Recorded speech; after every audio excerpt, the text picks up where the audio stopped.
My straightforward question made Lin Wanchio's face flush again. I did not. She snapped at me playfully, her eyes throwing an annoyed glance in my direction. Although she said she didn't, I could tell deep down she was afraid that I might be charmed away by some woman outside. And honestly, I couldn't blame her. After all, I am quite an exceptional guy. Wanchio grew up in the government compound, but even she admitted that the young men from similar backgrounds couldn't compare to me. Though I come from the countryside, my capabilities rival theirs, with the only difference being my rural background. Really, you didn't? I caught a fleeting hint of guilt in her eyes and couldn't help but tease her, looking at her with amusement. Busted, she could only put on a defiant front. Fine, whatever you say. I knew what was worrying her. This time, after I saved Jiang Chunyin, Wanchio didn't say much because saving people is an act of kindness, and she even thought of me as a hero. What she feared most was whether Jiang Chunyin would develop feelings for me because of my heroic gesture. So when Chunyin came to our home afterward, Wanchio couldn't help but feel threatened. I lightly touched her nose with a teasing smile. Don't worry, Jiang Chunyin didn't mean anything by it. She just came to thank me for helping her yesterday and brought some things. Once I accepted her gift, we're even. She won't owe me any favors anymore. Only then did Wanchio blush and give a small nod in acknowledgement. I brought the gifts into the house, and my family finally noticed that Jiang Chunyin had delivered quite a few good items as gratitude. My mother sighed. I didn't expect Jiang Chunyin's family to be so well off. She didn't hesitate to buy all this.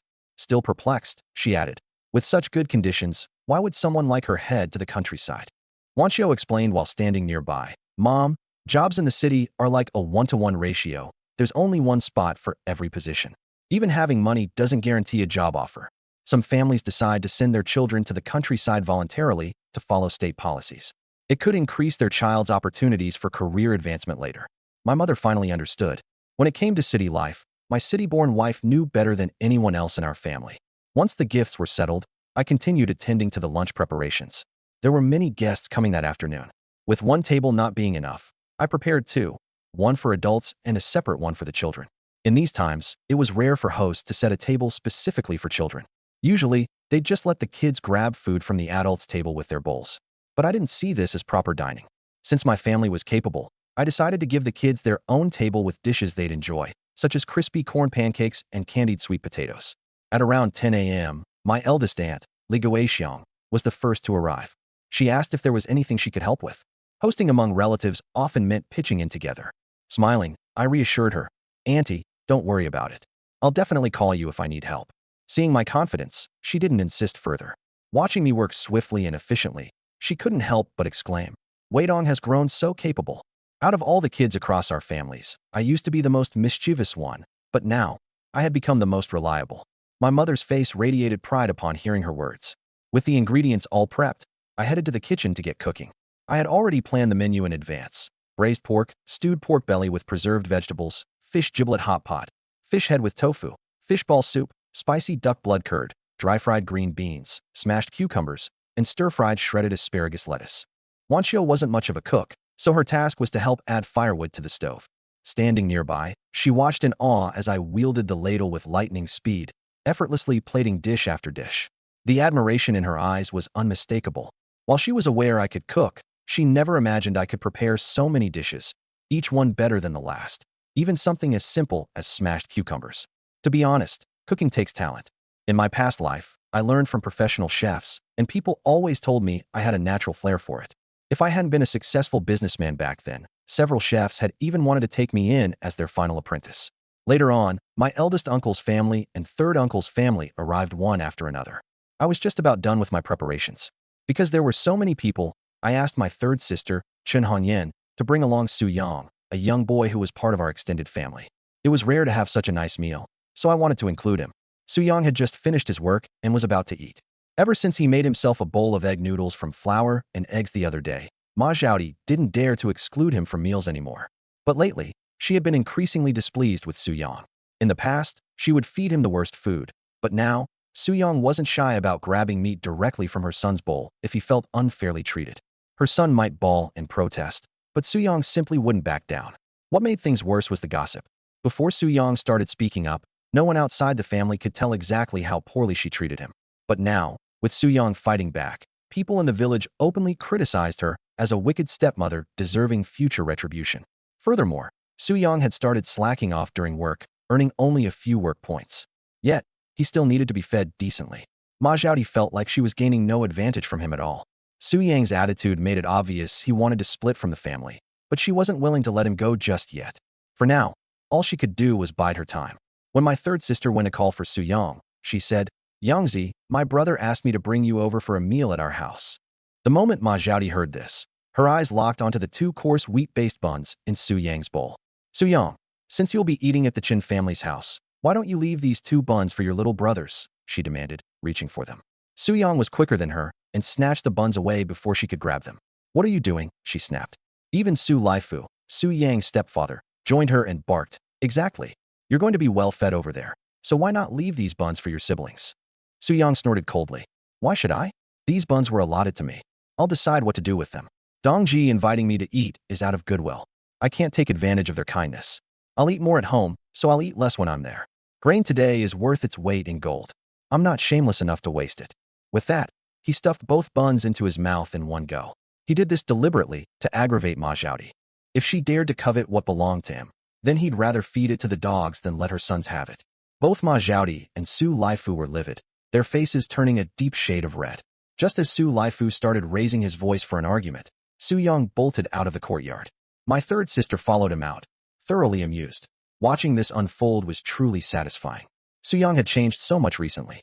Honestly, he should have started standing up for himself long ago. It could have saved him so much grief. Shortly after, Su Yang arrived with my third sister, and with that, everyone was finally here. I began serving the dishes to the tables. We had quite the crowd that day. From my eldest uncle's family alone, there were 3 sons. 2 of my cousins had families of their own with children, so their side already amounted to over 10 people.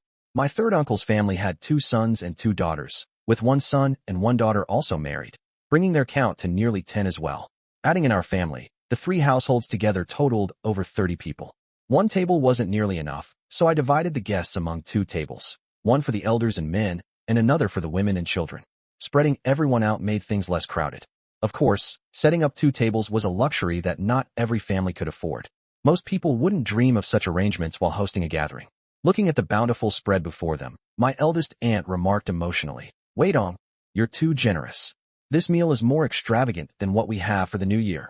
My third uncle chimed in, "So many dishes with fish and meat. It's mouth-watering just looking at it. You're really going all out, wait on." Smiling, I replied, "It's rare to gather everyone for a meal. It's only right to make it more special. Recently I received a decent amount of award money, so I thought it was a reason to celebrate.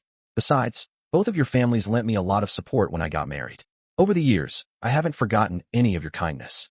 This feast is not only for celebration, but also to express my gratitude for all the care you've given me." Both families were deeply moved, feeling, "This child is grateful, won't turn out bad in the future, and is more willing to lend a helping hand when something happens." My father chimed in from the side. "Exactly, this boy Weidong may have caused you all quite some trouble in the past, making you clean up after him. Now that he's grown and accomplished something, giving everyone a good meal is only right. Every dish here was cooked by him alone. Come on, have a taste. I'm not just bragging as his father, but his cooking skills are better than professional chefs who cater big events." The crowd, already ravenous from the enticing aroma, didn't hold back after hearing the invitation. Picking up their chopsticks, they started eating. One taste was all it took for everyone to praise my cooking skills. Initially, they thought my father had been bragging, but now they realized there was not a hint of exaggeration. My dishes indeed tasted better than those prepared by professional chefs. Listening to the table filled with compliments and laughter, I felt the scene was warm and joyful. My parents, hearing relatives rave about their only son, couldn't hide their pride. After all, what parent wouldn't want others to sing their child's praises? Wanxiu, sitting beside me and hearing so many people compliment me, gazed at me with even more admiration in her eyes. She increasingly felt she had chosen the right man. Sometimes, fate works in mysterious ways. If it weren't for the Lin family's misfortune, her parents meticulously vetting potential suitors might not have led them to pick someone as extraordinary as me. While everyone was enjoying the meal, I brought out some bulk grain liquor I had bought from the commune and poured a glass for a few uncles and the men at the table. To speak frankly, it wasn't easy to drink grain liquor in the countryside. This bulk liquor wasn't cheap and could only be purchased with industrial coupons. Premium brands like Wulianya or Maotai were even pricier. At that time, a bottle of Maotai cost 8 yuan, while an average worker's monthly wage was only 20 to 30 yuan, meaning just one bottle was roughly a third of their earnings. I couldn't help but muse to myself, if I had the money, buying a few bottles of Maotai for storage wouldn't be a bad idea. At just 8 yuan a bottle now, storing it for a few decades might turn it into a priceless collectible, probably yielding returns higher than real estate. The men at the table were first surprised, then delighted upon seeing the liquor. By the end of the meal, both the adults and children were thoroughly satisfied, with the men particularly enjoying themselves, drunk and happy. Fortunately, it was lunchtime, so everyone could take a nap afterward. My eldest uncle and third uncle got so drunk I had to carry each of them home. The dishes and tableware were cleaned up by my mother with the help of my two younger sisters, while Wancho helped out as well. My father, having drunk too much, went back to his room and snored loudly as he fell asleep. I told my mother to let him sleep as much as he wanted. After all, we weren't short of money now. Skipping a few work points wasn't a concern. She nodded in agreement. My second sister had originally planned to return home after lunch, but her husband, Lu Baojin, had also gotten drunk, so she decided to wait until he woke up. Fortunately, her maternal home and her in-laws' house weren't far apart, so she could use this opportunity to spend more time with us. After carrying my drunk cousin Wayman back to my eldest uncle's place, I planned to go home and lie down myself. Though I wasn't drunk, I had drunk quite a bit while drinking with the elders, so my head felt a bit fuzzy. A short rest in the afternoon would help me recharge to enjoy quality time with my wife later in the evening. Just as I was about to leave, a previous plan to adopt a puppy came to mind. Pausing in my tracks, I turned toward my eldest aunt, Li Guixiang, who was in the courtyard, and said, "Aunt, I have something to ask for your help with." She perked up instantly. "Wei Dong, just say the word. If it's something I can help with, I absolutely will." These past few days, she had accepted quite a few favors from me and was just looking for a chance to return them. "It's nothing big, just that you're familiar with our brigade situation. I wanted to see if you could help me find a puppy to raise." My aunt chuckled at the request and readily agreed. "That's a small matter. Next time a family's dog has puppies, I'll let you know." Back then, food was scarce, and families would typically only keep one dog. When a female dog gave birth to puppies, it often became a headache. The puppies could nurse for a while, but once they grew bigger, they needed food, which wasn't easy to spare. So, owners often asked around to see if anyone was willing to take one. If no one would, the poor puppies often ended up abandoned, their fate left to chance. I intended to adopt one, so asking the dog's owner in advance was enough. After thanking my aunt, I headed back home. As soon as I got home, I collapsed onto the bed. After running around and helping with all kinds of tasks all day, my body ached all over. Lying down felt like a relief. Barely moments had passed when Wancho entered the room and reached out to touch me. Jolted alert, I grabbed her hand and teased. "Wife, are you intentionally tempting me? In broad daylight, aren't you afraid someone in the family might overhear? But if you're not afraid, I certainly don't mind." Her face flushed red instantly, and she glared at me. "Don't talk nonsense. I just wanted to see if you were sweaty or sticky, so I could fetch some water for you to wipe down and make you more comfortable." Realizing I had misunderstood, I awkwardly rubbed my nose. She gently pulled her hand free and headed out to fetch water. A while later, Wancho returned with a basin of warm water. After wringing out a towel, she approached the bedside to wipe me down. I offered to do it myself, but she insisted, "Brother Dong, let me. You just lie down and lift your clothes a bit." Her movements were especially gentle, and I closed my eyes, relishing the comfort. In my previous life, there had been no such pampering. I had worked hard my entire life without ever experiencing this kind of care from Tian Xiaolan. This time around, being married to a different woman felt like living an entirely different life altogether. In truth, a marriage should be reciprocal. A husband gives, and he hopes for some care from his wife in return. If just one person keeps sacrificing, they're bound to tire sooner or later. After attending to me, Wancho quietly left. Feeling refreshed, I quickly drifted into a deep sleep. When I opened my eyes, it was already 4 o'clock in the afternoon. My second brother-in-law had also just woken up, and the four of them were preparing to head back. I handed them some of the fish balls I had made at noon. Those were incredibly fresh, perfect for making soup, which both kids and adults adored. My two nephews had already eaten quite a lot of them during lunch. My second sister hesitated, shaking her hand in refusal. "Wei Dong, you keep them for yourself. We already ate plenty at lunch." Lu Baojin joined her in declining. Ignoring them, I handed the fish balls directly to my sister. "Your kids love them. Take them back and cook them for dinner. I can catch more fish later and make another batch anytime you need." After seeing my second sister and her family off, I rested for a little while before getting ready to make dinner. However, my mother stopped me, feeling sorry for the effort I had put into preparing the grand lunch. She refused to let me cook for the evening. Left with no choice, I relented. Since lunch had been a feast, we kept dinner simple. Pumpkin millet porridge paired with shredded potato wraps, stuffed with some pickled cucumbers. I sipped my porridge and thought to myself, it would be nice to have some salted duck eggs. However, In this era, chicken eggs and duck eggs were rarities. If I wanted salted duck eggs, I'd have to buy fresh ones and pickle them myself. Perhaps during my next trip to the county, I'd search for some. If I couldn't find any, I could always hop online and order a batch from the villa. After dinner, I quickly washed up and headed back to the room with Wanchio. Perhaps it was the effect of the liquor, but later that night, I couldn't control myself. Sensing my intentions, Wanchio asked worriedly, "Brother Dong, do you think I might end up getting pregnant like this?" Raising an eyebrow, I responded, "Why? You don't want to get pregnant? Don't want to have my child?" She immediately shook her head. "No, it's not that. I just, ready or not, I'm scared I can't take good care of the child, that I won't be a qualified mom." I could understand her. She wasn't that old, barely an adult herself. I pulled her into my arms. "It's okay, you've got me. I'll take care of both you and the baby. You might not believe in yourself, but you should believe in your man." She leaned against my chest, listening to my heartbeat, as if drawing strength from it. That's right. Why should she be afraid when I was here? Suddenly, she looked up and kissed me of her own accord. "Brother Dong, then I'm ready. I want to have a baby with you. Actually, I want to have lots of babies." As a normal man, how could I keep it together at that moment? We tumbled around until 11 at night before finally falling asleep. Wanchio was delicate and exhausted, so she fell asleep first. I kissed her on the forehead, took in her fragrance, and soon drifted off myself. The next morning, I was ready to head up the mountain. The past couple of days, I'd been caught up with other things and delayed it. We were almost out of meat at home, so it was time to go hunting to replenish our supply. As usual, I called that kid Suyang to join me. He hadn't split from his family yet, but I could see it wouldn't be long. As long as he stayed consistent, refusing to let his deadbeat dad and malicious stepmother take advantage of anything. They'd bring up the idea of splitting the family themselves.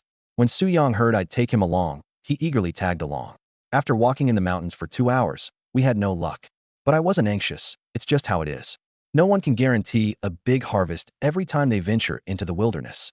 Feeling tired, we found a rock to sit on and take a break.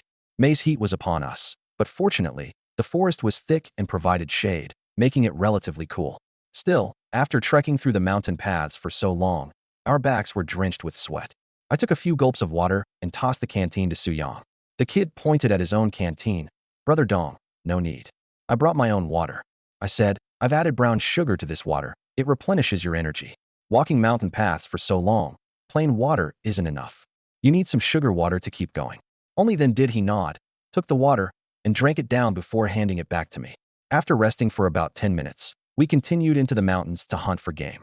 After walking another half an hour, we came across a wild pheasant. I took it down with a single shot. Suyang was overjoyed. After all, it wouldn't be a wasted trip now. I put the pheasant into my bamboo basket, and we pressed on. About 20 or 30 minutes later, Suyang crouched down and picked something up from the ground. He called over to me. "Brother Dong, these mushrooms will be great for tonight. Stewed chicken with mushrooms is absolutely delicious." Initially, I intended to check if the mushrooms were safe or not. Wild mushrooms in the mountains couldn't just be picked haphazardly. The wrong kind could be poisonous and land you in a grave. But when I saw what he was holding, my mouth couldn't help but twitch. That wasn't a mushroom. It was a Ganoderma, a Lingji mushroom. The kid couldn't even recognize Ganoderma and mistook it for an edible mushroom. Still, you've got to say his luck was out of this world, being clueless yet still managing to stumble upon such a treasure. Seeing me staring at him, Suyang quickly threw the mushroom away. "Brother Dong, is this poisonous?" I hurried over to pick it up. "What are you throwing it away for, you little rascal?" He timidly asked. "It's not poisonous?" I thought it was, so I tossed it. I picked it up and examined it. Lucky for him, it wasn't damaged. Otherwise, its value would have taken a serious hit. I explained to him, "This isn't a poisonous mushroom. It's Ganoderma. You've got some crazy luck, kid. Even without knowing what it is, you managed to find one." Suyang was stunned on the spot. "Brother Dong, did you say Ganoderma? How come it looks so much like a mushroom?" I didn't even know how to roast him. "It is Ganoderma. Don't you trust me?" I do. "Brother Dong, I trust whatever you say." Finally satisfied, I said, "This tiny piece is a rare medicinal herb. I'd estimate it's worth at least 100 to 200 yuan. If we push the price a bit higher, we might even get 2 or 300. Suyang was absolutely floored. He couldn't believe a mushroom he casually picked was worth so much money. I teased him with a grin. "Yangzi, this one Ganoderma might just cover your house building and wedding expenses. Work hard and focus. Sooner or later, you'll have the dream life with a wife and kids by the warm stove." He nodded vigorously, his face brimming with excitement. After properly storing the Ganoderma, the two of us kept moving forward. No other game was in sight, so I ended up gathering quite a few mushrooms along the way for tonight's chicken and mushroom stew at home. These days, if you wanted fresh mushrooms, you had to go into the mountains to pick them. There was no technology for artificial cultivation yet. Suddenly, I recalled how in my past life, somewhere around 1984, a neighboring county had started cultivating mushrooms, launching an entire industry and making quite a fortune. I began to ponder, if our brigade in Hongqi could start mushroom farming, couldn't it be a profitable avenue too? I'd been thinking about how to lead the brigade towards common prosperity, and this seemed like a fitting idea. Brother Dong, what are you thinking about? Su Yang's voice snapped me back to reality. I smiled at him. Nothing much. Just wondering, since my days are getting better and better, how I can get the whole brigade to live better lives too. Su Yang looked at me with admiration in his eyes. Brother Dong, your mindset isn't like an ordinary person's. Not many people would think about helping others after starting to make money. You're one of a kind within 10 miles around here. I chuckled. I wouldn't say I'm that noble. It's just that if only a few of us get rich, others might get jealous and cause trouble. But if everyone's doing well, there'll be fewer people eyeing you, and we can all live in peace. Su Yang seemed deep in thought. Brother Dong, you're right. But leading everyone to prosperity isn't easy. These days, it's hard enough just to make sure everyone has enough to eat. What he said was the plain truth. But I wasn't the same as everyone else. I had the advantage of being reborn and knowing ways to make money. I resolved to sit down and draft a proper plan later, to see if mushroom farming could work. If it looked promising, the brigade could achieve significant income every year. After another short rest and a couple of rice balls, we wandered for over an hour. Seeing it was getting late, I signaled to Su Yang that it was time to head down the mountain. The day's haul wasn't substantial, just a single pheasant. But with the addition of the Ganoderma, which could bring in good money, the overall outcome was quite satisfactory. Just as we neared the bottom of the mountain, we stumbled upon a careless spotted deer. I raised my rifle, and with one shot, it fell to the ground. Su Yang rushed over to inspect it. Brother Dong, this deer's no joke, it's big too. Must be at least 50 kilograms. He was right, the deer was a solid size. This time, I wasn't planning to carry it down the mountain and hand over half to the brigade. Instead, I decided we'd process it right there, split the meat into 2 bamboo baskets, cover them with grass, and secretly take it home. Su Yang, naturally, had no objections. No one would willingly give hard-earned game away to the brigade. The two of us worked swiftly, and soon the deer was cleaned and packed up. The deer hide I kept intact. It could fetch a decent price. As for the meat, a total of 42 jin, I didn't keep the innards or the bones. With so much meat, I planned to send 2 jin each to my uncle's and third uncle's families, 2 or 3 jin to the Fu family, leave some for our own family, and sell the rest to Brother Biao in the county. As for Su Yang's side, I can't give any, or it'll benefit his deadbeat father and stepmother. But I'll let him come to my house for dinner tonight. Su Yang asked, Brother Dong, if I come to your place for dinner tonight, you'll be cooking, right? Why do you ask, kid? I replied, I've been craving your cooking. Your food is the only one with real flavor. I looked at him, amused. You sure know how to enjoy yourself. Of course, who wouldn't know how to enjoy good things? All right, since you like my cooking, I'll handle it tonight, I said. The two of us carried back baskets and descended the mountain. When we reached the production team, we deliberately avoided the members. Though the meat was hidden in the baskets, it was safer to avoid others if we could. Not long after I returned home, the team members came back from work. My dad, Chen Dai, and my mom, Zhang Shufan, immediately asked what I'd brought back today. I didn't hide anything and told them everything. The family was thrilled. Just that stupid roe deer alone was enough to provide a lot of meat. I took out the roe deer meat, cutting a portion for my uncle's family and another for my third uncle's family, intending for my dad to deliver it to them. Before he could, my Aunt Li Guixiang showed up. I smiled and said, Aunt, you came just in time. I was about to send some roe deer meat to your family. You can take it back with you. Aunt was both surprised and touched. Wait on, you caught a roe deer today? I nodded. Yes, sneaked it back without turning it in. She understood. I risked hunting on the mountain. How could I be expected to hand over my catches every time? Unless it was something like a wild boar, which was too big to hide. A roe deer wasn't hard to bring back discreetly. She praised me sincerely, not as flattery. Wait on, you're incredible. Every time you go up the mountain, you come back with big gains. I wrapped the meat carefully in butter paper before handing it to her. It was better hidden this way than if she carried it openly. She didn't hesitate to take it, putting it in her basket and covering it up. Oh, by the way, wait on, Aunt said. I came to talk to you about the puppies. That old mother dog from Chun Erju's family in our team gave birth, and there are 2 left after giving a few away. You should go take a look and see if you want one. As soon as I heard this, I agreed. I paused what I was doing and prepared to bring a puppy back. Having a dog at home would be good for guarding the house. My parents had no objections either. Now that our family's situation had improved, it wasn't an issue to raise a dog. A dog could guard the house, and alert us to strangers or disturbances at night. That's what I was primarily thinking too. Our family's life was getting better and better, and the team members knew we had money. Someone might start eyeing us. There were plenty of idlers in the nearby production teams, and who knew if anyone would get sneaky and try to steal. Raising a dog meant a thief could be detected in the middle of the night.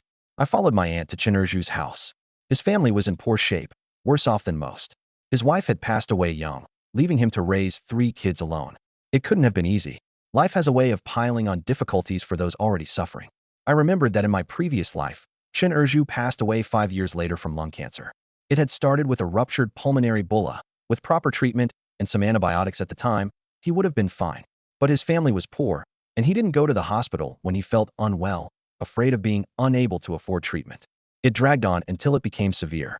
When he died, his 3 children became orphans, raised on charity from the villagers. Their lives were tough.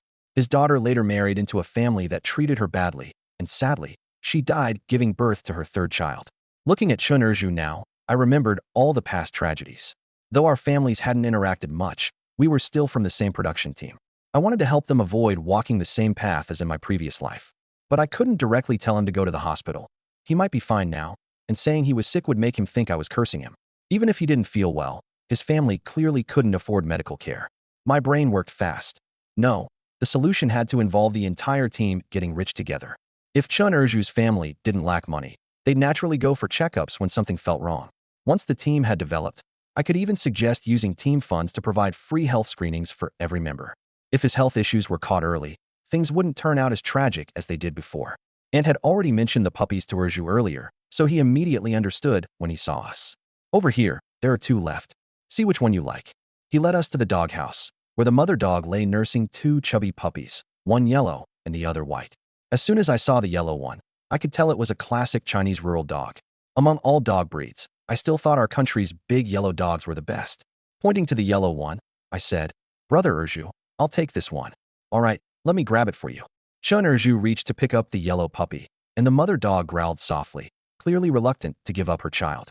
That day at Chen house, I truly felt that all things in this world possess a kind of spirit. Here's what happened. The mother dog watched as her puppy was about to be taken away. Her expression, full of reluctance, was like that of a mother parting with her child. Seemed to understand her thoughts and softly reassured her. "I know you don't want to part with your pup, but the one taking in your child is Chen Weidong from our team. He's incredible now, he can hunt. Your pup will never go hungry with him. Plus, he lives in our team, so if you ever miss your pup, you can go visit it anytime. If it were someone from another team, you'd never see it again." I stood there, wondering if animals could really understand human words. The very next moment, my doubts were slapped out of me. The mother dog, having listened to explanation, not only stopped trying to stop us, but even picked up the white pup herself and placed it at my feet. I was speechless. She whimpered softly, licking the white pup's fur and looking at me with pleading eyes as if saying, "Take this one too." I stood frozen, both smiling and perplexed. Then, after some thought, I decided. Our family wasn't short of money or food now. People say dogs bring good fortune, and if the mother dog was willing to send her pup to me personally, how could I refuse and push that fortune away? Plus, the dog was so spirited. Its pups must have good genes. With some training, they might turn out to be great helpers for hunting. Hunting dogs, with their keen noses, are much better at finding prey in the mountains than humans. So, I directly picked up both puppies and asked "Brother can I take both?" Was stunned at first but quickly responded, "Of course. If you want both, take them. Here you go. I've been worried about finding someone to take them. We can't afford to keep them at home either. Weidong, I know you're capable. Just showing a bit of your skills, and these 2 little ones won't go hungry." I understood what he meant and promised. "Don't worry, With me around, I won't let them suffer. As long as I have food, they'll have food too." As I was about to leave, I remembered something and grabbed a handful of white rabbit toffees from my pocket, shoving them into his hands. Got flustered immediately. No, I can't accept this. These puppies aren't worth much, and this candy is way too valuable." I scooped the puppies up and started to dash away. This is just a small token for your kids. If you don't accept it, I won't feel right taking these puppies from you." My third aunt, Li Xiang, who was nearby, also chimed in. Just take them and let the kids enjoy a little sweetness." Actually, half of the candy was my way of thanking him for the puppies, but the other half was out of sympathy for his family's hard times. Only then did reluctantly accept the toffees. When I returned home, my mother, Zhang Shufan, was taken aback at the sight of the puppies. "Oh dear, Wei Dong, why did you bring back 2 of them? I said. Mom, the mother dog at Erju's place has quite the intelligence. She knew our family's well off and brought the pups here herself. We have enough food, so we can afford to keep them. My mom thought for a moment and agreed, even muttering about how dogs bring prosperity. Having an extra one might bring even more good fortune. The happiest ones at home were definitely the kids. They were excitedly surrounding the chubby little puppies, stroking and admiring them nonstop. While they were busy, I took the time to prepare dinner. I chopped up a wild chicken and stewed it with mushrooms, and made 3 pounds of braised venison. With so many people at home, kids, younger sisters-in-law, all still growing, they needed proper nourishment. Once the dinner was ready, I told my third sister to go call Su Yang over for the meal. That sly fellow, wary of taking advantage of his stepmother, first ate his share at home before coming over to freeload off our meal. Everyone ate with great satisfaction. The dish of chicken stewed with mushrooms didn't even have any soup left over. After the meal, I mixed some broth with rice for the 2 little puppies. They're still young and have weak stomachs, so I didn't feed them meat just yet. Even so, they devoured the broth-soaked rice like they were ravenous. It was a good thing there weren't any outsiders around. Seeing the way these puppies ate better than some families would probably make anyone envious. That night, after spending some quality time with my wife, I snuck out in the dark to the cowshed to deliver some venison to the Fu family. Early the next morning, I got up and headed to the county. In the heat, meat spoils quickly, so it's better to sell it early. Once I arrived in town, I used my special space ability to quickly change my appearance and went to find Brother Biao. He seemed quite pleased with the goods I brought, several dozen pounds of venison and a stock of Ganoderma. He's a very straightforward man. 2 yuan per pound of venison, making it 60 yuan for 30 pounds, 300 for the Ganoderma, and 20 for a deer hide. His prices were much higher than his peers, and I was definitely satisfied. After selling the goods, I pedaled back home and arrived a little after 8 in the morning. I went looking for Su Yang to ask if he wanted to go up the mountain today. While I was confident I could handle 2 consecutive days, Su Yang might not be able to. Su Yang, who had just finished his morning chores, looked surprised to see me back so soon. Brother Dong, how are you back already? Finished the sale and came straight back. Having a bike is convenient. The envy on his face was obvious. I gave him a pat on the shoulder and said, once you split from the family, you can get a bike anytime. By the way, regarding yesterday's haul, the venison and hide were 80 yuan, so 40 each for us. The Ganoderma, since you were the one who found it, the 300 yuan is entirely yours. Altogether, that's 340. I'll hold on to it for now. You can take it any time after you've split from the family. Su Yang immediately objected. Brother Dong, this isn't right. We agreed to split everything 50-50. My skills aren't as sharp as yours. Splitting evenly is already taking advantage of you. The Ganoderma should be shared too. I decided to cut the fuss. All right, then half each. That's 380 in total, which makes it 190 per person. I've got the account sorted. Let me know if you need the money, and I'll have it ready for you. He nodded firmly. I'd rather you keep the money for me. Feels safer that way. Are we heading to the mountain again today? If you're not up for it, we can go tomorrow. No rush. Su Yang pondered for a moment, then confessed, Brother Dong, let's go tomorrow. My feet are still sore from hiking all day yesterday. I'm worried I won't be able to keep up today and just slow you down. If you want to go, you can go without me. Don't worry about it. He seemed embarrassed as he spoke. Truth be told, his stamina was indeed lacking compared to mine, but I knew he'd improve with more practice. Seeing that Su Yang really wasn't up for it, I said, all right, we'll go tomorrow instead. It's a good chance to rest. Anyway, we earned quite a bit yesterday. Earning money is important, sure, but health matters more. Plus, this gave me a chance to spend time with my wife. Skipping a day of hunting wasn't a big deal. I'd already been making pretty frequent trips to the mountains. After saying goodbye to Su Yang, I returned home. As soon as I walked in, I saw my 2 nieces and younger sister-in-law playing with the 2 little puppies, while Lin Wanxiu was busy sweeping the yard and occasionally glancing at the puppies with joy. When she noticed I was back, she quickly came over to greet me. Brother Dong, you're back? I answered with a simple MHM and handed her all the money I earned from selling the game meat and Ganoderma. Su Yang's share, I stored directly in the villa's hidden space. This time, I handed over 19 crisp notes of 10 yuan each, and Lin Wanxiu audibly gasped at the amount. Even though the Lin family was well off, casually pulling out several hundred yuan was no small matter. She reluctantly took the money, but with so much cash already tucked away from my previous earnings, she began to feel nervous. Leaving such a large sum at home made her uneasy. Brother Dong, we really have too much cash lying around. When you have time, can you take me to the county to deposit it in the credit union? I just feel so unsettled with all this money at home. Her request reminded me of something I'd planned to do anyway, head into town to deposit the money and maybe buy her a wristwatch while we were at it. Since I had free time today, why not get it done? Let's go now, I said. Now. Yes, right now. Seeing I wasn't joking, she didn't argue further. She quickly went inside, gathered the money, and secured it carefully. Altogether, I'd given her nearly 1,000 yuan. If we didn't deposit it soon, she'd never feel at ease. Hop on. I lifted her onto the front bar of the bicycle. When riding bicycles, people either perched on the front bar or the rear seat. Strangers and people not very close usually sat on the back. Couples, or those in relationships, always went for the bar. Since she was my wife, it made sense for her to sit in the front. Hold on tight. I'm starting. I whispered close to her ear before pedaling off. With my strength and cycling skills, it wasn't a problem for me, though it might have been tricky for someone else. As I rode, my body naturally leaned around hers, bringing us close together. She seemed a little shy. After all, even though we were married, it was still embarrassing with people around to see.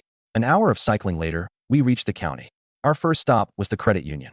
Lin Wanxiu kept 200 and deposited the remaining 800. 800 was no small amount, and even the staff couldn't help but glance at us a few more times. After completing the paperwork and receiving the passbook, she finally felt at ease. Having a passbook was better than carrying cash. Even if someone stole it, it would be useless without the signature. When we walked out of the credit union, she thought we were heading back home, but I stopped her. Come on, let's make a trip to the supply and marketing cooperative. Brother Dong, what are we going there for? We don't lack anything at home. I said, the county bureau rewarded me with a watch coupon last time. There's a time limit on it, and it would be wasted if we don't use it.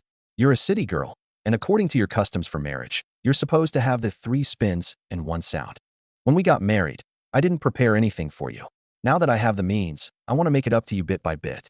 We've already got a bicycle, so it's perfect timing to use this coupon to buy you a wristwatch. Her eyes immediately reddened when she heard this. It wasn't that she cared about material things, but this act showed that I truly valued her. Brother Dong, watches are too expensive. I understand your gesture, so let's not buy it. A watch, even with the coupon, cost over 100 yuan, and she felt it was too much. That money could be a typical family's income for years in the countryside. I knew she wanted to save money for me, but the more considerate she was, the more I wanted to give her the best. It might be expensive for ordinary folks, but for your husband, it's nothing. Don't feel bad. I have money in my hands now, and I'll earn even more in the future. I promise to give you the 3 spins and 1 sound, and I mean to keep that promise. Wanxiu, you, a city girl, married me. Already a concession on your part.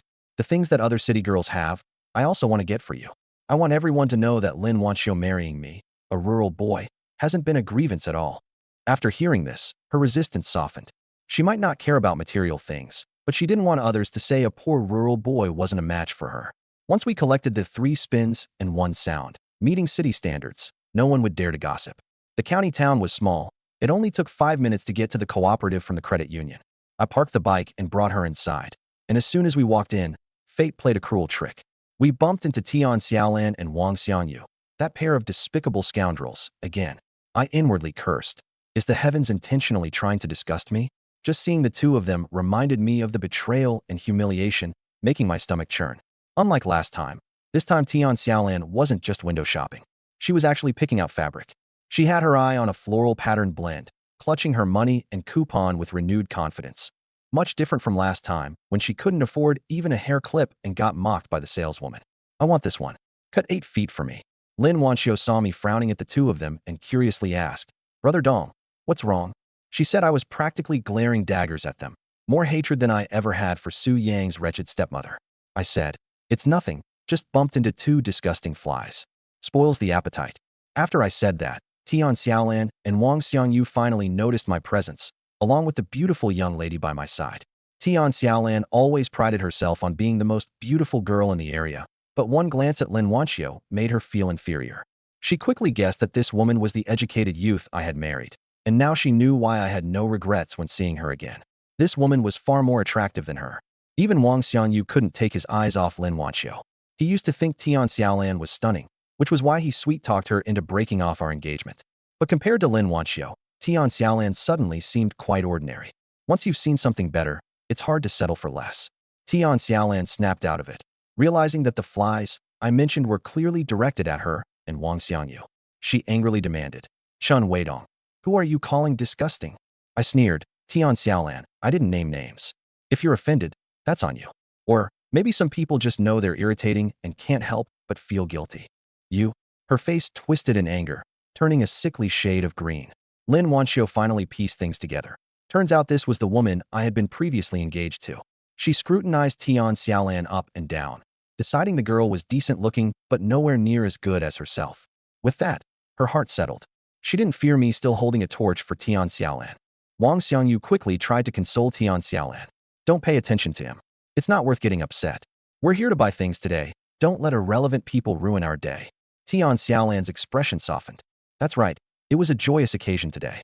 Why get worked up over someone in the past? Just then, the saleswoman came back with the fabric, handing it over. That will be 9 yuan and 2 dimes, with 6 fabric coupons for the 8 feet. The floral pattern blend was over 1 yuan per foot, much pricier than ordinary fabrics that cost only 7 or 8 dimes per foot. But when Tian Xiaolan imagined wearing this fabric and earning envy from the rural village girls, her face lit up with delight. She clung to Wang Xiangyu's arm and said coquettishly, "Brother Xiangyu, thank you. You're so good to me, willing to buy me such pretty clothes." As she spoke, she deliberately gave me and Lin Wanxiu a smug glance. I saw right through her. She was trying to show off, boasting about a mere piece of fabric as if it were a treasure. If she knew I was here to buy a watch for Lin Wanxiu, I wondered how sour she would feel inside. Seeing Lin Wanxiu and me remain indifferent, Tian Xiaolan felt unimpressed. Meanwhile, Wang Xiangyu comforted her again. "Xiaolan, you're my girl. Of course, I'll treat you well. When my parents send me more money and coupons, I'll buy you even more." Truthfully, his heart bled for the expense. If not for Tian Xiaolan nagging, he wouldn't even have bought the fabric today. But of course, he couldn't stop sweet-talking. Tian Xiaolan was elated. "Brother Xiangyu, I just knew you were the best. You're the best man in the world." I rolled my eyes at the pair of idiots. Flaunting in front of me? Do they have brain damage? Casually, I led Lin Wanxiu straight to the counter and said to the salesperson, "Comrade, we'd like to buy a wristwatch. Could you please show us the women's styles?" I spoke loud enough on purpose, so that the scoundrel pair could clearly hear. They wanted to show off in front of me. I'd shoot back and make their blood boil. The moment Tian Xiaolan heard the words, "women's wristwatch," her smile froze. "What?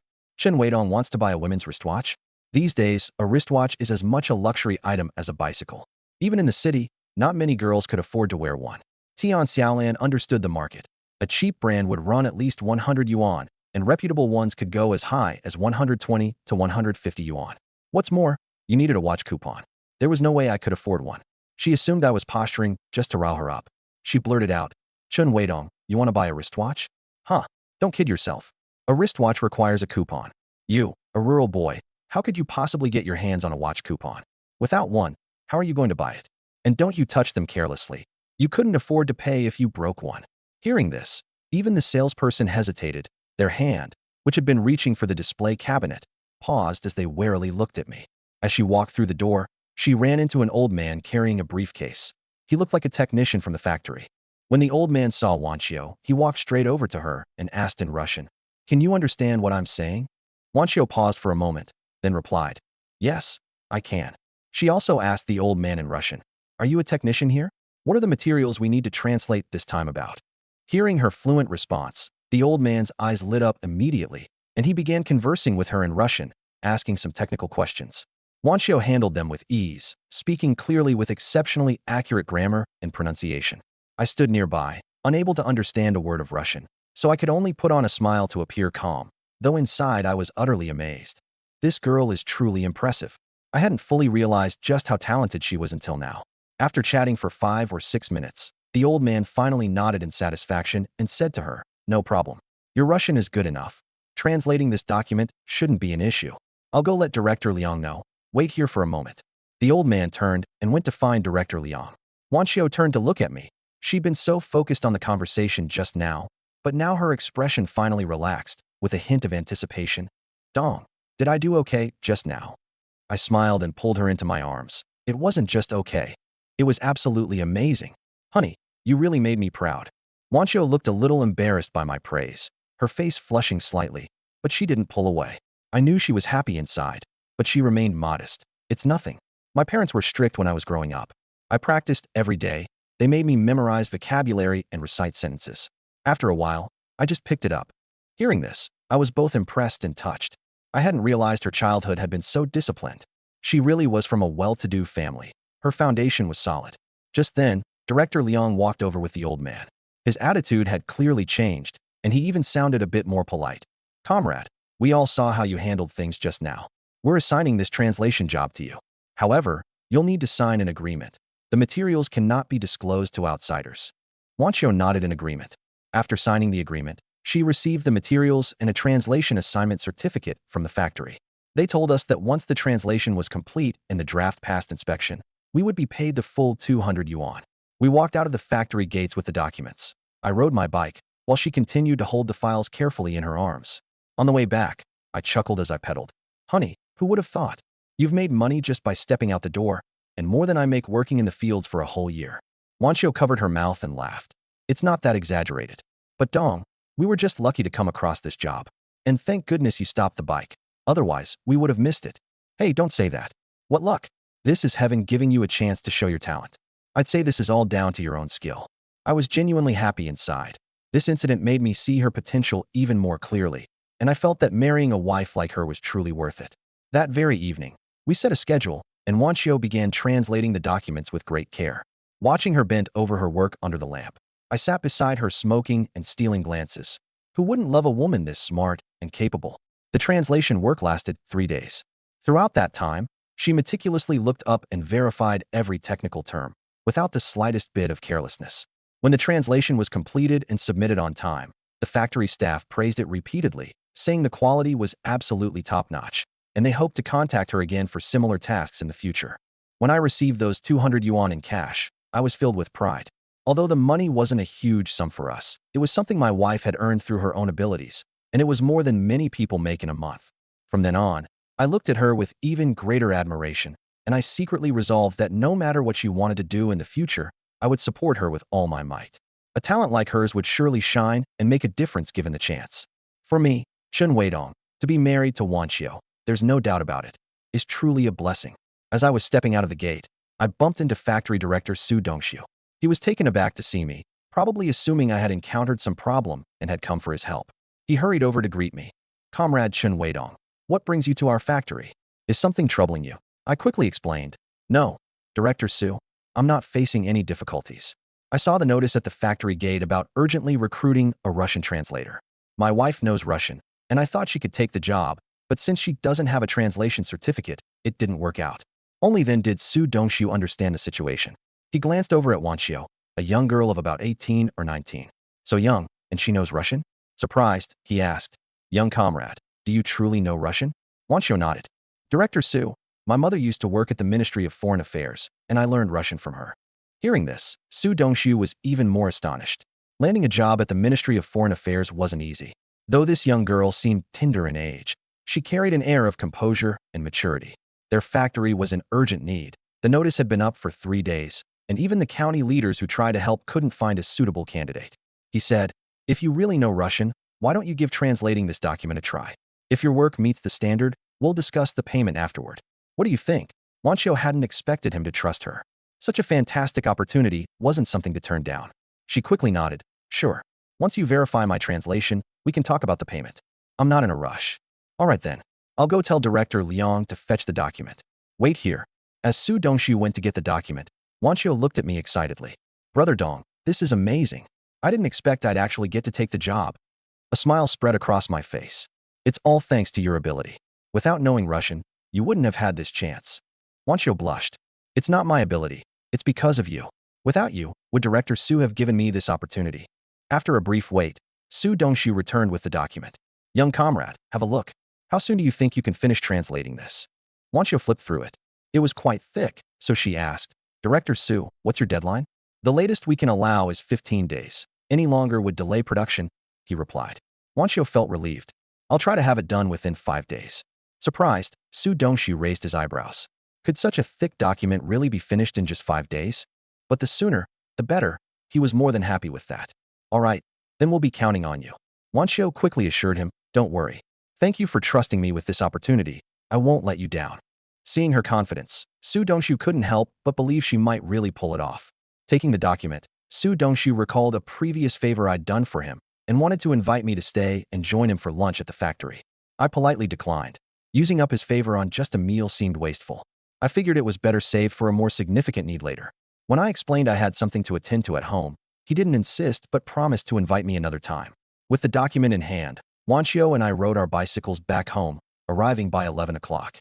My uncle Chunde and the others had already returned from the fields. When my mother, Zhang Shufan, saw us coming home together, she curiously asked, "Weidong, where did you two go?" "Mom, Wanchio said it's not safe to keep money at home, so we went to the county credit union to deposit it." My mom nodded in agreement. Back when the family didn't have much money, it wasn't an issue. But now that I was earning more and the whole village knew we had a bit of cash, there was no telling if thieves might target us.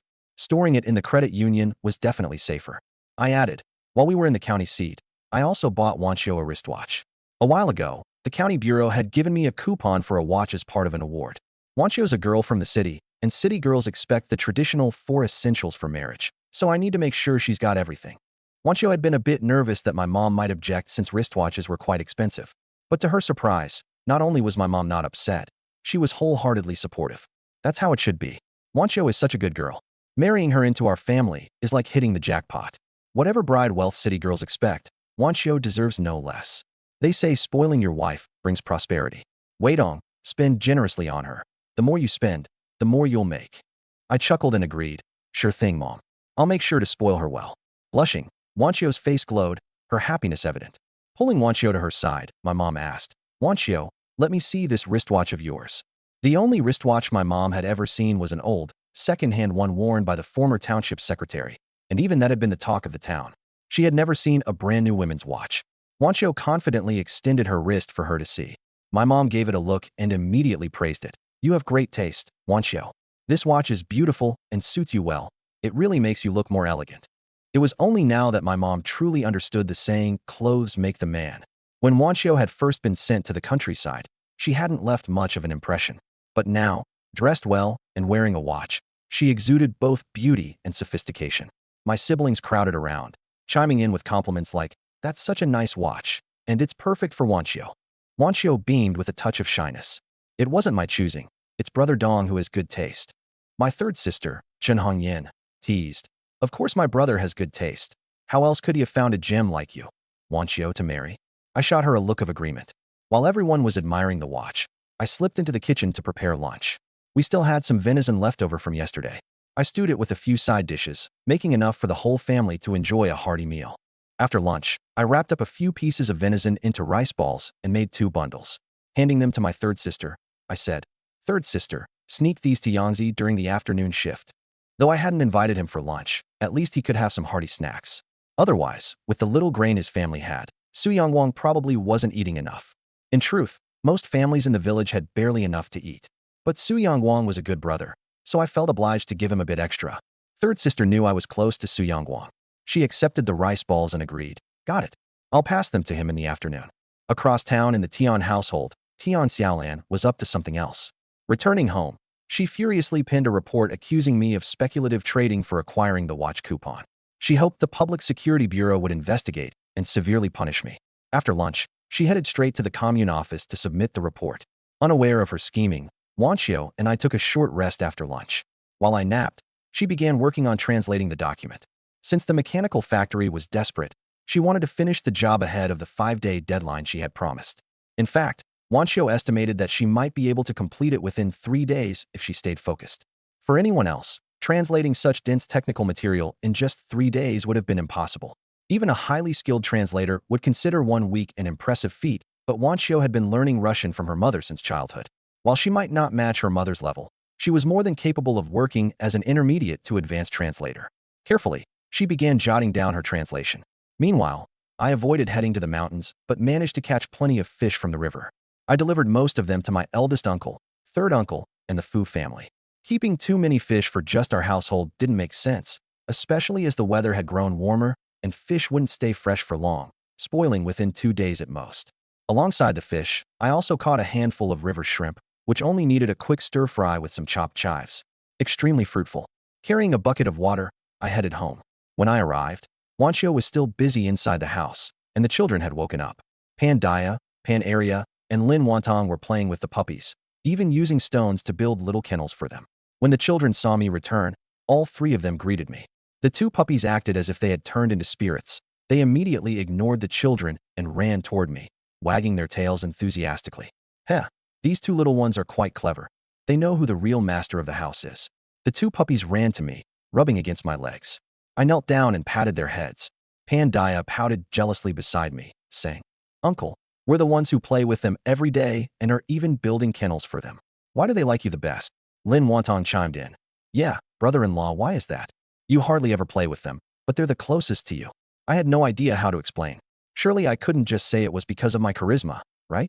I mused for a moment that maybe these pups really had some spiritual instinct. They could sense that I was the head of the household, the one responsible for their food and drink. Perhaps that's why they were cozying up to me. So, I offhandedly explained, maybe they think of me as their original owner since I was the one who brought them home. The kids seemed to find that explanation plausible. Pandaya then looked at me eagerly. "Uncle, how about giving them names? They don't have names yet." It hit me that I hadn't named them yet. Stroking my chin, I pondered for a moment and suggested, "How about calling them Xiao Huang, Little Yellow, and Xiao Bai, Little White?" But Lin Wantong immediately scrunched her nose in disdain. "Brother-in-law, those names are way too dull and lazy." Pandaya echoed her sentiment. "Right, uncle, those names are so boring. Even they probably wouldn't like them. Can't you think of something better?" Now I was feeling a bit flustered. I'm not exactly the most educated person, so coming up with sophisticated names wasn't my strong suit. I thought and thought, but nothing better came to mind. Suddenly, a bolt of inspiration struck. I realized that my wife was well educated. She had studied quite a bit since childhood and had even graduated from high school. For that era, being a high school graduate meant having a very high level of education. So I called into the house. "Wan Xiao." Startled, she came out, thinking something urgent had happened. "Dongji, what's wrong?" Pointing to the puppies, I explained. "Dia wants me to give them names, but when I suggested some, she said they were awful. I honestly can't come up with anything better. You're the cultured one. Why don't you come up with something nice?" Wancho chuckled. "What names did you come up with that got rejected so badly?" Before I could respond, Pandaya piped up. "Aunt, Uncle wanted to call the yellow pup Xiao Huang and the white pup Xiao Bai. I mean, anyone could come up with names like those. Isn't that just too awful?" I rubbed my nose awkwardly. She wasn't wrong. It wasn't my fault. I had dropped out of school before even finishing middle school. Hearing this, Wancho burst out laughing. Her laughter only made me feel more embarrassed. "Ahem, you all have to understand. I'm not educated. I nearly failed middle school. Don't make things harder on me." I turned to Pandaya and advised, "You need to study hard, you hear me? Don't end up like your uncle, who can't even come up with decent names." Pandaya nodded firmly, as if she had suddenly come to understand that being educated was important if you wanted to do things well, like naming, for instance. The reason I gave her that advice was deeply personal. In my previous life, I had suffered a lot from not having enough education. I wasn't dumb. I picked up new things quickly, even teaching myself English later on for business dealings. I could hold conversations with foreigners without any problems. But as a reckless youth, I hadn't known the value of education, and it was something I regretted deeply. Turning to Wanchio, I urged, "Stop laughing at me and help out. As you can see, I'm not exactly cut out for this." Wanchio didn't refuse. After pondering for a moment, she came up with a pair of names. The yellow pup will be called Jinwu. According to the classic of mountains and seas, Jinwu is a golden, three-legged divine bird that controls the sun, symbolizing blazing heat and strength. It's short, sharp, and bold. As for the white pup, let's name it Baihu. Baihu refers to the white tiger, one of the four symbols of Chinese mythology, representing the West and the god of war and military might. It carries natural authority. I was amazed. The names were fantastic. This is why my wife is remarkable. While I casually tossed out unimaginative names, she effortlessly referenced the classic of mountains and seas, weaving rich symbolism into her choices. Jinwu and Baihu, not just loyal guardians, but practically mythical protectors of the home. Seeing me lost in thought, Wanchio asked, "Dongji, what do you think of the names?" I quickly praised her. "Wife, they're perfect. Short, meaningful, and commanding. So much better than anything I could come up with." Wanchio smiled, pleased. With that, the puppies' names were officially decided. Seeing there was nothing else to address, she returned inside to continue her translation work. She was eager to finish her current project so she could get paid sooner. If she could take on more of these jobs in the future, she wouldn't need to dip into my earnings to send money back to her family. Though I had always treated her family well, she still felt uneasy about relying on my income, always wanting to contribute herself. Thinking about her parents, Wanchio began to wonder, had the package and letter I sent to her family arrived yet? At that very moment, on a farm in northwest China, the package I had sent finally reached its destination. However, any package or letter delivered to that farm couldn't be handed over directly to Wanchio's parents. It had to be inspected first. The farm housed individuals who had been sent away for political reasons, and all mail and parcels had to be checked. Sensitive content even had to be reported and logged. This was standard protocol for farms across the country. Thankfully, Wanchio's letter contained nothing controversial. She only wrote about taking her younger sister to the countryside and her life after getting married. The package, too, was filled with everyday items, clothes, food, and practical necessities. Nothing problematic. Once inspected, a soldier delivered the package to her parents. Inside a shabby thatched hut, the faint sound of coughing could be heard. It was Wanchio's father, an old man, racked by illness. The old man had been sick for some time. Life on the farm was harsh. They worked hard labor during the day and resorted to digging up roots to stave off hunger. Even young, strong men struggled to endure such conditions, let alone an elderly man. A few weeks prior, after getting caught in the rain, he had fallen ill and hadn't fully recovered. He had been confined to bed for over half a month. With his condition worsening daily, the Lin family was desperate but powerless to help. Wanchio's father, Lin Huaijin, had even approached the farm's director, pleading for medical assistance. However, the director coldly remarked that the farm wasn't obligated to provide medical care for exiled individuals. If the family wanted to seek treatment, they'd have to pay the cost themselves. Unfortunately, the Lin family had no savings left after being sent down, nor could they borrow money. They were left with no choice but to watch helplessly as the old man's illness dragged on. During this period, the entire family had grown gaunt. Sleepless nights, filled with worry, compounded by the grueling labor they had to perform during the day, had left their bodies deteriorating. The one most stricken with anxiety was Lin Huaijin. When it was lunchtime, Lin Wanchio's mother, Sun Xinyue, brought over a bowl of corn gruel so thin it couldn't possibly be thinner and handed it to her husband. Huaijin, you need to eat a little. If you collapse too, who will take care of your father? We need to take care of ourselves first so we have the strength to figure out a solution. Lin Huaijin glanced at his elderly father lying on the bed. He felt troubled and had no appetite at all. But he also knew that his wife was right. If he fell ill under these circumstances, the family would be doomed. He took the bowl from her hands and drank it down. Seeing him finally eat, Sun Xinyue felt a small sense of relief. Her husband hadn't been eating or sleeping much these past few days, and she was genuinely afraid he might break down one day. With everything the family was going through, if the man of the house collapsed too, she would have no idea what to do. Just as Lin Huaijin finished drinking, a young soldier arrived at their thatched hut. Lin Huaijin, you've got a package and letter. Come and sign for it. The young soldier handed over the items and took out a notebook and pen for him to sign. Lin Huaijin was caught off guard. Could it be from his eldest son on the island? After the recent accident with his father, he had only informed his eldest son, as he believed he was the only one capable of helping. His second son and two daughters were struggling themselves and wouldn't be able to provide any support. But wasn't the island extremely far from the northwest? Sending even a letter would take at least half a month, and a back-and-forth correspondence would take over a month. How could it have arrived so quickly? When he checked the logbook, he realized he had been overthinking things. It wasn't from the island. It was from a province in Anhui. Upon seeing the address, Lin Huaijin immediately thought of his daughter, Lin Wanchio. Could she have sent it?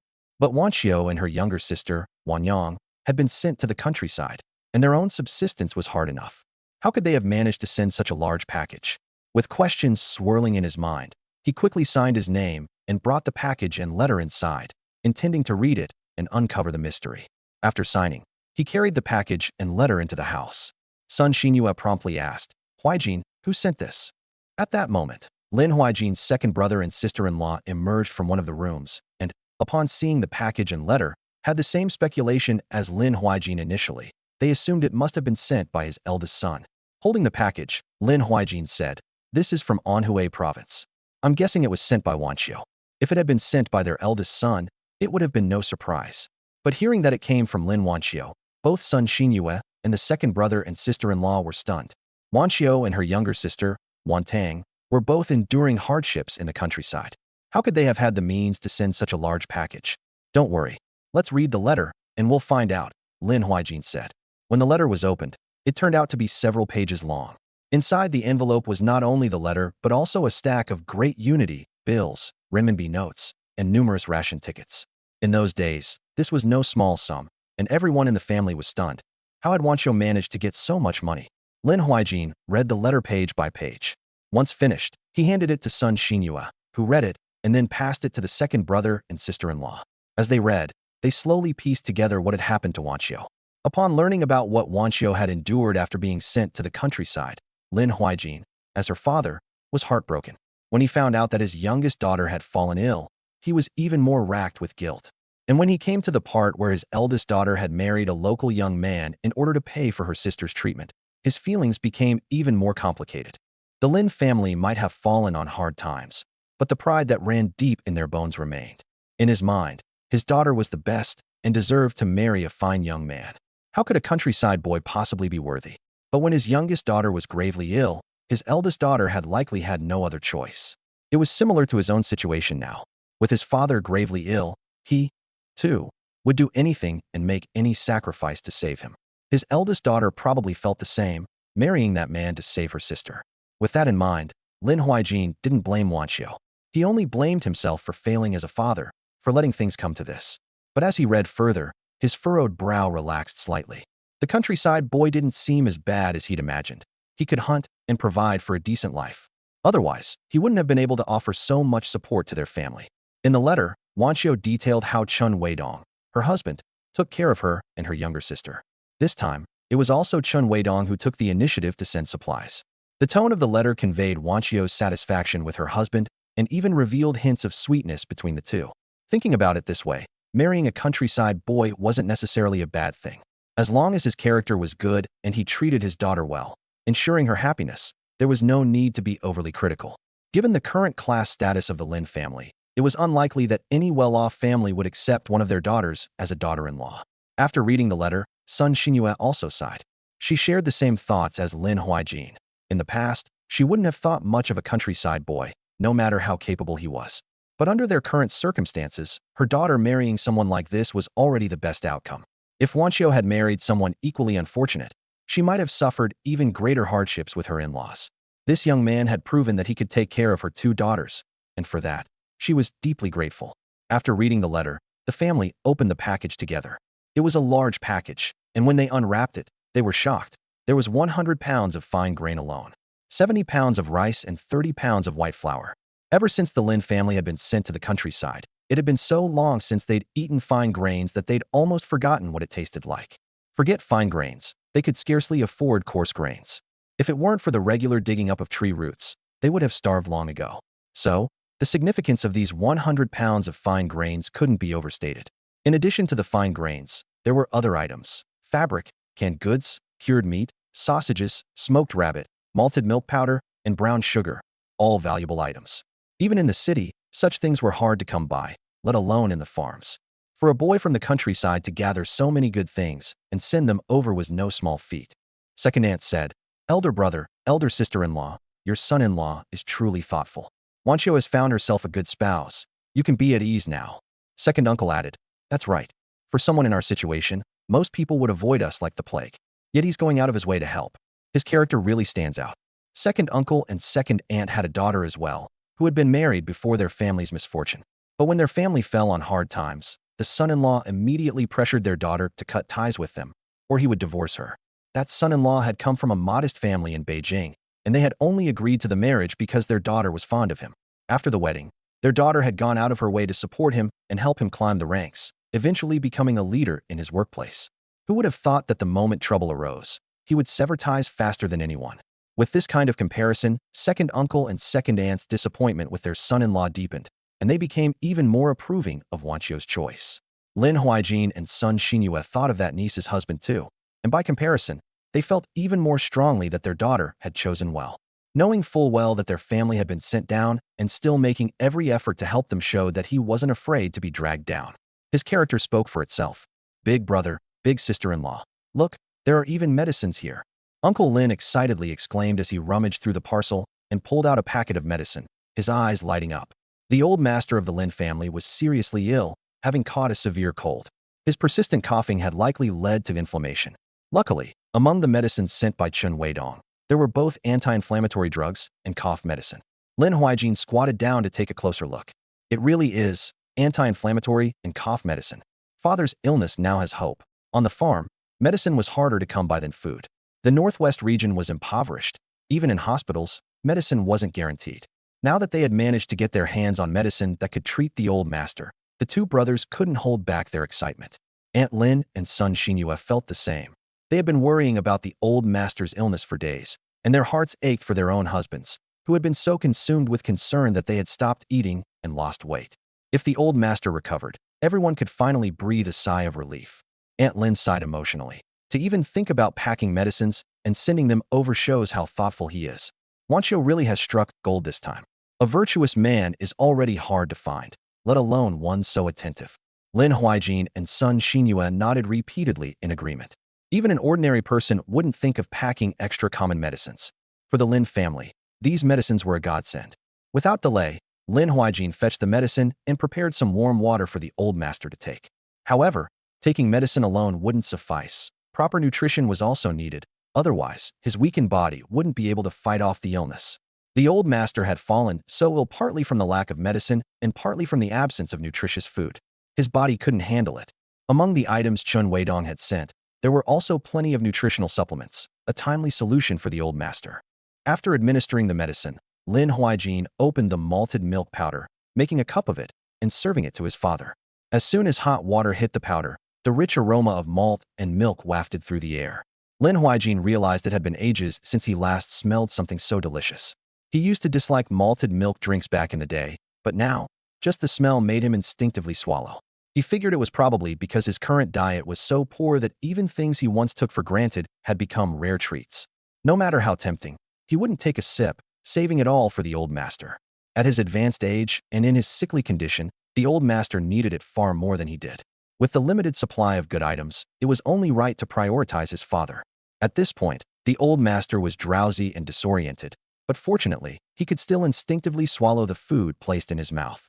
Sipping on the sweet and fragrant malted milk drink, the old man thought he was dreaming. Where could one even imagine drinking something so good after being sent to the countryside? When he finished the cup, Lin Huaijin gently settled him back into bed to rest.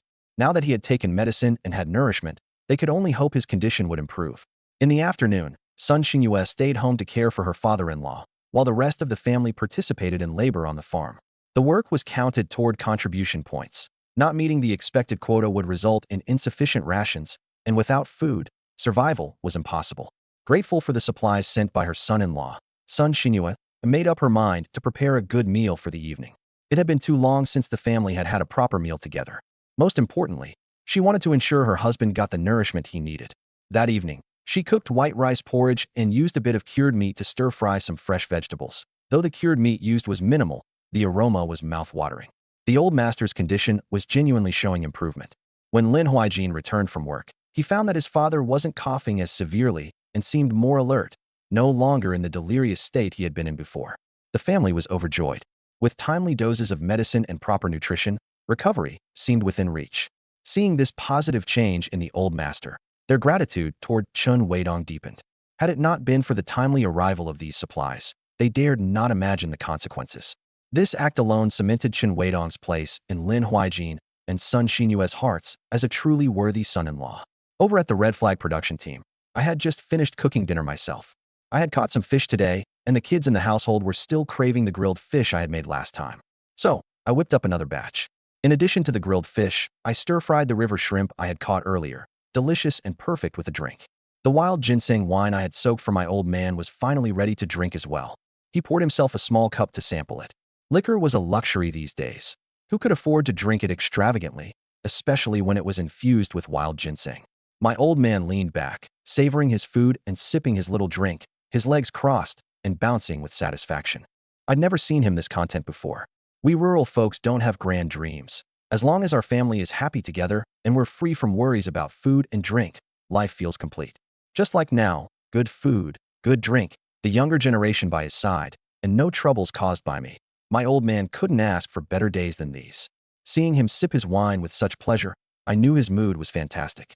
Thinking back to my past life, when I'd married the wrong woman and dragged him into a life of toil and suffering, guilt welled up in my heart. But now, in this life, I finally had the chance to make amends. After everyone had eaten their fill and taken turns washing up, it was my turn for a bath. Staring at the modest bathtub, a thought suddenly struck me. I had promised to get a bigger tub for my wife and me to enjoy some Mandarin duck fun together, and I had completely forgotten. Tomorrow, I'd make it a priority to contact the village carpenter to have one made. The mere thought of bathing with my wife had me filled with anticipation. The current tub was too small. Otherwise, I'd have already tried convincing her for a joint bathing session. Once I finished bathing, I hurried to the room to wait for Wanchio. When she finally emerged from her bath, to my surprise, she lit the kerosene lamp and began working on translating technical documents she had brought back from the mechanical plant. Seeing how diligent she was, I couldn't bring myself to disturb her and just lay there, waiting on the bed. An hour later, she still showed no signs of wrapping up her work. Unable to bear it any longer, I spoke up. Wanshio, stop working. It's late, and prolonged reading under the kerosene lamp isn't good for your eyes. Get some rest. Only then did Wanshio realize how much time had passed. Her eyes indeed felt strained. She closed the documents and stood up, turning to meet my intense gaze. Her cheeks flushed red. She immediately knew what was on my mind. She was my wife, after all. I treated her well, and she didn't refuse me. She walked right over to the bed. An hour later, Wanshio lay limp, completely exhausted. Not wanting to tire her further, I gently kissed her on the forehead and said, "Go to sleep, dear." I, however, got up and dressed. Half asleep, she managed to ask, "Brother Dong, where are you going?" "There was a good catch of fish today. I'm going to deliver a couple to the Fu family." I had mentioned this plan to her before, and she had been fully supportive.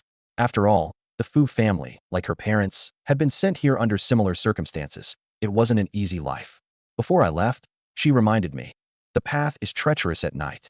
Be careful." Feeling a sweet warmth in my heart, I headed out under the moonlight, making my way quickly to the cowshed. This time, alongside the fish, I also brought them some cooking oil and salt. Fu Mingbo thanked me profusely before hesitating for a moment. Then he asked, "Comrade Chen Weidong, the next time you go to the county or community center, could you bring us a newspaper?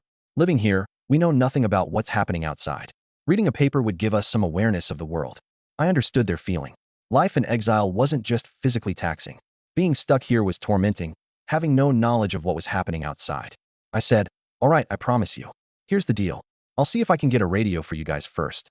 It's way better than just relying on newspapers." I didn't have a coupon for a radio in hand, so I'd need to ask Brother Biao. He was a black market trader and should be able to get the goods. When Fu Mingbo heard I planned to buy a radio, he hastily declined. "How can I accept that? It's too expensive, we can't take it. I'm not helping for free. When your family gets back on its feet, you'll repay me double. Just keep a mental tab, that's all that matters." Only then did he relent, carefully jotting down everything I had given him. On the way back after delivering the goods, I passed by the small woods behind the youth settlement. Suddenly, I heard a woman shouting. I perked up my ears to catch the sound. Wow, it seemed like a pair of wild lovebirds were sneaking out here for some wild fun. Married couples in these times wouldn't bother sneaking into the woods. Wasn't their own bed at home comfortable enough? Curiosity got the best of me. I lightened my footsteps and crept closer. By moonlight, I saw them clearly. Oh my, it was the male youth, Su Guoqiang, tangled with the girl from our brigade, Gao Xiaohong. I remembered vividly, in my past life, these two never ended up together. Gao Xiaohong married someone else. I silently pitied whoever would have to take the fall for this one. Still, I wasn't one to meddle in others' business. As long as it didn't interfere with me, I couldn't care less. Silently withdrawing, I made my way back home without further interruptions. When I got back to the room, Wanshio was already sound asleep. Maybe it was a bit warm. She'd kicked off her thin blanket and lay there in her thin nightgown, her figure fully revealed before my eyes. My throat tightened as a wave of heat surged through my chest. If I weren't afraid of waking her up, I would have certainly pulled her closer to relieve some more tension. Honestly, I could feel the benefits of this younger body. I was clearly more vigorous in that aspect than in my previous life. No wonder women preferred younger men. Suppressing my urges, I wrapped an arm around my wife and fell asleep. It was better than taking sleeping pills. I slept soundly till morning. Today, I had an appointment with Su Yang to go hunting in the mountains, so I got up a little earlier. Wanshio woke up with me too. I asked her intentionally, "Sweetheart, why not sleep a bit longer? Or were you not tired out last night?" She immediately caught the innuendo. If she wasn't tired, that implied I hadn't performed well. Her face turned bright red as she said coyly, "I wanted to wake up early to do some translations. It has nothing to do with being tired or not." I thought she must have been eager for the manuscript payment. "Dear, your husband can make money now. Don't work yourself too hard. No amount of pay is worth jeopardizing your health." She was quite touched, though I had misunderstood. It wasn't about the money. She felt anxious about the mechanical factory waiting for the documentation and wanted to finish it early to avoid causing delays. "Dongji, I understand. I'll prioritize my health, but the factory is in urgent need of this, so I want to finish it quickly and deliver it to them." "Good, as long as you know that." I affectionately tapped her nose and, seeing no one outside the window, quickly leaned in to plant a kiss on her smooth cheek. Caught off guard, she blushed again and immediately glanced out the window. Thankfully, no one was around. If the kids in the house saw us, it would be embarrassing, and I worried about setting the wrong example for them. Chuckling, I left to wash up and have breakfast. Just as I finished eating and was about to fetch Su Yang, the kid showed up early. "Yangzi, have you eaten breakfast yet?" Going up the mountain required strength. Doing it on an empty stomach was out of the question. I ate. I even snatched a boiled egg from my two little brothers. They never used to give me a bite, so now I just take it directly. I gave him a thumbs up. This kid was growing gutsier by the day. At this rate, his deadbeat dad and stepmother wouldn't be able to handle him much longer. Once we were geared up, we headed for the mountain. Having gone hunting with me twice already, Su Yang's physical stamina had noticeably improved. He used to collapse after 2 hours, but now he still had energy after the same amount of time. Looking him over, I could tell. This kid had even put on a little weight. It wasn't obvious, but it was there if you looked closely. Su Yang squirmed under my gaze. Dongji, why are you staring at me? Is there a bug on me? No, I just noticed you've gotten a bit sturdier.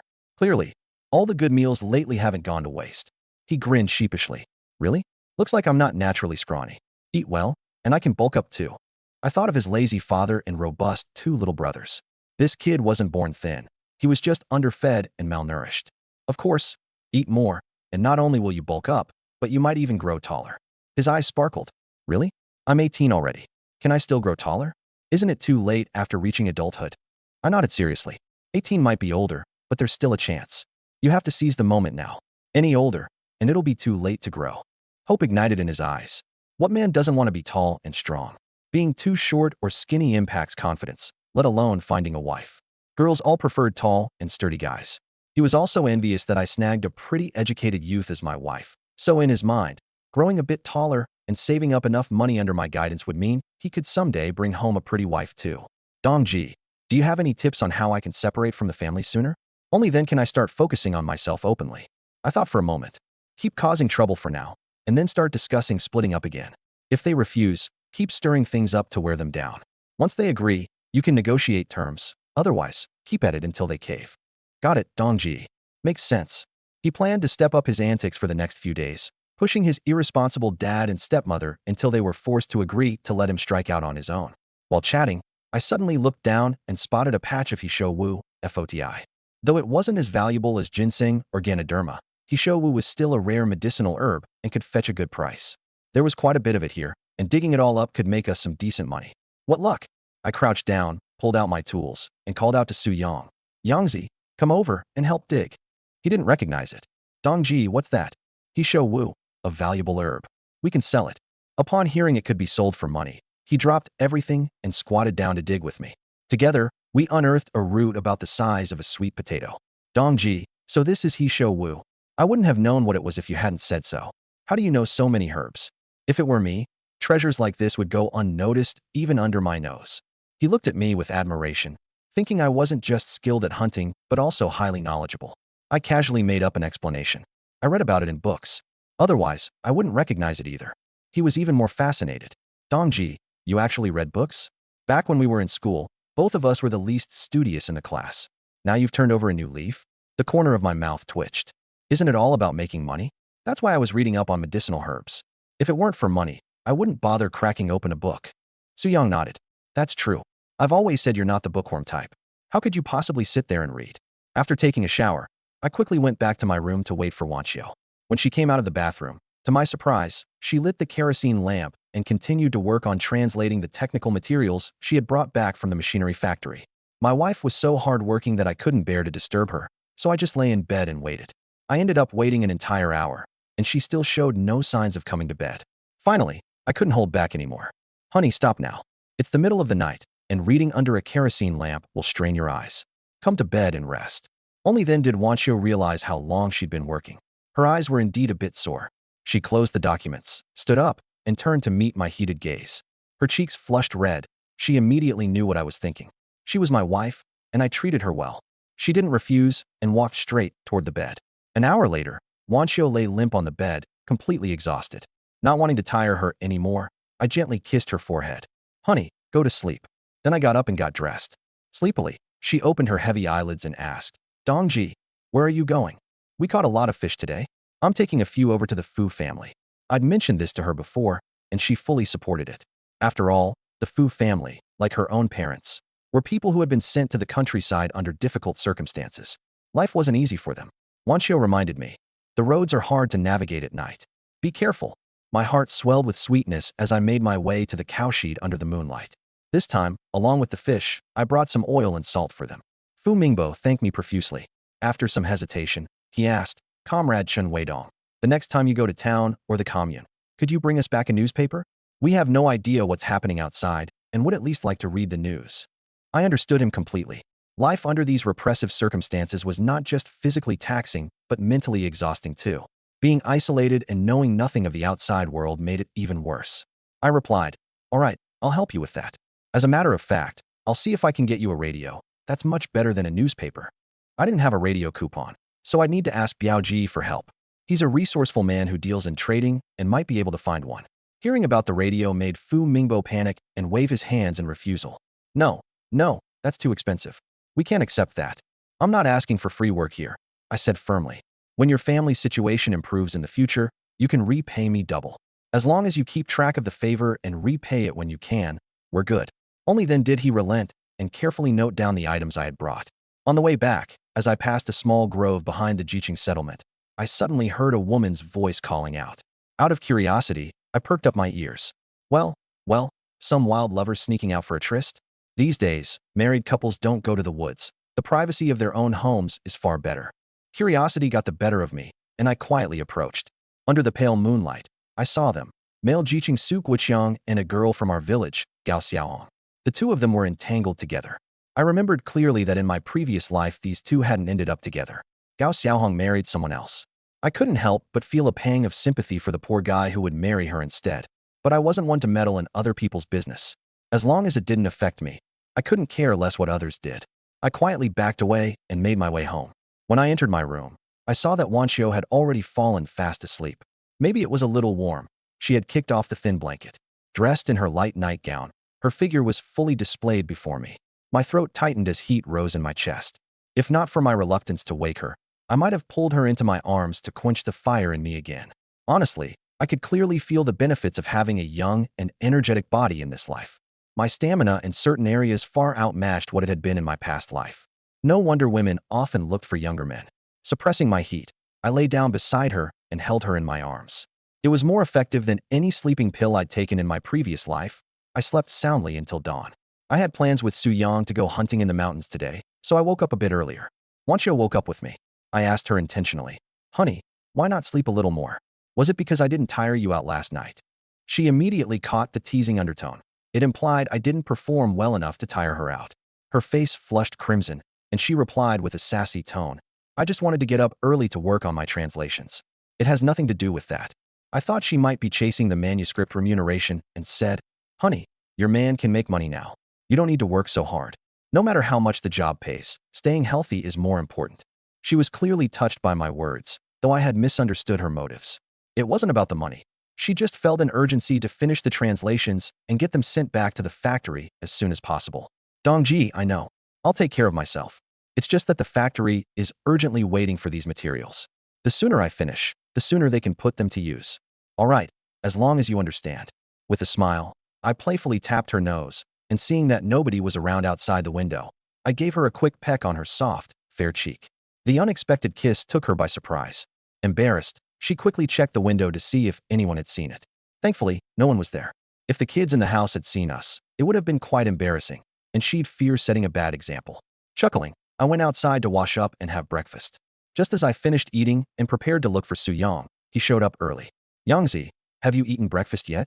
Climbing the mountain takes a lot of energy, so it's important to have a full stomach. Yeah, I even swiped a boiled egg for my little brothers this morning. They used to never let me have one, but now I just go ahead and grab it myself. I gave him a thumbs up. This kid was getting bolder and tougher.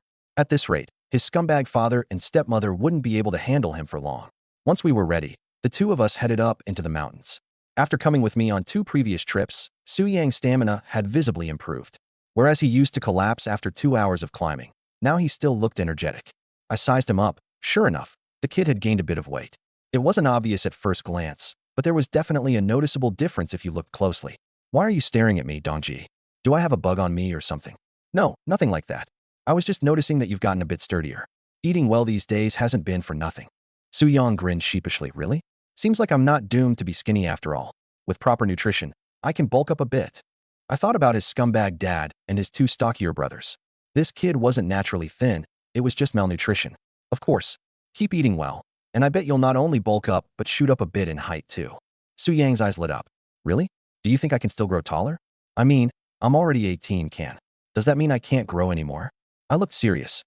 You're not young anymore, but there's still a chance. You need to catch up quickly, otherwise, it'll be too late. The boy's face lit up with hope. Which guy wouldn't want to be tall and strong? Being short and skinny not only affects confidence, but it also makes it hard to find a wife. Girls always prefer someone tall and robust. He envied me for finding a beautiful intellectual youth as my partner, and he thought if he could grow taller and earn enough money while following my lead, he might also marry a beautiful woman someday. Dong-gu, can you give me some suggestions on how to split from my family quickly? Once I'm independent, I can openly start taking care of myself. I thought for a moment. Keep stirring trouble for the next few days, and then bring up the idea of splitting the family again. If they don't agree, keep causing a fuss. If they agree, you can even discuss terms. Otherwise, just drag it on with them. Got it, Dong-gu, I understand. He was determined to keep making trouble for a few more days until his scummy father and stepmother couldn't take it anymore. That way, when the time came to negotiate splitting the family, he'd have leverage. As we talked, I suddenly glanced downward and saw a patch of Polygonum multiflorum, FOTI root. Although it's not as valuable as ginseng or lingzhi, it's still a rare medicinal herb that can make money. Upon seeing such a good patch of it, I realized digging it all up would mean earning a good amount. What luck! I crouched down and took out my tools, calling out to Su Yang. Yangzi, come over here and help me dig. He looked curious. Dong-gu, what's that? Polygonum multiflorum, a valuable medicinal herb that can be sold for money. The moment he heard it could bring money, the kid immediately crouched down without hesitation to join me in digging. We first unearthed a root the size of a sweet potato. So this is Polygonum multiflorum, Dong-gu? I wouldn't have even recognized it if you hadn't told me. How do you know so many kinds of herbs? If it were just me wandering in the mountains, a treasure could be right under my feet, and I'd miss it. He looked at me with admiration, thinking I wasn't just good at hunting, but also knowledgeable. I made up an excuse casually. I read about it in books. Otherwise, I wouldn't know either. Su Yang was even more amazed. Dong-gu, you read books now? Back in school, both of us were the least interested in studying. Did you switch sides? I twitched my lips. Well, it's for the sake of earning money. Otherwise, I wouldn't bother reading. Su Yang nodded in agreement. Makes sense. I figured you weren't the bookish type. How could you even sit down and read? I really wanted to sew that mouth of Su Yang shut. A wise man doesn't dwell on past embarrassments. He didn't really need to bring up all my old blunders. But, speaking of which, today's trip into the mountains was worth it. I dug up the entire patch of Polygonum multiflorum, filling a whole basket. Whatever price it sold for, Su Yang and I would definitely make a good profit. While the afternoon harvest was modest, I did manage to catch 2 pheasant-like flying dragons. These are exceptional treats that could fetch a high price on the black market. But I didn't plan to sell them. I wanted to keep them for my family. I could always earn more money, but certain rare delights can't be bought no matter how rich you are. In my previous life, I had only tasted flying dragon twice, and my family never had the chance to try it. Tonight, I'd prepare the dish for everyone to enjoy. Seeing that it was getting late, I called Su Yang to head back down the mountain together.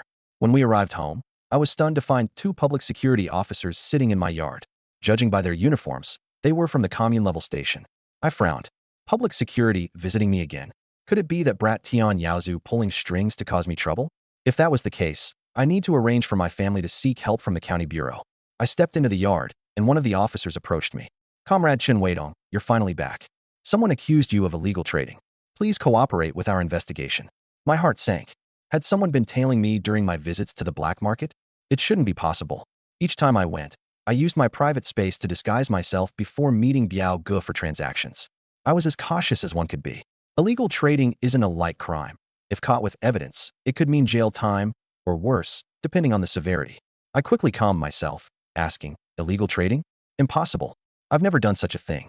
Who accused me? And what exactly am I being accused of trading? The officer explained, the accusation claims you're selling ration tickets. Did you recently buy a wristwatch from the county supply and marketing cooperative? Without a work unit, you wouldn't typically have access to a watch ticket. Someone said you must have been privately buying and selling the tickets. You need to explain the source of that ticket. If not, you'll have to come with us to the station. Hearing this brought a wave of relief. I wasn't accused because of my dealings with Biao Gu. This would be easy to resolve. I responded, yes, I did buy a watch, and yes, I used a ticket, but its source is entirely legitimate. I was recognized for bravery last time by the county bureau. Public security officers from your commune were there when I was awarded, and the reward included that watch ticket. If you don't believe me, feel free to call the county bureau to confirm.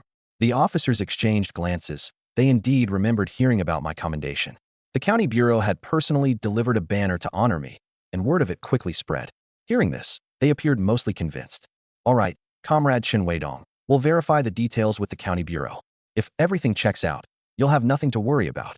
They turned to leave, but I stopped them. Officers, if the report turns out to be false, doesn't that mean the accuser made a malicious allegation? Shouldn't you be dealing with people who spread false accusations? I was pretty sure the accuser was that wretched Tian Xiaolan. Besides my family, she was the only one who knew about the watch. And given the people I'd crossed paths with, she was the likeliest culprit. If she was bold enough to report me, I wouldn't let her off so easily. There's no way I'd let her go without facing consequences. The officers were momentarily taken aback. They often handled the accused, but rarely dealt with the accuser directly. However, this situation was unique. The person being accused here was a county-recognized hero who had shown bravery, receiving an award directly from the county bureau. If someone maliciously slandered him, it would reflect poorly not only on me, but also on their superiors. After considering this, they agreed. Don't worry, Comrade Chen Weidong. If the accusation proves to be fabricated, we will appropriately penalize the falsifier. With that assurance, I felt at ease. Tian Xiaolan had no idea what trouble she'd brought upon herself. She might have thought she was being clever, but she had effectively shot herself in the foot. After the public security officers left, Lin Wanxiu and Chun Hongqin both let out sighs of relief. My eldest sister huffed angrily. Who would accuse you like that? Whoever it is deserves to be struck by lightning. I suspected it was Tian Xiaolan, but I didn't share my thoughts. Whether it was her would soon be clear once the officers investigated. I smiled and reassured everyone. Big sis, it was just a false alarm. The one who reported will be punished, so let's not worry about it. I cast a glance at Big Sis. In the past, at her in-laws, she was always submissive and quiet. But after staying at her parents' home for some time, her temper had grown stronger.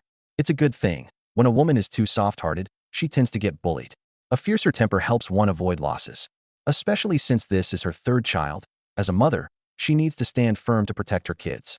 If she'd been like this earlier, she wouldn't have suffered so much all these years. Speaking of in-laws, I thought of Pan Guobin's incident. It's been a while, and there's been no gossip about his affair. It seems Brother Long didn't take the matter seriously.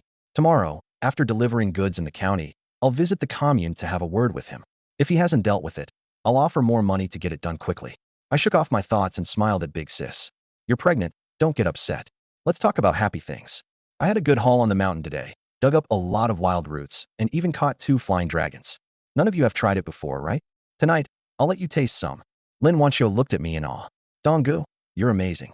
You never come back empty-handed when you go up the mountain. I grinned. Just lucky, I guess. Su Yang chimed in with flattery. East brother, you're being too modest. This is clearly skill. Most people wouldn't even manage to hit a flying dragon if they encountered one, but no wild game has ever escaped your gun. Your marksmanship is better than that of professional soldiers. Lin Wanxiu nodded firmly. Of course, her husband was more skilled than just lucky. Su Yang put down his carrying pole to head home, and I reminded him, don't forget to come back for dinner tonight and try some flying dragon. That kid grinned sheepishly and agreed. First, he'd go eat his dinner at home, then come here for seconds. Not a single grain from his family share would go to waste. After Su Yang left, I started cleaning the flying dragons. By this time, Chen Dai and a few others had returned from work. They already knew the police had come looking for me. When I wasn't home, the officers waited in the yard. My father, unsure when I'd return, had gone off to work first. Now that he was back and saw the officers gone and me bustling in the yard, he was relieved. He quickly asked the family what had happened. After hearing the story, he finally let out a full breath of relief. My mother, Zhang Shufan, grumbled behind their backs, just like Big Sis. She cursed the person who reported me. Truly despicable. They can't stand to see others doing well. Why can't they just mind their own business? I comforted her. Mom, don't get angry. It's a small matter and not worth getting upset over. The police promised to deal with the person who reported us, so don't worry. I then shared a few happy tidbits, quickly turning her mood around and making her laugh. After cleaning the flying dragons, I picked some vegetables and headed to the kitchen to get started on dinner. Flying dragon meat doesn't require complicated cooking methods, just a simple stew, and it tastes phenomenal. Luckily, there aren't any wild animal protection laws yet. In a few years, when those laws come into effect, this species will be protected as a Class 2 national animal, and eating it could land us in jail. I figured I'd let the family try it while it was still allowed. Later on, even if we came across it again, we wouldn't dare to eat it. From what I know, flying dragons are a real delicacy. In ancient times, they were tribute exclusively to royalty, and ordinary folk never had the chance. It's said that the Empress Dowager Cixi loved it. The meat is especially tender. I put the flying dragon into an earthen pot to slow cook and sautéed a few seasonal vegetables. While the veggies were simple, my cooking skills ensured everything tasted great. As the stew bubbled away, a rich fragrance quickly filled the kitchen. To me, the aroma of flying dragon was even more enticing than chicken soup. No wonder flying dragon soup ranks among the top 10 dishes in Hua cuisine. The aroma from the kitchen made my family salivate, especially the kids. They're at the age where they love tasty food. Even my two little pups, Jinwoo and Baihu, trotted over to the kitchen door. Luckily, I glanced down, or I would have stepped on them. I quickly picked them up and carried them out. The puppies whined pitifully, and I could only explain, "Stay out of the kitchen, or you might get stepped on." I called out to Pandaya. "Daya, keep an eye on Jinwoo and Baihu. Don't let them run into the kitchen." She responded and carried the pups away. I couldn't help but chuckle to myself. Those two really had sharp noses, knowing the delicious smell was coming from the kitchen. I hastened my preparations. Otherwise, everyone, human and dog alike, might go crazy with hunger. Another 10 minutes or so later, dinner was ready. Suyang had also arrived, sitting with the family in the courtyard, chatting away. My mother, Zhang Shufan, doted on the boy and didn't stop talking to him. Once the meal was ready, I called everyone to the table. Naturally, all eyes were on the flying dragon soup. I served everyone some meat and soup. "Try it. Let's see how this flying dragon soup tastes." Everyone took a sip, and their eyes widened. They had thought chicken soup was the pinnacle of taste, but this was on another level entirely. My mother exclaimed in wonder, "What bird is this that it's so fragrant when stewed?" I smiled. "Mom, this is flying dragon. Back in the Qing dynasty, this was something the emperor and the dowager Cixi loved. How could it not taste incredible?" Hearing this, my mother suddenly realized. She then asked, "Wei Dong, doesn't that mean flying dragons must be very valuable?" I didn't hide it. Yes, each one could sell for at least 200 or 300. The moment she heard the price, my mother fidgeted in her seat. "What? That expensive? Oh my, why'd you stew it for us to eat? If I'd known, we could have sold them. 200 or 300 per bird, and I'd stewed too." This pot of soup was worth 500 to 600. It made my mother's heart ache to drink something so extravagant. She felt it was such a waste for a rural family like ours. Others at the table, hearing the value, also thought it was a pity to eat them. I laughed. "Mom, none of you have ever tried this before, so I saved them to let the whole family enjoy. Money can always be earned again, but who knows when we'll come across flying dragons next time. These creatures are indeed rare. It's not easy to encounter them on a mountain." This time, catching two was pure luck. Su Yang, sitting nearby, joined in to reassure her. "Aunt Shufan, my East brother is capable. He'll never lack for money. You should listen to him. When you find something good, let your family try it first." Hey, no wonder flying dragon is expensive. The soup is delicious, and the meat is tender. This time, I've really lucked into a taste, thanks to East brother. Otherwise, I'd never get the chance in my life. I glanced at him, appreciating his easygoing attitude. Seeing that even Su Yang, someone entitled to a share, had no complaints, my mother finally let it go. Happily, she continued sipping her soup, although now she drank in tiny sips, savoring each drop carefully. She even made sure not to waste a single D at the bottom of her bowl. Wasteful. Jinwoo and Baihu were also enjoying the good life. While we ate meat, they gnawed on bones. I even mixed some flying dragon soup with white rice for them. The two pups were eating with such joy, their tails wagging nonstop. I thought to myself that I needed to raise them quickly and train them into hunting dogs. Once they grew up, they could help me find game in the mountains. My mother sighed. "Wait on, these two pups are living the dream following you. Who else feeds their dogs like this? Most people in our brigade can't even eat this well themselves." I replied, "Mom, just wait and see. Feeding them well now means they'll give back to us even more in the future." My mother didn't understand. "What do you mean? Are you planning to slaughter them and eat dog meat?" My mother actually had a strong aversion to eating dog meat. Once she raised animals, she'd grow attached to them, treating them like family members, and couldn't bring herself to kill them. As soon as she said this, Jin Woo and Baihu turned their terrified eyes toward me, as if they understood her words. My mother. Me. What the heck? Could these two really be that intelligent? I remembered that old mother dog at Chun Erju's house. It must be where they inherited their smarts. Smart pups like this were perfect for being trained as hunting dogs. If I put in the effort, they could definitely become excellent hunters. Afraid of scaring them any further, I quickly reassured my mother. "Mom, why would I ever butcher them? We have plenty of game to eat. I'm raising them to serve more than just guarding the house. Mainly, I want to train them into hunting dogs. In the mountains, humans don't have the natural edge that dogs do. If they're trained properly, they could help me bring back even more game."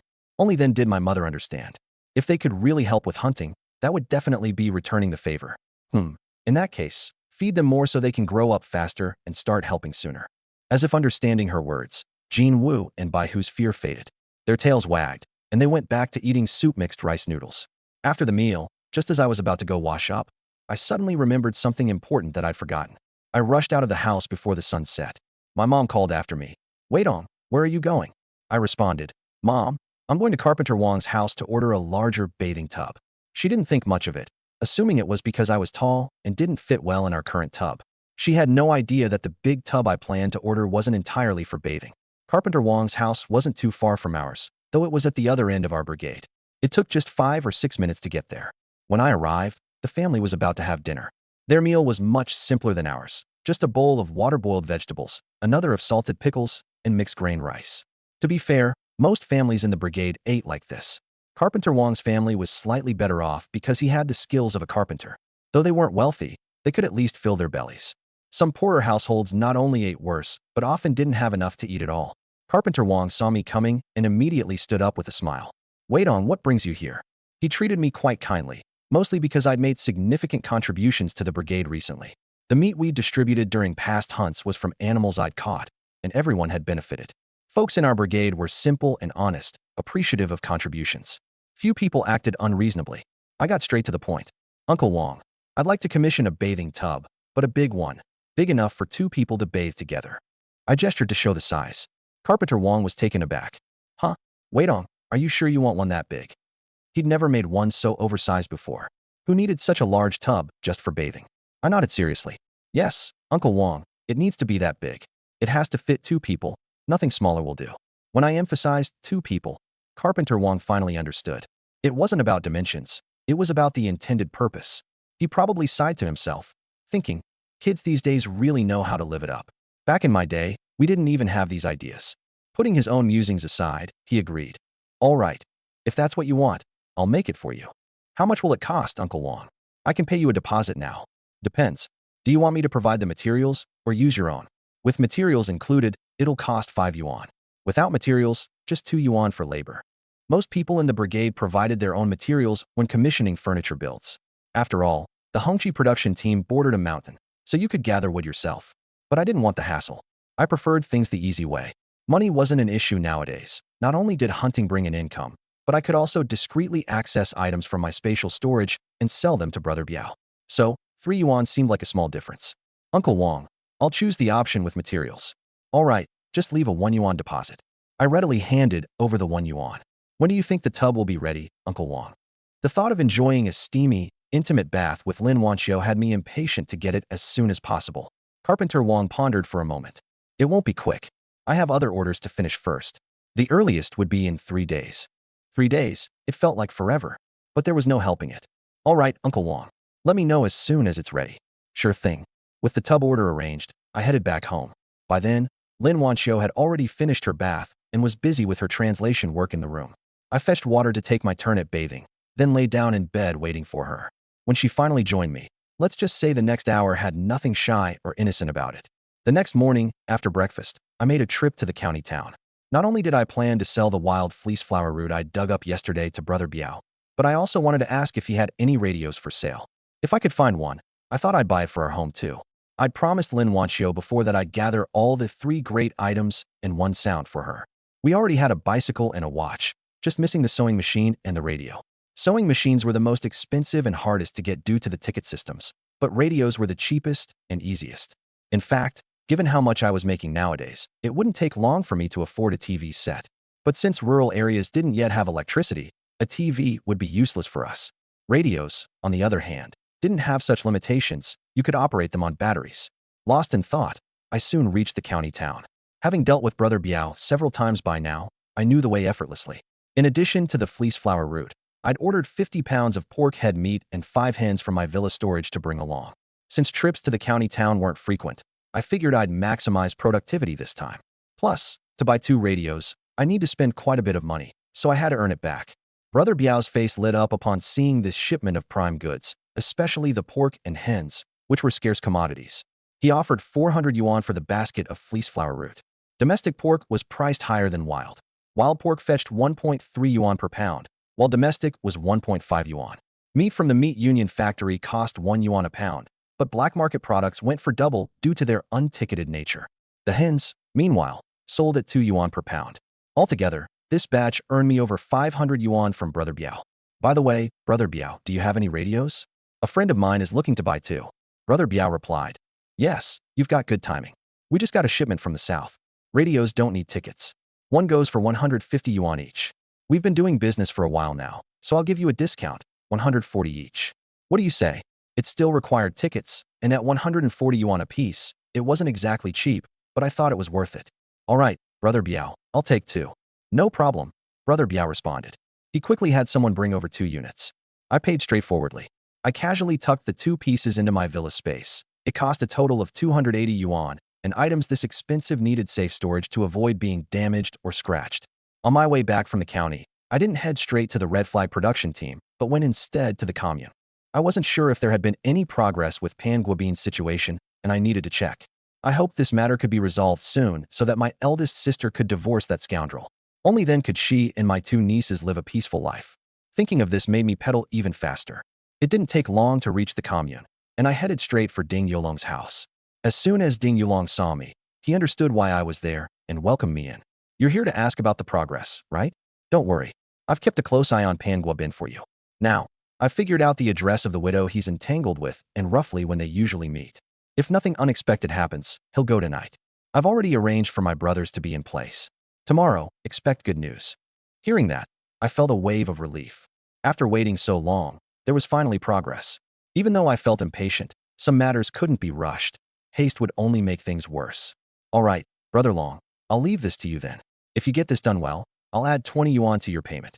Money wasn't an issue for me. I just wanted the matter resolved quickly. Offering more money was to encourage Brother Long to focus more diligently, handle it swiftly, and handle it well. Hearing my words, Ding Yulong laughed. Sure, don't worry. My brothers and I will take care of it beautifully for you.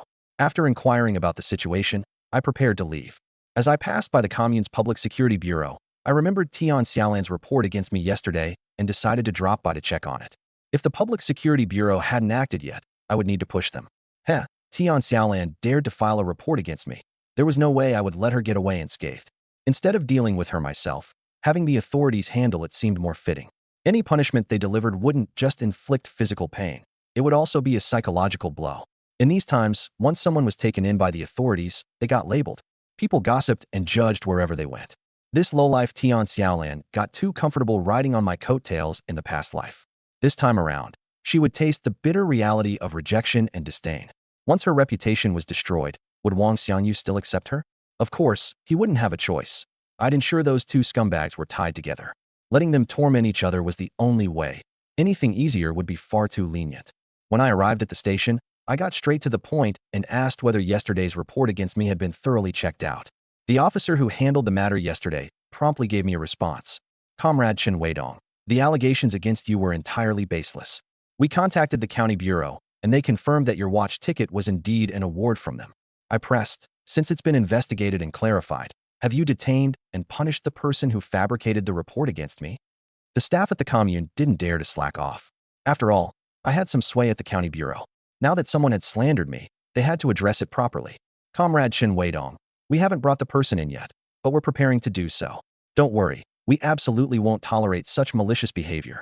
Hearing this assurance, I didn't make things too difficult for them. After leaving the commune, I headed straight for the red flag production team. Heh, I couldn't help but feel a little anticipation. What kind of reaction would Tian Xiaolan have when she was detained and punished by the authorities? Would she regret reporting me?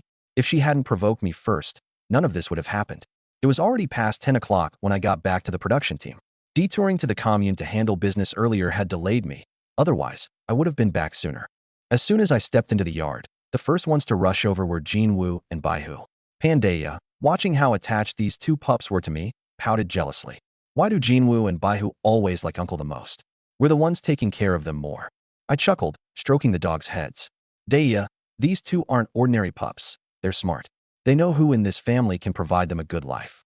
Milk flows to where it's given. Dogs, too, understand this logic. After thinking it over, Daya seemed to agree, and her jealousy dissipated. She then told me how living in my household these past few days had redefined happiness for her. No work required, delicious meals every day, plentiful snacks. It was a kind of life she'd never even dared to imagine before. I put my things down and went into the room. There, Lin Wanqiu was tirelessly caught up in her translation work. This girl was truly a go-getter. While she could have easily relied on me, she insisted on standing on her own feet, striving to make herself stronger. A woman like her would be someone I could stand shoulder to shoulder with when challenges came our way. Hearing the door open, she finally looked up. "You're back, Dongji. Seemed like you were out a bit later than usual today." "Yeah, I made a trip to the commune for some errands." From my basket, I pulled out a radio, smiling. "Look what I brought back for you, dear wife." She gasped in delight. "Dongji, is this a radio?" "Yup. Today the Hisho Wu sold for 400 yuan, so I picked it up along the way. Now, all we're missing from your 3 rounds, one sound, is a sewing machine. The rest is complete." Holding the radio, tears filled her eyes, touched beyond words. It wasn't the material items that moved her, but the fact that I valued my promises, fulfilling them one by one. "Dongji, this must have been expensive, right?"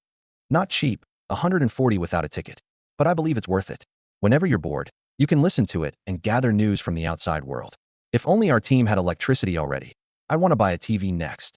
Her eyes brimmed with even more emotion, glowing with affection. "Dongji, thank you. You're so good to me." Facing her gaze, so full of feeling, I almost couldn't stand it anymore. Wrapping an arm around her waist, I lightly tilted her chin. "If you really want to thank me, words aren't enough. You've got to show it with action." In that moment, understanding what I meant, her face turned scarlet. She quickly pushed me away. "Dongji, it's broad daylight, and there are people outside. They'll hear. It's inappropriate." I wasn't about to let her off that easy. Pulling her to the door, I pinned her against it and whispered into her ear, "Don't worry. I'll make it quick. Just lock the door." About 10 minutes later, I emerged from the room feeling refreshed. Her face, however, was as red as a monkey's butt. She quickly fixed her clothes and sat back down at her desk, probably cursing me in her mind for being such a scoundrel. Earlier, she hadn't dared make a sound, fearing people outside might hear and spread rumors, corrupting the kids.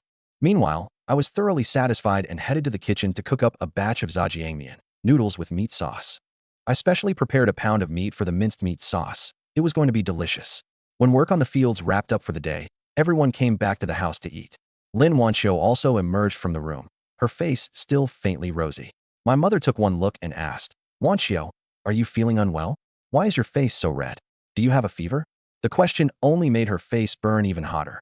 How could she admit the truth? She had no choice but to come up with an excuse. "Mom, I'm fine.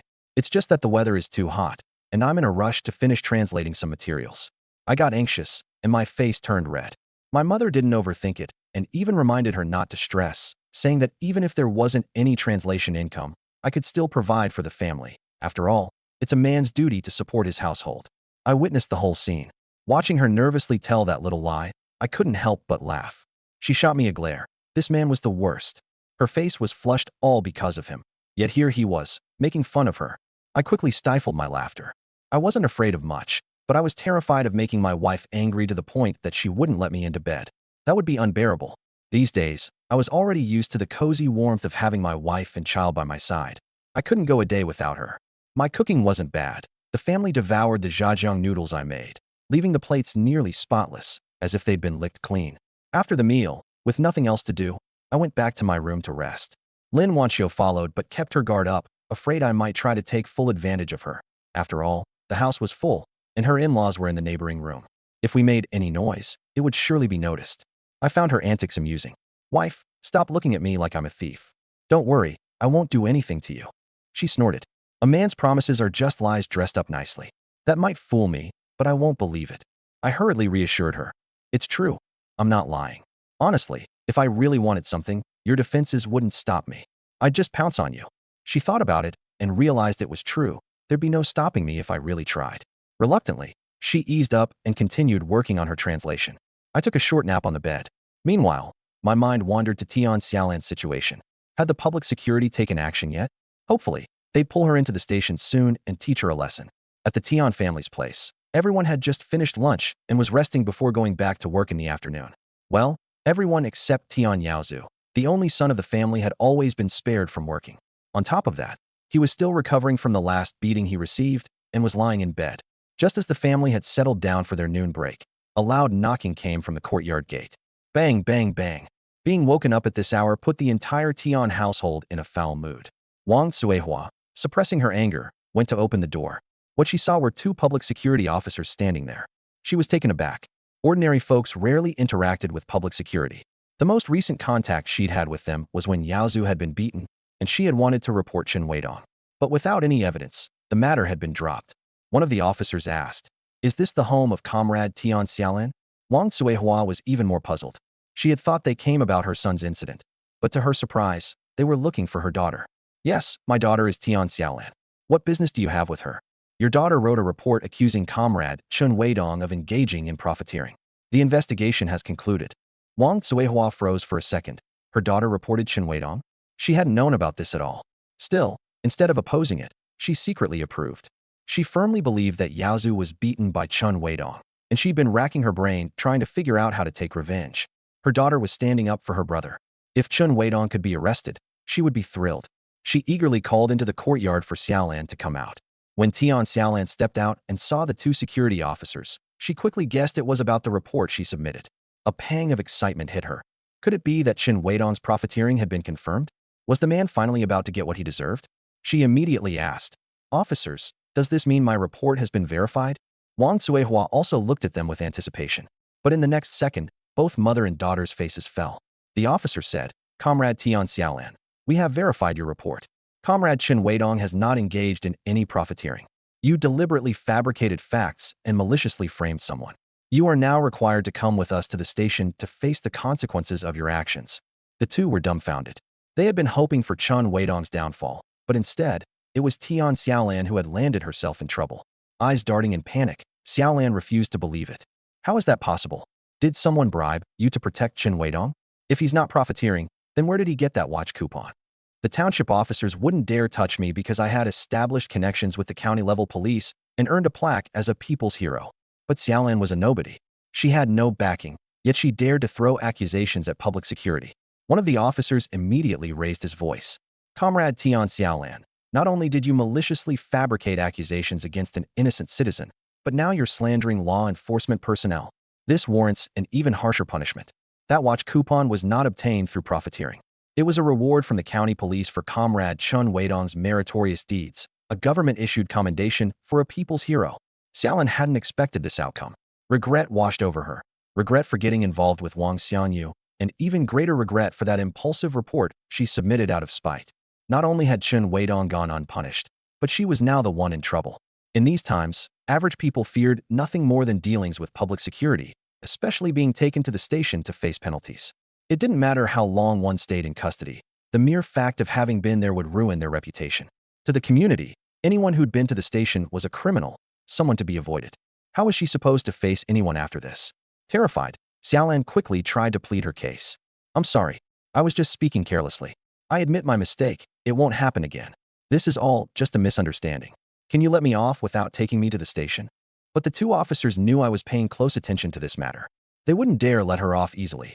If I wasn't satisfied and escalated it to the county level, they'd end up in trouble for mishandling the case. So, despite Xiaolan's pitiful demeanor, they remained unmoved. Compared to a teary woman, their careers mattered far more. Wang Suihua quickly caught on and began pleading on her daughter's behalf. On the one hand, this was her daughter. No matter how much she favored her son, she couldn't just abandon Xiaolan. On the other hand, having Xiaolan taken away would bring shame to the entire Tian family, especially since Yaozu wasn't married yet. Such a scandal would make matchmaking considerably harder. Yet, no matter how much the mother and daughter begged, the two officers stayed stern and refused to relent. The commotion alarmed the rest of the Tian household and their neighbors, who came out to see what was happening. They were greeted by the sight of Xiaolan being handcuffed and escorted away. Wang Suihua, unable to stop them, collapsed to the ground, wailing. The Tian family's reputation was doomed. However, as an ordinary citizen, she didn't dare obstruct police work. Causing too much of a scene might result in her being taken away too. As the officers walked off, the neighbors gathered around and started asking questions. "Suihua, what happened? What kind of trouble did Xiaolan stir up to get taken by the public security?" Ashamed, Wang Suihua didn't want to discuss such a disgraceful matter and simply sat there, crying inconsolably. One of the neighbors speculated. "Suihua, could it be that Xiaolan was caught having an affair? After all, it was hard to imagine a young woman like her getting in trouble for theft or robbery. 80%. It's probably an improper relationship between a man and a woman." As soon as this was said, the other neighbors also thought it was very possible. Who didn't know that Tian Xiaolan was as pretty as a flower, the kind of beauty notable throughout 10 villages? It was easy for men to fix their eyes on her. When Wang Suihua heard this, she couldn't accept it. A reputation for immorality was worse than being known for making false reports. Trying to hide it would only make the gossip worse. She had no choice but to speak up. Pointing at the neighbors spreading rumors, she yelled, "What nonsense are you talking about? How could my Xiaolan possibly be involved in something like that? Shut your filthy mouth. My daughter just misunderstood something. She made a mistake and reported someone for speculation and profiteering without properly understanding the situation. It caused some trouble, that's all." She tried to downplay matters as much as possible, hoping to minimize the impact. But the neighbors were still speechless. What did she mean, just misunderstood? Was reporting someone something you could do lightly? Reporting someone without getting the facts straight. Either you were dumb or malicious. Everyone had thought Tian Xiaolan was honest and simple, but now they realized people couldn't simply be judged by appearances. Folks were all thinking that they'd better keep their distance from her in the future. Who knew if the next person she'd report might be them? Now that Tian Xiaolan had been detained for her baseless reporting and punished, it seemed like she deserved it. At least she'd learn a lesson. Maybe next time, she wouldn't randomly lodge accusations. Wang Suihua sat on the ground wailing, but no one sympathized with her. Some cursed her behind her back, and others mocked her directly to her face. I didn't know about all that drama with the Tian family yet. If I had known, I probably would have laughed in secret. That afternoon, I had such a good nap at home. When I woke up, my legs were still a bit weak. After stretching out in the yard for a while, I spent some time playing with my two nieces and my sister-in-law. My eldest sister, Chen Hongqin, noticed I was up and came over holding a shoe sole. "Wait on, come here. Try these soles and see if they fit. If they do, I'll make you a new pair of shoes." I'd been going up the mountain frequently these days, wearing out my shoes. All the pairs I had at home were in bad shape. My sister noticed and decided to make me a few more pairs. It was also a good way for her to use up the leftover scraps from making clothes. I was aware of her intentions. She had brought her two daughters to live at her parents' house, relying on me to support them. She couldn't help out much otherwise, but making shoes or clothes made her feel like she was contributing to the family. It gave her peace of mind. Smiling, I walked over, slipped off one shoe, and compared it with the sole she was holding. "Sister, it's perfect. Go ahead with this size." But my sister shook her head. "It's perfect now, but that won't do. I need to make them a bit bigger. Since you're always climbing the mountain, I'll need to add extra layers to the soles and uppers to make them more durable."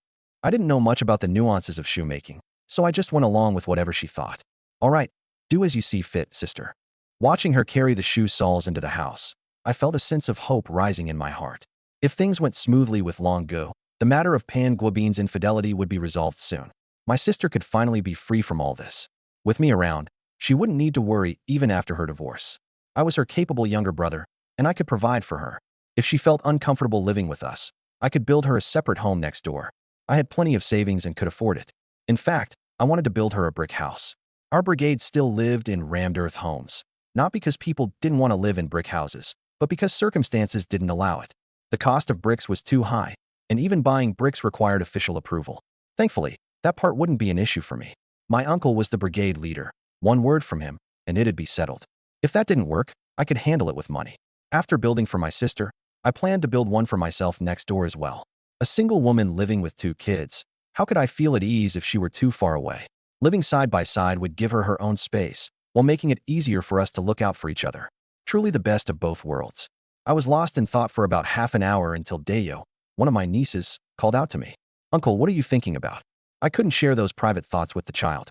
No matter how despicable Pan Guobin was, he was still her biological father, and I didn't want to say anything that might make her feel ashamed. "Nothing much," I replied. "Uncle was just thinking about what tasty food to make for you tonight. What would you like to eat, Dayo?" Dayo rested her little face in her hands, caught in a dilemma.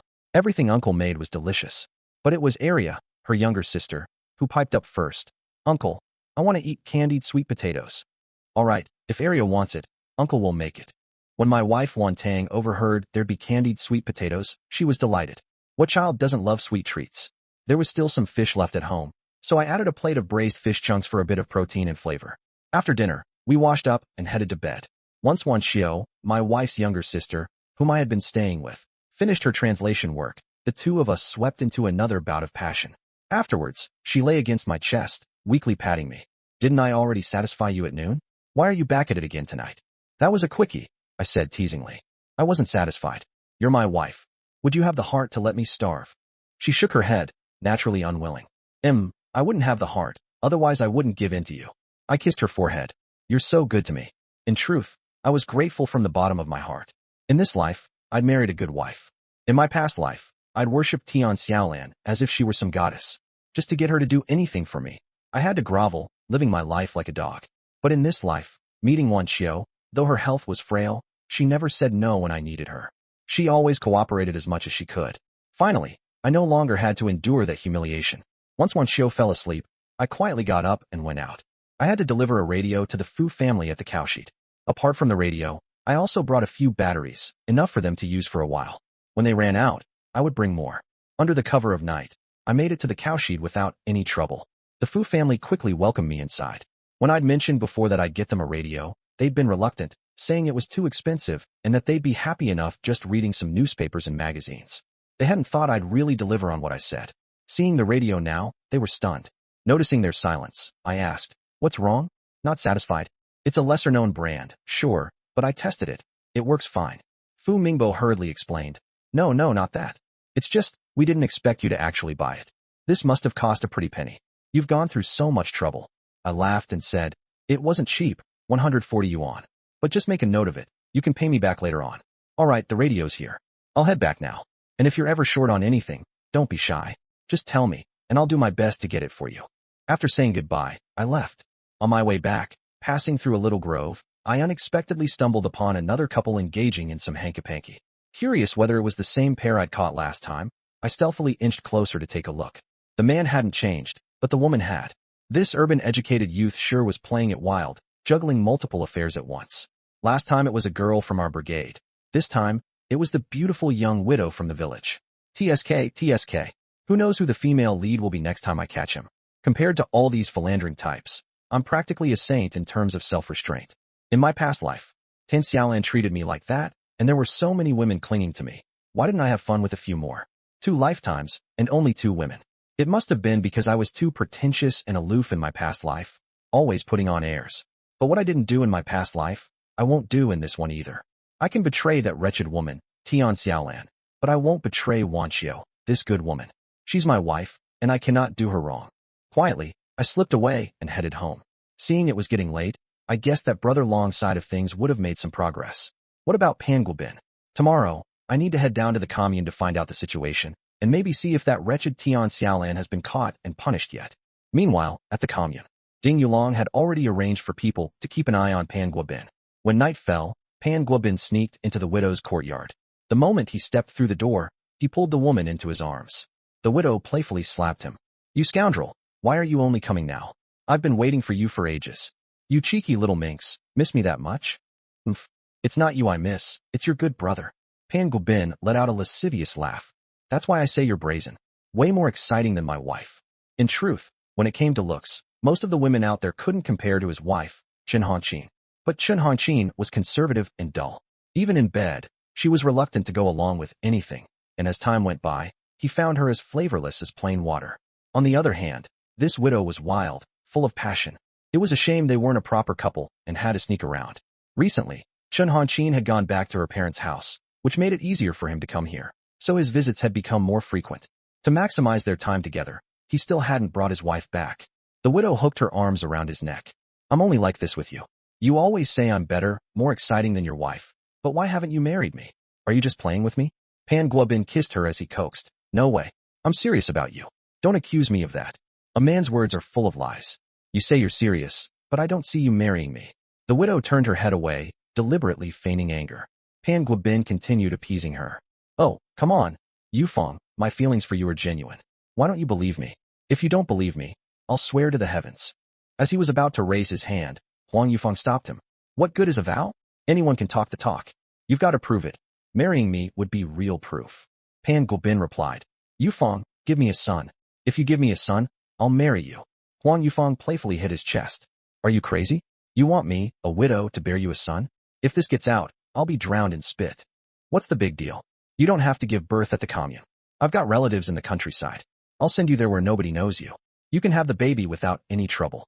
Huang Yufeng considered his suggestion, thinking it might be feasible. She leaned into his arms. "If I really do give you a son, will you marry me?" Pan Guobin nodded seriously. "Of course. But let me tell you, marrying me wouldn't be as carefree as things are now. Once you're officially my wife, you'd have to take care of my parents and even become a stepmother. There'd be so many burdens waiting for you. Isn't it better this way? I give you most of my salary anyway, so what's there to worry about? I haven't divorced my wife yet, not because I'm still attached to her, but because I care about you. I don't want you to become a maidservant tending to others. His words weren't entirely false. That's exactly how he thought of it. If this woman actually married him, she'd gain nothing from the deal.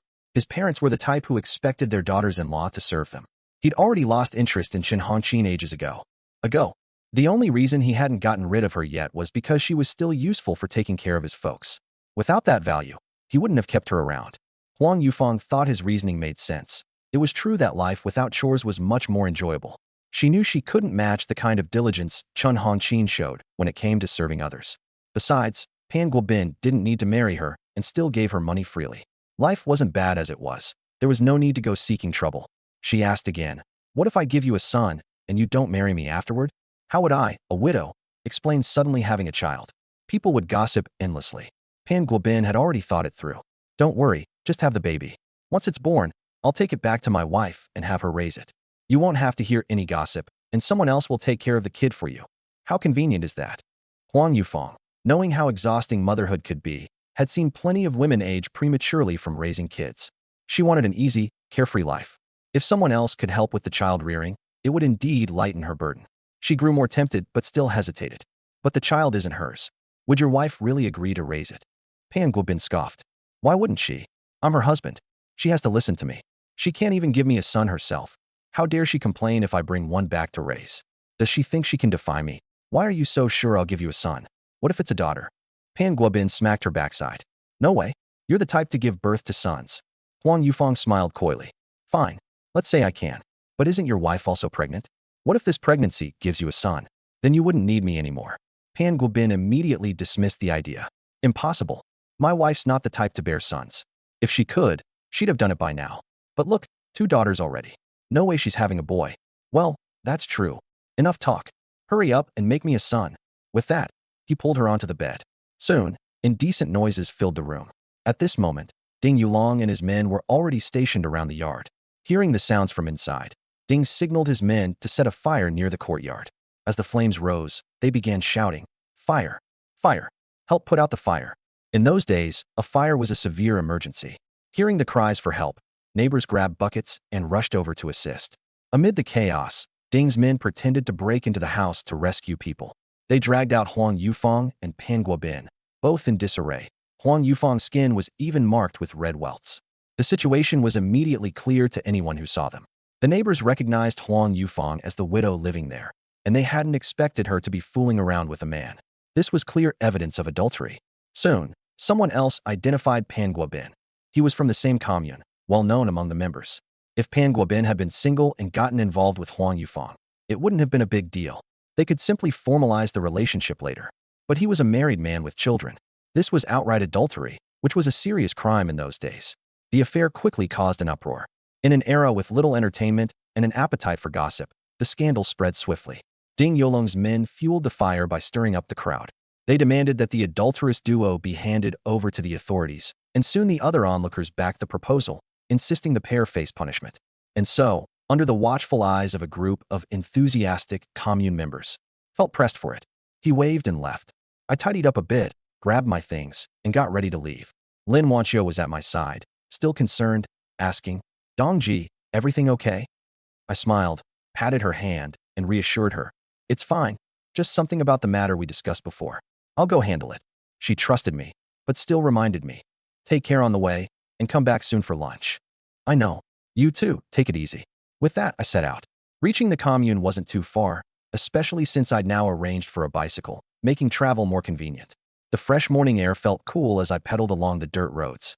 My thoughts wandered to last night's dream, but I shook it off. It was over. This life, this reality, was what mattered now. By the time I arrived at the commune, the sun was already hanging high. Ding Yulong, was waiting at the agreed spot. He was leaning against a tree, squinting against the sunlight. When he saw me, he straightened up, waving me over. "Dongji, over here." I parked the bike, and we moved to a quieter spot to talk. "How's it looking?" I started, getting straight to the point. Ding grinned, clearly pleased with himself. "Handled last night. As smooth as butter. That guy won't be an eyesore anymore." Hearing that, I couldn't help but feel relieved. This was a thorn in my side that had been bothering me for a while.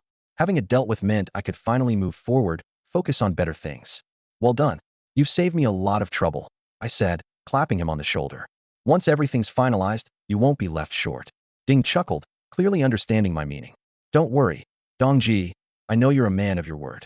And so, we went our separate ways.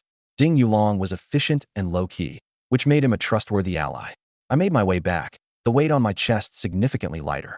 As the bicycle wheels turned, I found myself smiling. Life truly was giving me a second chance, and this time, I was determined to make everything right. Short on money? Perfect timing. My legs are still sore from hiking up the mountain the day before yesterday. Another day of rest would do me good. From here, Suyong heads out to the fields to pick up work. But he's not like before. He used to fight over the tough jobs that earned 10 work points. Now he specifically chooses the easier ones. Today, he even asked Chun Dajiang for a job gathering pigweed, a task worth only 4 work points. Ma Zhaodi, upon seeing this, couldn't hold in her anger and lashed out at him. Suyong, you're a grown man, only earning so few points. Aren't you ashamed? Why not take on a job that earns more? To her, Suyong was like the family's mule, always worked hard in previous years, but now suddenly slacking off, something she couldn't bear. If Suyong earned less, their family would be allocated less grain and money come year's end. But Suyong wouldn't take her scolding quietly. He fired back. Why should I be ashamed? Your son is even less hardworking than me. Why don't you say anything to him? Oh, right. It's because I'm not your own son. You never feel bad about using me, but if it were your biological son, you'd care, wouldn't you? While his words rang true, Ma Zhaodi wasn't about to admit it in front of so many people. Your brother is still young, he can't do much work. You're grown up. What's the point of comparing yourself to him? You're supposed to work more and earn more. That's the way it is. Suyong sneered. Aunt Ma, don't give me that crap about age being an excuse. I was already doing heavy labor at their age. Back then, you didn't feel bad for me either. Let me make this clear. From now on, no one can force me to work anymore. Hearing this, Su Laifu, who had been listening nearby, couldn't hold back. He rebuked Suyong. How can you talk to your Aunt Ma like that? She's at least your elder. Suyong didn't spare his scumbag father either. You shut up too. A piece of trash like you dares call yourself a father? You're so biased it's ridiculous. I don't even ask for fairness anymore. But you stood by watching while your own son got mistreated by his stepmother without saying a word. And now you have the nerve to lecture me? Someone like you? If you speak, it's nothing but farts to me. You think you're an elder? Oh, please. As he spoke, he spat towards Su Laifu's feet. After that tirade, Suyong felt a wave of satisfaction wash over him. If you're angry, let it out. Keeping it bottled up only hurts yourself. He wasn't afraid of anything now. He'd say what he wanted to say and wouldn't swallow his pride anymore. Deep down, he knew it was Brother Dong that gave him this confidence. If it weren't for me, he wouldn't dare stand up to his shitty dad and wicked stepmother like this. Su Laifu's face turned dark with rage, and he raised a fist to hit him. But Suyong darted off faster than a rabbit, shouting as he ran. Help! Murder! My lousy dad is trying to kill me. Woe is me. Poor child. No father's love, no mother's care. While Suyong wasn't concerned about losing face, his father and stepmother certainly were. His shouting drew in the entire commune, making them even more embarrassed. The townspeople sympathized with Suyong since he'd grown up without a mother, and if things got out of hand, they would surely side with him. Su Laifu had no choice but to lower his fist. But things couldn't go on like this. Suyong was doing less work, eating more than before, and they couldn't get a handle on him. Ma Zhaodi realized that if things continued this way, she'd only get more frustrated and might as well die from sheer anger. She talked it over with Su Laifu. Laifu, your son's wings have grown too strong, and we can't control him anymore. Didn't he want to split from the family? Let's have a talk with him tonight. If not, we won't be able to handle him like this. Originally, she had hoped Suyong would work himself to the bone to support her 2 biological sons. But now that there was no hope for that and nothing to gain from him, it was better to let him separate and save herself the daily aggravation. Su Laifu frowned. But he's not even married yet. If we let him split, won't people laugh at me? The two had different reasons for opposing a family split. Ma Zhaodi wanted to exploit him, while Su Laifu couldn't bear the loss of face. By rural standards, children didn't separate from the family before marriage, often not even after. If the parents were still alive and a child separated early, it signified a fractured family and incompetent parents who couldn't maintain authority. It was shameful. Ma Zhaodi snorted. Look at the drama your son has been causing lately. Hasn't he already embarrassed you enough? If you don't let him split, the way he keeps this up will only make you lose more face. Believe it or not. Su Laifu thought about it and realized she had a point. Suyong was becoming harder to manage, and the longer this went on, the worse it would get. After some deliberation, he finally said, Fine, we'll go with your plan. Let's talk to him about splitting the family. If he wants his independence, then he has to give us plenty in return. We can't just let him benefit from this for nothing. Ma Zhaodi was of the same opinion. Let him split, but on the condition that he submitted a fixed monthly payment for their living expenses. Reaching such an agreement would be better than this tense stalemate. It would at least squeeze some benefit out of him. Having made their decision, they planned to discuss it with Su Yang that evening. As for me, after breakfast, I headed straight to the commune on my bike. I wondered how things were progressing with Pan Guobin and hoped to hear some good news on this trip. I was anxious, pedaling as fast as I could. Before long, I arrived at the commune. When I got there, I'd intended to ask around to see if Pan Guobin had stirred up any trouble. Turned out, I didn't even need to ask. The entire commune was already gossiping about it. In this era, messing around with the opposite sex was a huge issue. With little in the way of entertainment, people loved to gather and chat about juicy gossip. Given the ruckus Pan Guobin and Huang Yufang caused last night, it was no surprise they were the center of today's discussions. However, the real reason this news spread like wildfire was because Brother Long had been working behind the scenes. He'd instructed his men early in the morning to spread the word. So, as soon as I arrived, all I could hear was people buzzing about the scandal. Seeing how widely this scandal had spread, I couldn't have been more satisfied. Now that the whole commune knew, the Pan family had nowhere to hide their shame. Those two old farts in the Pan family had bullied my sister enough over the years. Now that something like this had happened to their son, let's see if they'll dare show their faces again. Besides, this whole affair being blown up served to garner more sympathy for my sister. Once the divorce was finalized, folks would pity her more, judge her less, and there'd be fewer people looking to make things difficult or gossip about her behind her back. Brother Ding Yulong had done a stellar job on this one. I needed to settle the remaining payment with him right away. Soon, I tracked down Brother Long's place. With one look at me, he knew why I was there. This guy was nothing if not reliable. He'd wrap things up perfectly, and here I was the very next morning to settle my debt. Grinning, I said, "Brother Long, I can't thank you enough for this. You handled it beautifully. As expected from your reputation, when it comes to getting things done, no one's more dependable than you." Everyone loves a compliment, and Ding Yulong was no exception. With enough praise, his mood soared. Of course, my name's Ding Yulong for a reason.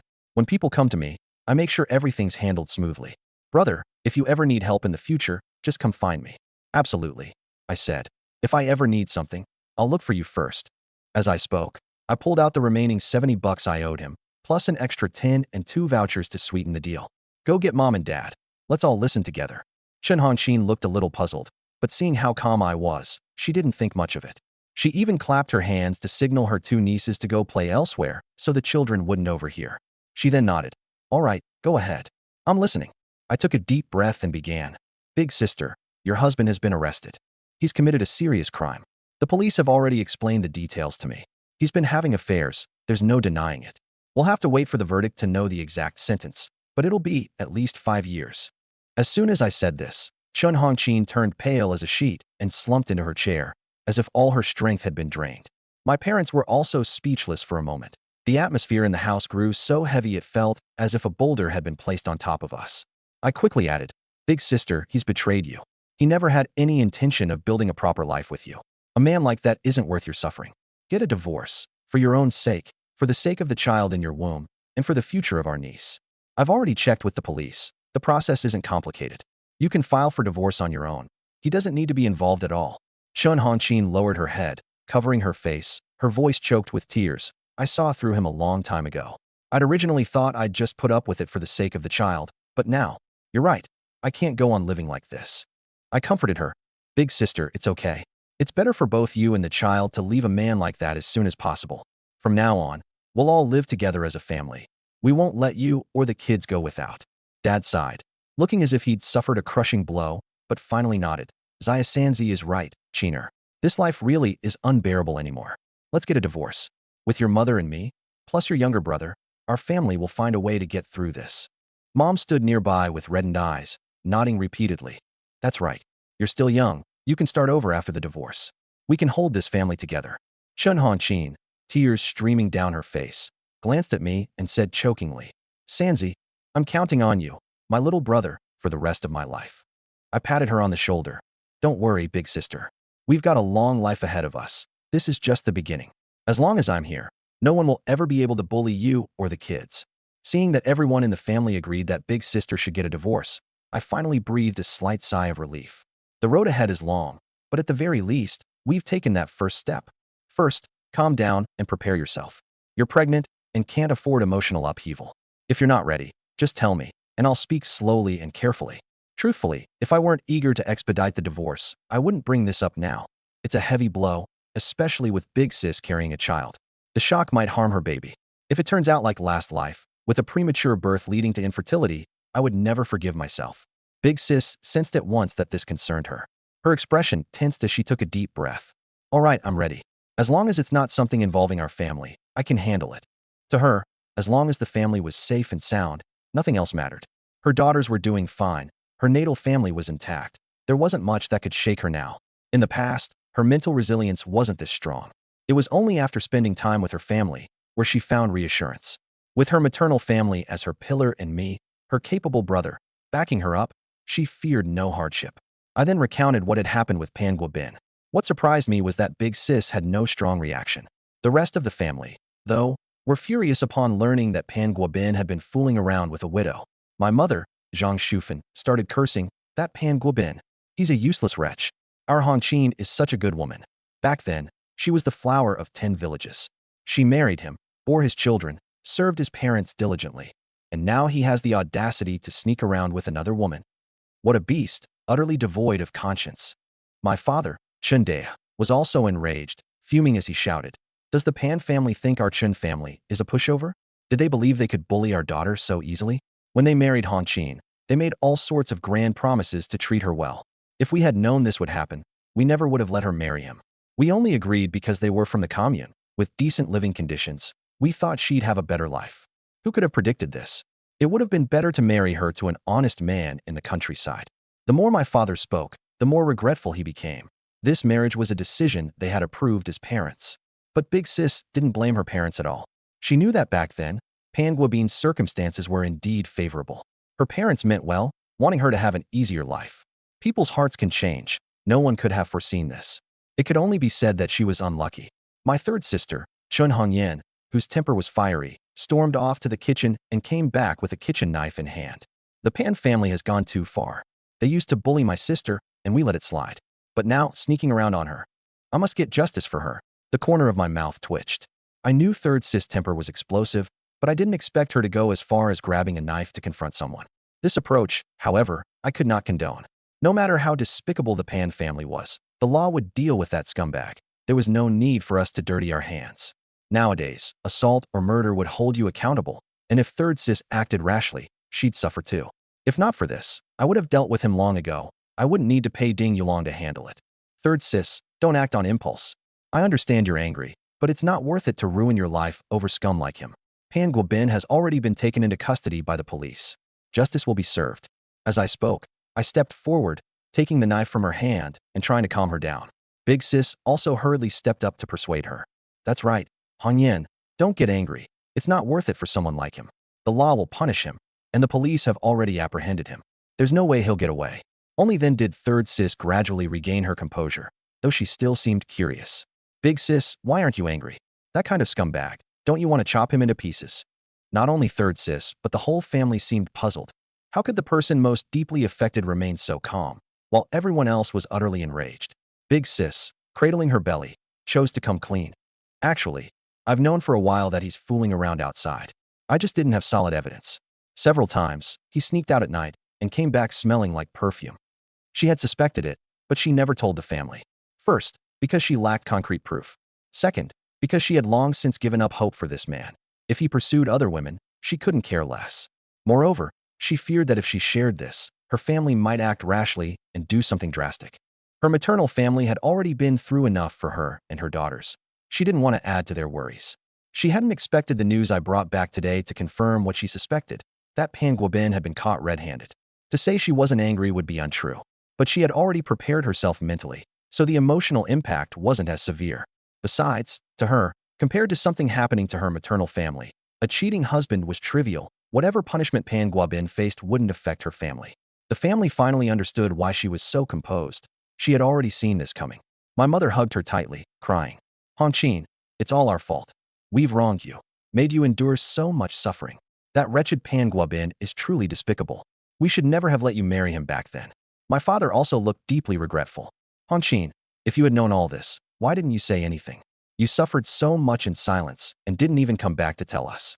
Your mother and I have failed as parents. If only we'd known sooner, we could have brought you home. Big sis hurried to console them. Dad, Mom, don't blame yourselves for this. It's not your fault. Back then, Panguabin's conditions seemed impeccable, and you only wanted me to have a great life. People's hearts change. No one could have predicted this. I didn't want to see our parents blaming themselves for Big Sis' unhappy marriage, carrying guilt for the rest of their lives. After Big Sis reassured our parents, I also chimed in. Dad, Mom, it really isn't your fault. Who could have guessed the Pan family would turn out like this? If there's blame to assign, it's on them for lack of character. My Big Sis is such a good woman, and they didn't know how to cherish her. With both son and daughter speaking up, the parents finally looked a little less guilt-ridden. Mom turned to me and asked, Wait on, what should we do now? Should we go to the Pan family to demand justice? Your Big Sis can't just take this lying down. Whenever there was trouble in the family, Mom would defer to my opinion now. Because I had proven myself capable and decisive, she trusted that following my lead was the right choice. As Mom posed her question, everyone looked to me for direction.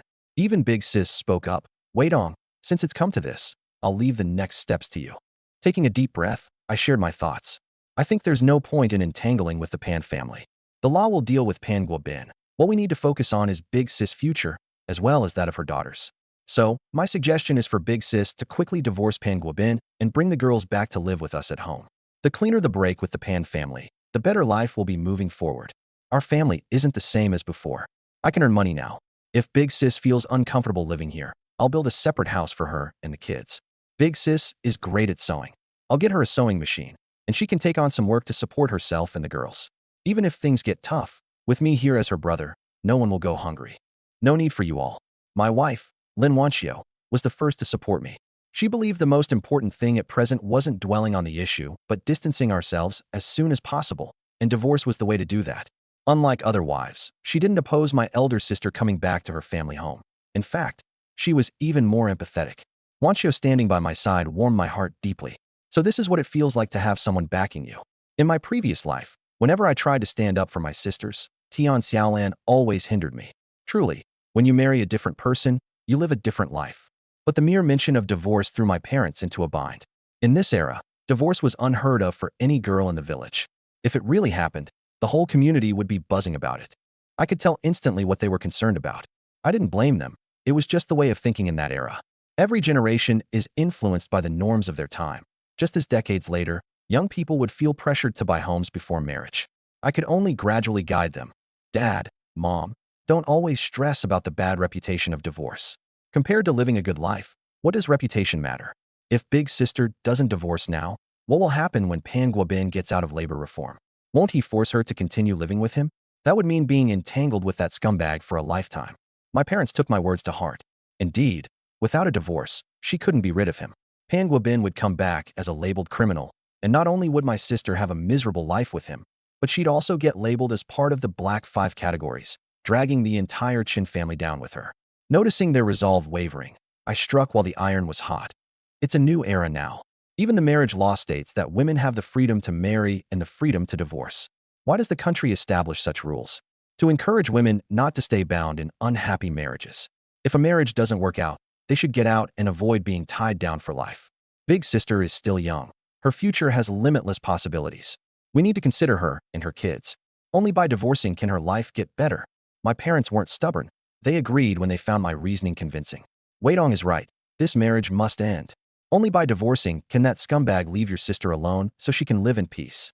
With my parents in agreement, I turned to my Big Sister, knowing the final decision was still hers to make. My sister looked at me, her gaze firm. Weidong, I want a divorce. Even for the sake of Daya and Arya, I have to stay far away from him. Honestly, my sister hadn't thought about divorce before, primarily because she didn't want to trouble our family. But now that her family was fully behind her and her brother even laid out a path for her future, what was there to hesitate about? To not divorce at this point would truly heartbreak her family. The moment my sister agreed, I felt relieved. Everything would be easier to handle from here. But then my mom, worried, asked, Weidong, your sister's willing to divorce, but what if the man's family doesn't agree? Can we even make it happen? Good point. Given Panguabin's situation, after this incident, there'd be no way he could remarry after being released. Would he agree to the divorce? Mom, don't worry. I've already asked around. The Public Security Bureau said as long as Big Sister agrees, she can go directly to handle the procedure. In fact, getting a divorce was much simpler in this era than in the future. In later years, if one party didn't agree, the court would insist on mediation first, dragging the process through multiple rounds. Plus, the divorce cooling-off period allowed either party to retract.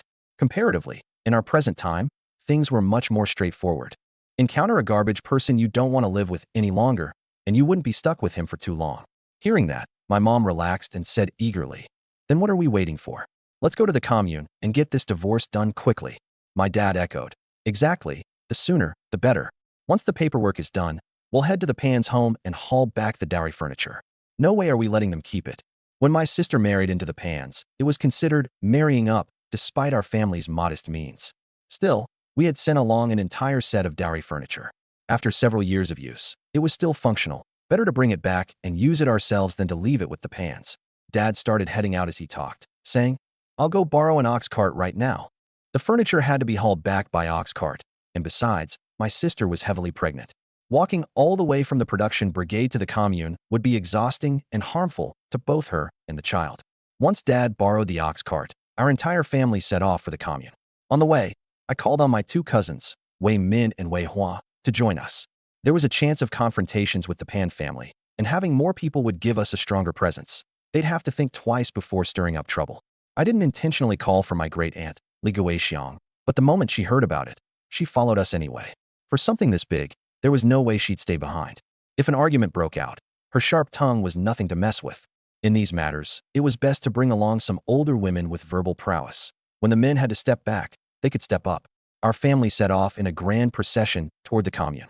The first stop was the Public Security Bureau to process the divorce paperwork. The officers there hadn't expected us to act so decisively. Even before they had much time to ponder, my sister was already there to proceed with the divorce. They sympathized with her situation and processed it quickly. When my sister received the divorce certificate, she let out a deep breath. From that moment on, she had nothing more to do with Pan Guobin. His life or death no longer concerned her. For her, this moment was like being reborn. I, too, internally sighed in relief. This time around, I'd successfully changed my sister's destiny. Big Sister was such a kind-hearted person. Surely, she'd find her happiness in the future. However, I felt that just having the divorce certificate wasn't enough. It was safer to transfer her household registration back to her family home, including the registrations for my two nieces, Daya and Aria. If their registrations stayed with the Pan family, there was no telling how they might get manipulated down the line. There was another reason. By transferring the household registrations back to our production brigade, my sister could later apply for a homestead plot. I could pitch in to build a house for her. In a few years, when the country implemented the family responsibility system, having her registration in the production brigade would guarantee her and her children a share of farmland. Even in my previous life, when I became hugely wealthy, I had always clung to the idea of having my own piece of land. In the countryside, with land to grow food, you'd at least never go hungry. Maybe it's tied to the long agricultural history of our culture. The people of China have an innate attachment to the land. So after completing the divorce, I stopped by the household registration office to inquire about transferring the registrations. At first, the staff at the window seemed dismissive and uninterested. I could tell right away, it wasn't that it couldn't be done, but that they didn't want to bother. I firmly believe there's nothing in this world money can't solve. While nobody was paying attention, I discreetly slipped over a couple of large denomination bills. Sure enough, money gets things moving. What would have taken a long and cumbersome process, needing to coordinate with the Pan family, was resolved shortly after my little gesture. The staff at the window smiled and said, "It's done." Chen Hongmei, along with Pan Daya and Pan Area, are now registered under the Hongqi Production Brigade. Handing over a household registration certificate, they looked pleased. I glanced at the certificate. With the two major concerns settled, the weight in my heart finally lightened. From this moment forward, my big, "You want to steal everything that belongs to my sister? Go ahead and report this to the police. Let's see whose side the police take." Hearing this, the Pan family softened their stance. Pan Chung tugged at Pan Shanshan's sleeve. "All right, just let them move it out. Haven't we embarrassed ourselves enough already?" In the end, we moved all of my sister's dowry furniture out, and this time, no one dared to stop us. As my sister watched the furniture being loaded onto the truck, her eyes welled up with tears. After all these years of turmoil with this family and all the hardships she'd endured, she was finally free. Back home, Mom hurried to comfort my sister. "Sweetheart, you've got a long life ahead of you. We've got nothing to fear. We can stand tall. With your two kids, you'll definitely make it better than before." Father nodded in agreement. "That's right. As long as we chins stick together, there's nothing we can't get through. We don't let anyone take advantage of us. And we don't take advantage of others either. Sweetheart, do whatever you want from now on. Your family will always have your back. The whole family gathered around my sister, offering comfort and encouragement. The cloud of worry on her face gradually lifted, revealing a smile of peace, one she hadn't shown in years. From that day on, life began to brighten for my sister and her two nieces. They had no further ties to the Pan family, and the whole family was genuinely happy that she had regained her freedom. You've hogged the wedding chest. How did your parents even raise a daughter like you? As I said this, I shoved Pan Shanshan aside, sending her sprawling onto the ground. Her face turned as red as a pig's liver with embarrassment and anger. The spectators at the doorway burst into applause and cheers, led by Ding Yolong's brothers. Well done. The dowry should go back. It shouldn't benefit this family for free. Who would dare marry a daughter like that? Bringing her home is bound to bring bad luck. Thank goodness Hongqin's natal family stood firm. Otherwise, who knows how much longer she'd have to suffer. I heard every word clearly, and my heart swelled with approval for Ding Yulong and his friends. They were truly reliable. Their role in setting the tone was brilliant. Once public opinion was in our favor, people would only see the Pan family as shameless while recognizing that the Chun family hadn't lost a thing. The Pan family's reputation was now utterly ruined. Members of the Chun family worked swiftly, loading the dowry furniture onto the ox cart in no time. This time, the Pan parents didn't dare interfere. There was no use anyway, considering how outnumbered they were. With their family falling apart and their faces thoroughly lost, the Pan couple slumped dejectedly on the ground. From now on, they'd likely have to hide at home in the commune, too embarrassed to show their faces in public. Once everything was packed, I gave a shout. Let's go, back home. My father cracked the ox whip, and the cart swayed gently as it headed toward the red flag production team. On the way back, my elder sister seemed visibly lighter, her face graced with a smile. She said that ever since she got married, she'd been weighed down by the identity of being the Pan family's daughter-in-law. Now that ties were cut clean, she didn't have to endure the moods of her in-laws or the bullying of her sister-in-law anymore. From now on, she was her own person, a daughter of the Chin family, free to live the life she wanted. Our entire family wore smiles as well. Feeling this was a victory, a battle fought well, a long-standing grievance finally avenged. Just thinking about the Pan family's stifled expressions brought immense satisfaction. Before we knew it, we were back home, just in time to catch the team members returning from work. Seeing the furniture on the ox cart, all once part of my sister's dowry, they curiously gathered around to ask questions. I knew there was no hiding my elder sister's divorce. It was bound to get out. Instead of keeping it a secret and letting the team members piece together the details themselves, I decided to admit it openly and boldly. In truth, the more you try to hide things, the more people gossip behind your back. But if you speak openly and honestly, no one finds it particularly noteworthy. So, facing the inquiring team members, I raised my voice and said, my eldest sister is back home after getting divorced. Everyone has seen how she's been treated all these years by her husband's family. A good daughter went through hell after marrying into that family. Her in-laws were stingy and mean. Her sister-in-law was lazy and greedy. And her husband? He was no better, caught by the police fooling around with another woman. There's no way we'd let her stay in that den of wolves. We went to the commune today to take care of her divorce papers. Her and her two daughters' household registrations have been transferred back to the Red Flag production team. From now on, she's a daughter of the Chun family, and her children are Chun family children, with no ties to the Pan family whatsoever. The crowd immediately erupted into commotion. No one expected Chun Hongqin to actually get divorced. Divorce was exceedingly rare in this era. She was undoubtedly the first in our team. But after hearing what I had to say, not a single person thought she was wrong for doing so. The married daughters-in-law among the crowd looked at my elder sister with eyes full of envy. So many women endured mistreatment in their in-laws' households, not because they didn't want to leave, but because they couldn't. Without the support of their natal families, there was no way out. After a divorce, they couldn't stay with their in-laws, and with their natal families unwilling to take them in, they'd have nowhere to go. That's why divorces were so rare during these times, while cases of women resorting to drinking pesticides or jumping into rivers were far more common. It wasn't that the older generation of women were more tolerant, it was that they had no alternative. At this moment, Hu Qiujiu, who had always been at odds with our family, popped up with her usual sarcastic tone. Oh dear, so Hongqin's gotten divorced and come back, has she? Divorced daughters have a bad reputation. And what's going to happen with Hanyan now? With a divorced sister, who'd dare marry her? Not to mention, divorced women bring bad luck to their natal families. Chende, Zhang Shufan, the two of you have only one precious son. Aren't you afraid she'll bring misfortune and bad vibes into your home?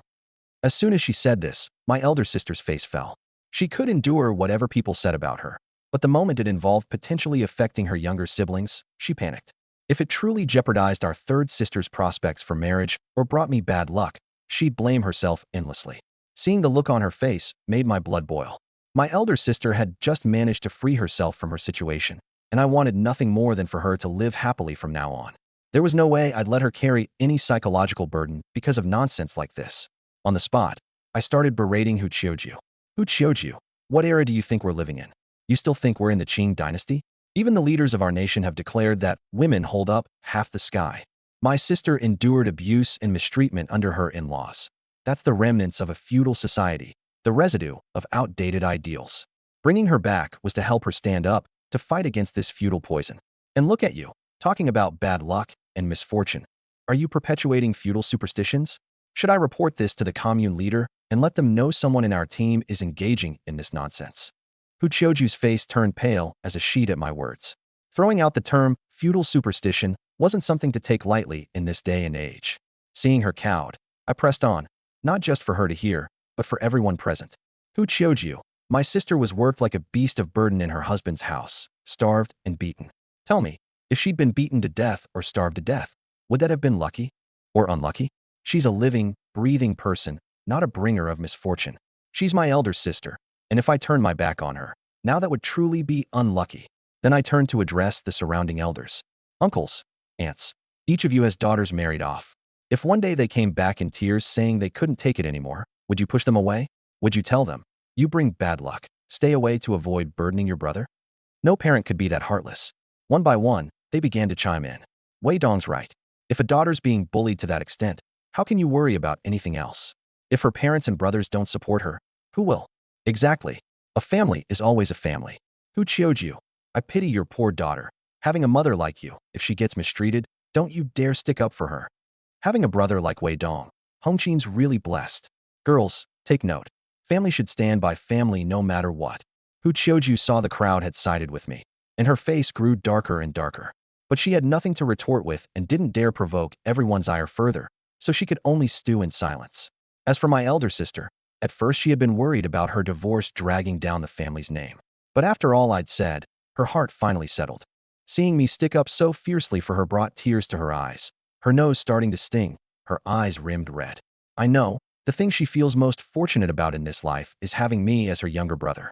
My wife, Lin Wanxiu, looked at me with a newfound admiration in her eyes after my speech. Being a woman herself, she deeply understands the hardships women face. She feels blessed to have married a man with such upright values, and she considers it a gift from the heavens. Among the crowd, another gaze landed on me. It was the female educated youth, Jiang Chunyan. The last time, I had saved her from drowning, and since then, she'd developed a bit of a crush on me. Hearing my words today, the feelings in her heart became even harder to suppress. Initially, she looked down on rural guys, but the more she got to know me, the more she realized she had been wrong. The only regret was that I was already married, leaving her with no choice but to bury her feelings deep in her heart. Her close friend, Jiang Yingxue, noticed the signs. Ever since the drowning incident, Jiang Chunyan had been lost in thought more often, clearly harboring something on her mind. Jiang Yingxue had long suspected that her friend had fallen for someone. Now, seeing the way Jiang Chunyan looked at me, Jiang Yingxue understood. This girl had likely fallen for the team leader's nephew. Jiang Yingxue reasoned that I was indeed an outstanding person. I had good looks, was skilled in hunting, and held impeccable values. Even after Lin Wanxiu married into my family, her well-being had only improved. But, alas, I was already married. Even if Jiang Chunyan liked me, it would lead nowhere. To avoid her friend getting hurt, she planned to have a proper talk with her back at the educated youth dormitory. I was oblivious to all this. I just saw that the public opinion within the team had swung in my favor, which gave me a sense of relief. As long as no one spread gossip, my eldest sister could now live peacefully within the team. Still, I had to issue a stern warning. Now that I brought my eldest sister back, her two daughters will henceforth take the surname Chun. They are now part of the Chin family. Uncles, aunties, keep in mind, no one is to mention anything about the Pan family in front of them. If anyone starts spreading rumors behind their backs, I won't be polite. I was known as quite the rogue in the village back in the day, but now that I'd gained more abilities, the team members were wary of crossing me. After all, my eldest sister was the niece of the team leader, and offending my family wouldn't lead to any good outcomes. As I laid down the law, no one dared to object. In fact, they'd likely go home and warn their own kids to keep quiet. My eldest sister teared up again when she heard me say all this. With me by her side, she no longer feared being mistreated. Even my third sister, Chun Hongyan, looked at me differently now, with a newfound sense of approval. She had always thought I was a troublemaker who couldn't be relied upon. But now, she realized just how much I could accomplish. She thought to herself that if she ever faced injustice after getting married, this younger brother of hers would undoubtedly stand up for her. This realization gave her more confidence in her future marriage prospects. Seeing my eldest sister cry, my mother, Zhang Shufan, quickly rushed to ask, Hongqin, why are you crying? She thought that Hu Qiuju's words had hurt her daughter and was already planning to confront her later. But my eldest sister hurriedly explained, Mom, I'm crying because I'm happy. It's so good to have all of you. My mother finally relaxed, patting her hand. All right, no more tears. Let's see a smile. Today, you've escaped a pitfall. It's a day to celebrate. Let's be happy, or people might think you're heartbroken over something. My eldest sister immediately forced a smile onto her face. Once this matter was settled, I told my father to continue driving the ox cart. When we reached the doorstep of our house, I asked everyone to stop, then dashed into the yard. My family was puzzled, wondering what I was up to, and then they saw me pull out a string of firecrackers and light them. As the firecrackers crackled and popped, everyone was even more bewildered. What was I doing setting off firecrackers all of a sudden? Grinning, I explained to them. When our family married off my eldest sister, it was done with spectacular fanfare. So today, we'll bring her back home with the same grandeur. My mother was the first to express approval. Absolutely. No matter what, a daughter of the Chun family should return with the same dignity she left with. My father gave me a big thumbs up. This boy sure knows how to liven things up. My eldest sister never expected such a gesture.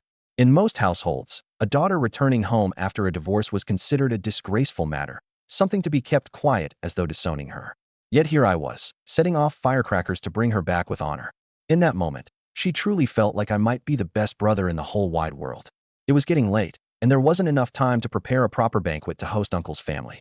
I asked them to return home for the time being and promised that we'd have a grand meal together at our house in the evening. Auntie Li Guixiang didn't mind. Today she had merely come along to support us as a family, so she was happy to go along with whatever arrangements I made. After moving my eldest sister's dowry back into the house, I headed to the kitchen and cooked a pot of noodles, each bowl topped with a poached egg. Everyone was worn out and hungry from the busy morning and the fight at the Pan household, so it was a much-needed meal. Having won the fight, the whole family's spirits were high. We had anticipated that my eldest sister would be despondent after her divorce, but to our surprise, she seemed more uplifted than before. I knew why. Before the divorce, she had constantly been weighed down by the mental burden of knowing she'd have to return to the Pan family eventually, and life there would return to the same miserable state. But now her household registration had been shifted back. She was completely free of the Pan family. This newfound freedom gave her a sense of relief. Seeing her like this, I felt a lot more at ease. Things had gone much smoother than I had expected. I had previously worried that the emotional blow might be too much for her, especially since she was pregnant, which could potentially harm the baby. But now, seeing how resilient she was, I felt a bit more reassured. That said, thinking back to my past life, when her baby was born prematurely, I still felt uneasy. Even though, in this life, she didn't have to do heavy labor and her nutrition was much better, what if the premature birth was due to some inherent issue with the baby? In this era, there was little awareness of prenatal checkups, and complications during pregnancy and childbirth were common. Once things settled down a bit, I planned to take her to the county hospital for a thorough examination. Childbirth is like walking through the gates of hell, and with my eldest sister's prior complications, I couldn't afford to take any risks. As I ate, I zoned out, lost in thought. Lin Wanxiu nudged me and asked, Dongji, what's on your mind? I snapped out of it and gave her a reassuring smile. Oh, it's nothing. But I didn't share those thoughts with her. I didn't want to make her worry about my eldest sister, and besides, there was no way to explain the things I knew from my past life. I kept to myself and focused on eating. Even though it was just a simple bowl of noodles, it tasted better to me than any feast. See, sometimes appetite is deeply tied to emotions. When you're in a good mood, even the simplest meal feels delightful. When you're not, even a lavish spread will taste bland. Meanwhile, at the educated youth dormitory, the educated youth workers had returned from their morning labor and, after lunch, retreated to their dorms for a break. If they didn't rest midday, they'd have no energy for the afternoon's work. The weather was getting hotter, making it even more draining to work outdoors. Jiang Chunyan and Jiang Yingxue returned to their dorm together. Jiang Yingxue kept glancing at Jiang Chunyan, looking as though she wanted to say something but was hesitating. Jiang Chunyan noticed and asked, Yingxue, do you have something you want to tell me? What is there between us that can't be said? Everyone from our family should come back to celebrate together. I came specifically to pick you and your husband up. Just remember, we all have to be back by tonight." As soon as my second older sister heard there was something to celebrate, her face lit up with joy. "What's the occasion? Did our eldest brother get a promotion? Or did someone in the family have a baby?" I smiled. "It's neither of those. Our eldest sister got divorced, and we're celebrating the start of her new life. This is such a wonderful thing. How could we not let our older sisters join in the celebration?" My second sister paused for a moment, then nodded. "We definitely should celebrate. They say it's better to tear down a temple than to break up a marriage, but a marriage like our eldest sister's, it's better it ended sooner rather than later. We'll definitely be there tonight." Then she lowered her head and asked in a soft voice, "Does my brother-in-law know? Will he refuse to go? If he doesn't go, then just the two of us will go," I said with a faint smile, though a hint of determination flashed in my eyes. "But I think he'll go. After all, I'm the one inviting him. Does he dare not to?" Hearing this, my second older sister lowered her head and sighed softly, saying nothing more. After we parted ways, I rode my bike home. On the way, I thought to myself that tonight's banquet had to be lively and festive. Our Chin family isn't like everyone else. I absolutely won't let anyone look down on our daughter. If she's been wronged out there, she deserves to return home in style. No one is going to bully her. Once I got home, I started preparing for the evening banquet. The kitchen was filled with the clatter of pots, pans, and utensils as the whole family pitched in. Even the kids were running back and forth to help. My mother and my sisters-in-law were busy sorting through the vegetables, while I personally took to the stove to stir-fry a few of my signature dishes. By evening, a table laden with delicious dishes had already been set, waiting for relatives from all branches of the family to gather. As relatives arrived one after another, the living room instantly became a hive of activity. My eldest uncle raised his glass and said, "Today is a joyous occasion for our family. Wei Dong, as the younger brother, has really gone above and beyond. You've done a great job. Come, let's raise our glasses to our eldest sister and wish her a future filled with ever greater happiness." Everyone chimed in, and the room was filled with celebratory cheers. I felt a wave of comfort wash over me as I watched my eldest sister, surrounded by everyone, wear a long-missed, contented smile. I thought to myself that no matter what, I had to protect them, the daughters of the Chin family, and never give any man the chance to take advantage of them. At the gathering, my second sister couldn't help but give me a thumbs up. "Wei Dong, you really are the best. If anyone else had handled this, it might not have gone so smoothly. Thank goodness you were here." Dinner was a lively affair. The table was laden with mouth-watering dishes, and with the fine wine I'd specially prepared, everyone ate with relish, and the atmosphere was warm and joyful. My second sister's husband, Lu Baojin, couldn't stop grinning at the sight. "Wei Dong, you're really living the good life. Just for this meal alone, I've got to take a page out of your book." I smiled and waved my hand. "Brother-in-law, now that our family's financial situation has improved, there's nothing wrong with treating ourselves to a nice meal. Don't be shy in the future. Come over and visit whenever you have time." During the banquet, everyone chatted and laughed, with the conversation ranging from the crops in the fields to the latest news in town, and then to all the big and small happenings in the village, with laughter ringing out in waves. My second older sister noticed that I had deliberately set aside 2 glasses of fine wine for my brother-in-law, so she quietly nudged him, telling him to take it easy and not drink too much, lest he be unable to make it home. But he brushed it off. "It's only fun to get a little tipsy when visiting your brother-in-law's house. You'd probably find even water too bland, wouldn't you?" After the banquet ended, the men drank to their heart's content, while the women gathered nearby to keep chatting. The kids played until they were drenched in sweat, running back and forth without stopping. The whole house was filled with warmth, and even in the night breeze outside the door, you could feel the atmosphere of home. By the time everyone had left, it was already late at night. My second sister's husband was completely drunk. As expected, he couldn't make it home, so I'd already prepared a room for them to stay in. After clearing away the dishes, my wife walked over and whispered a complaint. "I told you not to push yourself all day without a break. You had to make such a big deal out of it. Aren't you exhausted?" I patted her hand. "So what if I'm a little tired? It's worth it as long as it makes our family happy." She sighed but couldn't help but smile. "All right, you're right. Go wash up and get some sleep. We've got to wrap things up tomorrow." And so the day came to an end, but the laughter and joy of that day would surely echo through this family home for a long time to come, becoming warm memories for our family to share over tea and meals in the years to come. The waist, second sister praised repeatedly, marveling at how fortunate our family was to have such a good younger brother. So many women endure hardship in their in-laws' homes and can only swallow their grievances in silence. They wouldn't dare speak to their own families. Even if they did, it would be pointless. Their families would just advise them to endure. These days, people think a daughter who's married off is like water spilled, whether she's wronged or not. Nobody really cares. To stand up for oneself the way I did is truly rare. Listening from the side, second brother-in-law Liu Baojin felt a chill run down his back. This younger brother-in-law of his was formidable. He began to think he'd better rein himself in moving forward and treat his wife a little better, even reminding his parents to do the same. If he made me angry one day, not only might I come looking for trouble, but I might also talk his wife into divorcing him. Nowadays, finding a wife wasn't easy. Given their family situation, if she really left, he'd probably end up a confirmed bachelor, which he couldn't bear. What's more, Hongmei was virtuous and capable, and her family was on the rise. Losing this wife would be a huge loss. If I could have guessed his thoughts, I'd have been pretty content with calling this family meal. What a way to kill two birds with one stone. It'd serve as a warning and help elevate second brother-in-law's awareness. Once the food was ready, I asked third sister to fetch Su Yang as well. The table was quite lavish, and I figured it didn't hurt to let him join in. When Su Yang arrived, he looked a little sheepish.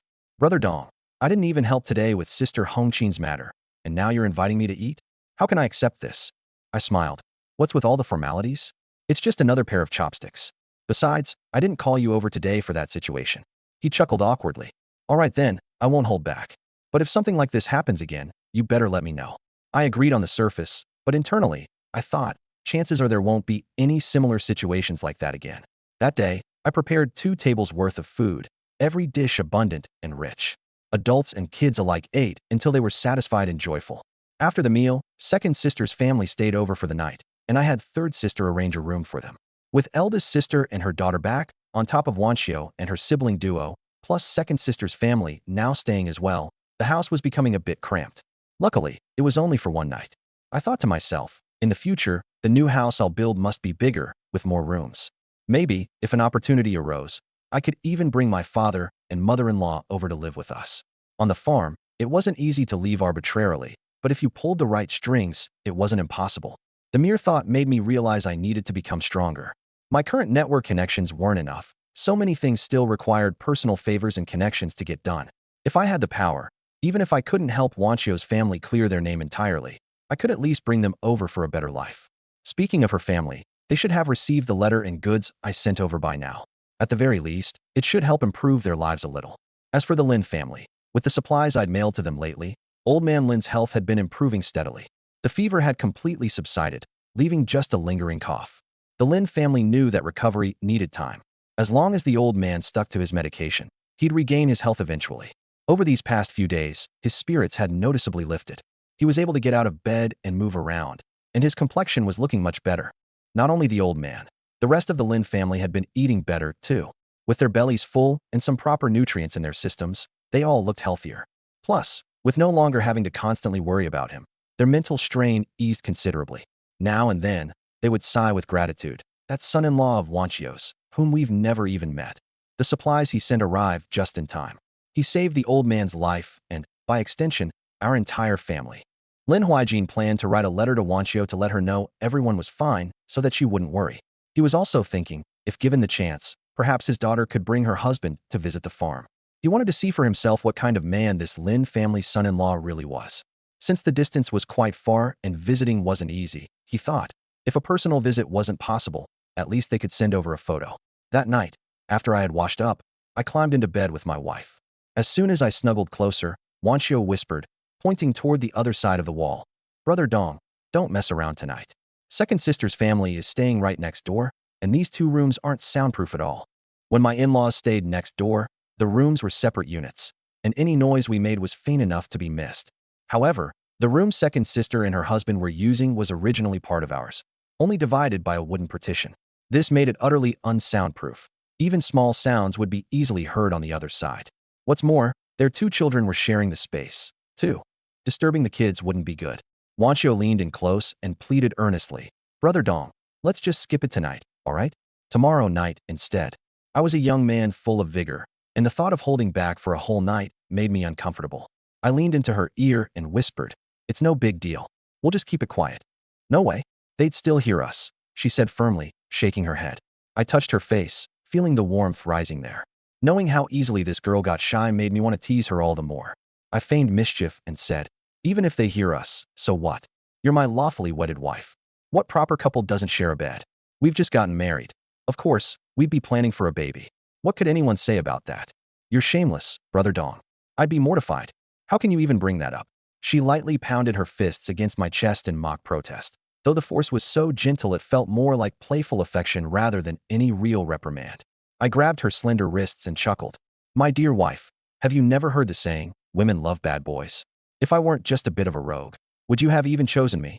That's nonsense. Who said you have to be bad for me to love you? I'd love you no matter what. To me, this sounded like nothing short of a heartfelt confession.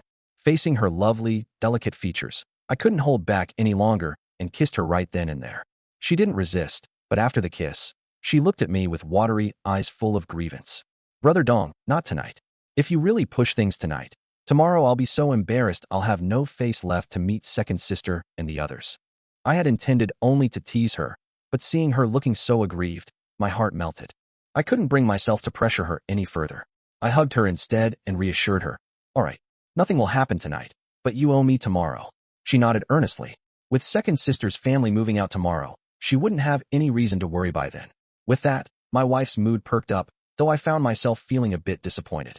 Hugging a soft and fragrant wife while restraining oneself is torment. Really, like having delicious meat dangled right in front of your mouth, but being unable to take a bite. How could I not feel a pang of sadness? I could only console myself with the thought that tomorrow, things would be different. I reflected inwardly that we had to finish building the new house sooner. A bigger place would mean no need to arrange guests in the room adjoining ours. I wanted brick and tile construction too, much better than earthen walls. They were sturdier, more comfortable, and provided better soundproofing, though the cost was significantly higher. Building a large courtyard and factoring in labor and materials meant it wouldn't come cheap, easily running into hundreds or thousands. And I wouldn't just build one for myself. I need to build one for eldest sister as well. 2 houses together would cost an even heftier sum. While I did have money now, there were still plenty of expenses coming up. At least eldest sister's divorce, her most pressing issue, was resolved. Going forward, there would be fewer worries, which would allow me to focus on hunting more and earning enough money quickly to make our building plans a reality. Putting these thoughts aside, I looked at Wanchio. By the way, my dear, I've been thinking about changing Dia and Arya surnames. I've got limited education, so why don't you help me come up with some new names? It peaceful and beautiful. I think it's good. Those are very nice names, I said as I repeated them. Chun Jingshu, Chin Yuning. I decided that I would ask the girls tomorrow if they liked these names, and if they didn't object, then we would finalize them. Wanchio agreed that it was appropriate to seek their input. If the children weren't satisfied, she would think of something else. Meanwhile, trouble was brewing on the Su family's side. Su Yang later told me that just as he was about to go to bed that night, his father, Su Laifu, stopped him and said they needed to talk. Su Yang thought it was going to be another round of criticism and responded irritably. There's nothing to talk about between us. Su Yang had long lost the desire to communicate with his disappointing father. Over the years, Su Laifu had done nothing but preach and had never shown any genuine care for him. Deeply disheartened, Su Yang felt that, though they were father and son in name, their relationship was practically non-existent. Su Laifu was enraged by his son's insolent tone and tried to assert his authority as a father. I am your father. How dare you speak to me like this? Ordinarily, Su Yang would have swallowed his anger and kept quiet. But not this time. With a cold smirk, he retorted. So now you remember you're my father? Have you ever acted like one? A father who lacks kindness can't expect a dutiful son. It's you who failed first. What right do you have to scold me for being unfilial? Su Laifu's face turned an alarming shade of purple as he found himself at a loss for words. It finally dawned on him that his wife, Ma Zhaodi, had been right. If they didn't divide the family now, they wouldn't benefit and might even end up angry to death. For the sake of his own well-being, he reluctantly decided that the family had to be split. Suppressing his anger, Su Laifu said, You've been wanting to split the family, haven't you? That's what I wanted to discuss with you. Would you agree to it? As soon as Su Yang heard it was about dividing the household, he became interested. His miserly father and shrewish stepmother had been adamantly against it before, so for them to bring it up now was quite unexpected. Su Yang softened his demeanor slightly and replied, All right then, I'm willing to sit down and discuss the matter properly. They moved into the main room to discuss it, including Ma Zhaodi in the conversation. However, the conditions they laid out were excessively harsh. Su Yang would only get to keep the one room he was already living in, with no claim to the rest of the property. He would also have to provide 200 pounds of grain annually as elder support, pay half of his father's medical expenses whenever he fell ill, and contribute 50 taels as a dowry for each of his 2 younger brothers when they got married. And that was just the baseline. As Su Yang's income increased over time, he would be expected to supplement his monthly contributions with an additional 20% of his earnings. Hearing this, Su Yang's expression soured immediately. It became clear they weren't sincerely offering to divide the family, but were instead scheming to continue taking advantage of him. Their calculations were flawless. No matter how the family was split, they would ensure he remained their primary source of support. Su Yang had become a skilled hunter while working with me, and his future prospects were promising. If he did accumulate wealth someday, wouldn't they cause endless trouble?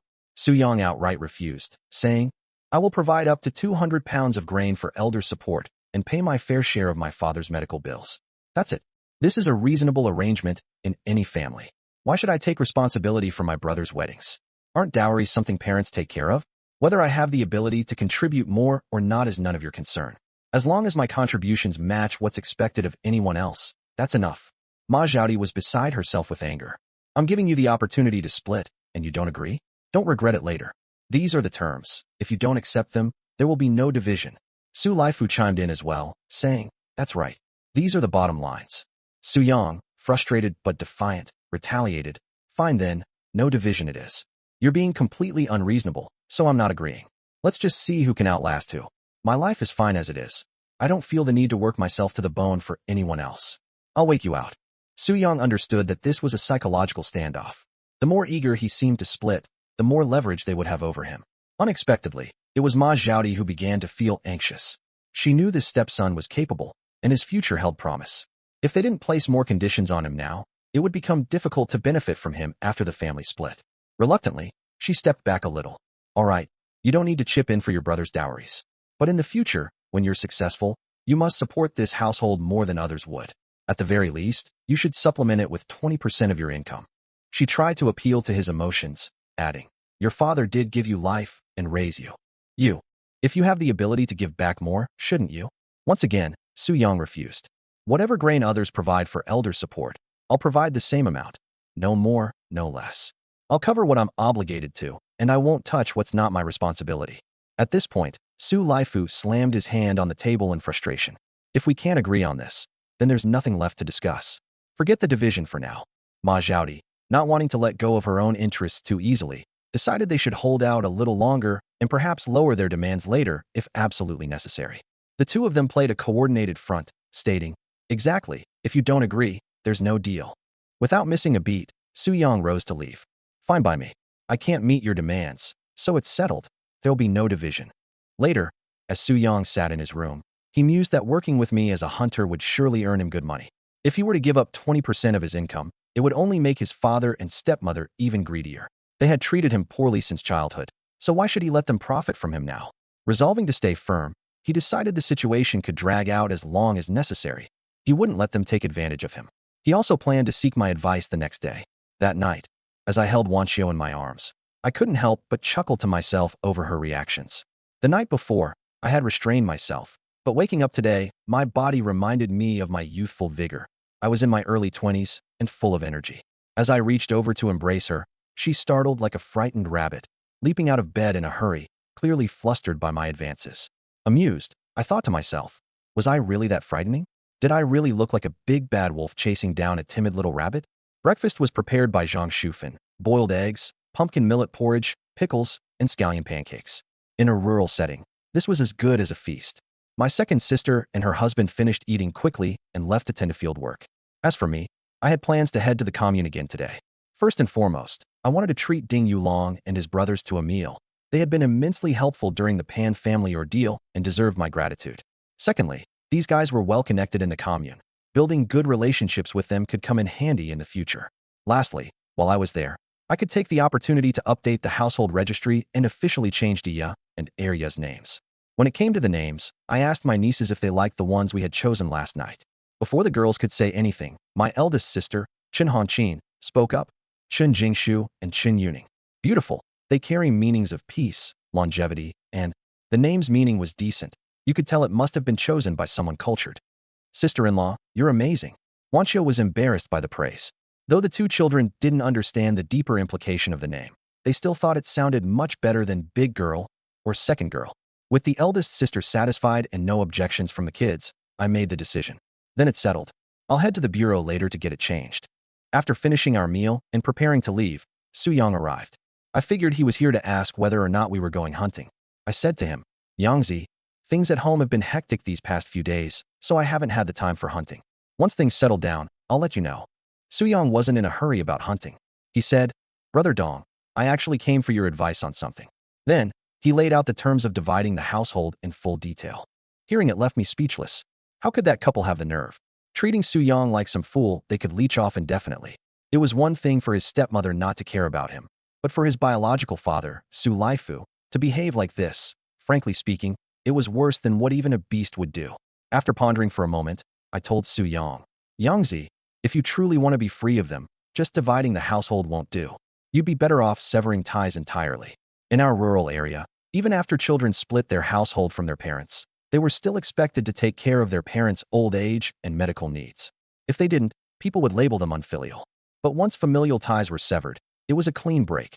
No one could really blame you for not helping out. Suyong frowned. Brother Dong, they're already unwilling to agree to just dividing the household. How could they possibly sign documents severing familial ties? Severing ties required both parties' agreement. One side couldn't unilaterally decide it. Judging by what he knew of his greedy father and stepmother, asking them to give up the chance to drain him dry was like asking for the impossible. I patted the back of his hand lightly. Under normal circumstances, it would indeed be impossible, but we can figure something out. Don't worry, your brother will help you plan this carefully. Suyong trusted me. After all, I had looked out for him ever since we were kids. He felt a little guilty about troubling me. This is my personal matter. It really has nothing to do with you. I shouldn't be making you worry about it. I smiled and patted his shoulder. Your matters are my matters too. Don't mention it. Let me take care of what I've got going on at the moment, and then I'll focus on helping you. Suyong nodded heavily. All right, Brother Dong. Take your time with your own things first. I'm in no rush. Don't overstrain yourself. He figured he had endured this long already. Another while wouldn't make much difference. Telling him I needed to head to the commune, I set off. I also informed my family that I might not return for lunch and told them not to wait for me. Arriving at the commune, I went to the bureau first to handle the name change. Slipping a pack of cigarettes to the personnel in the registration office smoothed the process, and the change was finalized without any hiccups. After that, I visited the food supply store to gather ingredients for hosting a meal. I didn't plan to dine out. It wasn't economical. Besides, I didn't have enough meat ration tickets to cover a restaurant-worthy feast. For a more sumptuous spread, I'd need quite a few pounds. Instead, I decided to purchase meat and vegetables from my space and cook the dishes myself at Ding Yolong's home. From the food store, I bought ribs, fish, pork blood, and tofu, which didn't require meat tickets. Vegetables were fresh and plentiful from our family's garden plot, so I brought those along. I also grabbed 2 packs of cigarettes and about 5 pounds of loose liquor from the supply co-op. Once I had everything prepared, I headed to Ding Yolong's place. Seeing me arrive with so much food and even liquor, he looked puzzled. What's all this for? I laughed. Brother Long, didn't I say I'd treat the brothers to a meal and some drinks? Today, I'll be the chef and personally make a few good dishes for everyone. Ding Yolong's face broke into a wide grin. Huh, you're serious about that? I thought you were just being polite. Brother Long, how could I not mean it? You and the guys put in a lot of effort for me last time. I owe you all this meal. Seeing the high-quality ingredients I brought along, Yolong, who hadn't enjoyed a good feast with his crew for quite a while, started to get excited as well. All right then, it's settled. I'll go round up everyone. He led me into the kitchen and went off to call the others. When the promise of meat and booze reached their ears, the gang was overjoyed. After all, who didn't love a hearty meal? Meanwhile, I got busy. I planned to make several dishes, so I started prepping the ingredients early. From my phone in the space, I ordered 2 pounds of premium pork belly, evenly marbled with fat, ideal for making red-braised pork, one of my specialties. Once they tasted it, I was sure they'd be blown away. Besides the pork, I also bought an old hen and some mushrooms to make chicken and mushroom stew. By the time Yolong's brothers arrived, they found me bustling around the kitchen with practiced ease. None of them were the cooking type, just a bunch of rough-and-tumble guys who probably hadn't touched a spatula in their lives. Yolong joked, "Didn't expect you to know your way in the kitchen. Pretty rare for a guy." I grinned and replied, "Brother Long, I'm just a foodie who loves to eat. I enjoy spending time researching good food to indulge myself." He burst out laughing. Haha, that's a great hobby. Much better than wasting money on booze, gambling, or worse. Ding Yulong was a man of loyalty and principles with a good character, and his brothers were upstanding, family-oriented folks as well. The only reason many of them struggled was because of the era's hardships and the lack of jobs. They were trying to find a way to get by. It was precisely because I admired Yolong's integrity that I chose to work with him and maintain a close friendship. Had he been someone lacking moral compass, I'd have finished my dealings and stayed well away. They wanted to help, but it was clear there wasn't much they could do in the kitchen. I managed just fine on my own. After more than 2 hours of work, around lunchtime, I started bringing out dish after dish, 10 or so in total. There were around 10 people, so it was more than enough. Back then, offering such an elaborate spread for hosting was considered the highest standard, even surpassing the traditional 8 big bowls, often served at banquets. Yulong laughed. Even during New Year, we don't eat this extravagantly. Brother Weidong, you're truly too generous. His brothers chimed in agreement. I waved it off. It's rare to get to treat everyone to a meal. You guys help me a lot with my matters. It's the least I can do. Go ahead, dig in, and try my cooking. When Yulong took his first bite, his eyes lit up in astonishment. Brother Weidong, you must have been a chef in another life. This is better than anything at a state-owned restaurant.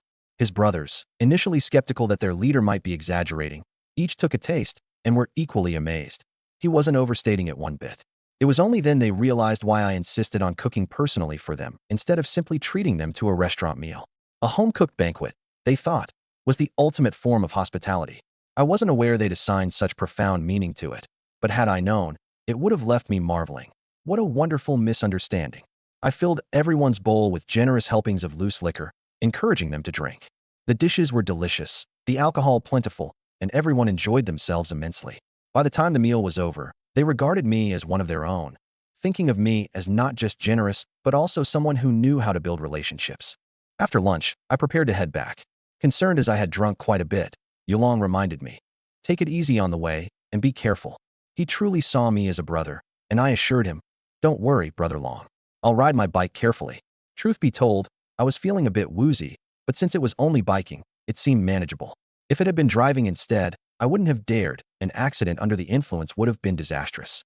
On the way back to Red Flag production team, maybe it was the alcohol or the sense of relief from resolving pressing matters, but my mood felt exceptionally light and carefree. Onward, I rode.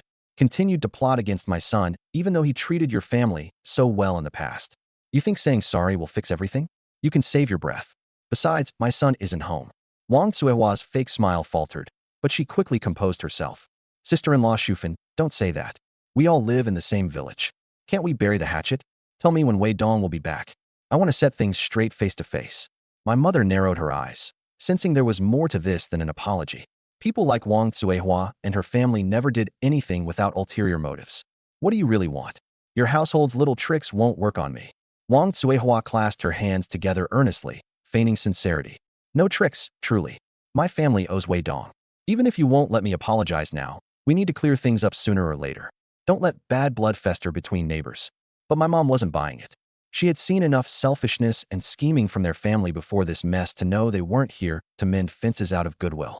Like I said, Wei Dong isn't home, so you can leave now, my mom said, turning away to make it clear the conversation was over. Wang Tsuehua hesitated, looking like she wanted to push further, but eventually backed down.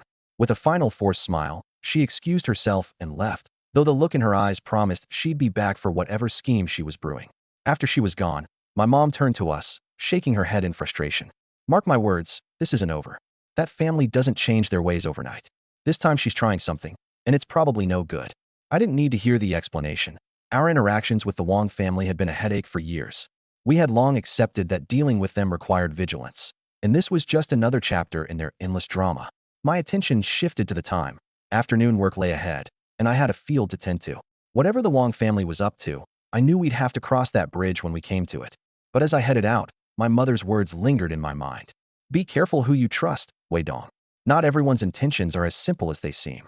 It was sound advice, and it applied not just to neighbors, but to life in general. My daughter has already been arrested by the police. The law will punish her. If you truly have any sincerity, stay away from our family in the future. Even sparing a glance at your Tian family disgusts us. Thinking of how I treated Tian Xiaolan and her family back then, my mother felt indignant on my behalf. After all the kindness we showed being reciprocated like this, who wouldn't feel bitter? Wang Tsuehua hadn't expected such harsh words from my mother. Her smile froze awkwardly, but she continued pestering. Sister Shufan, I truly feel uneasy in my heart. Could you please call Wei Dong for me? This only cemented my mother's suspicion that this old woman had ulterior motives.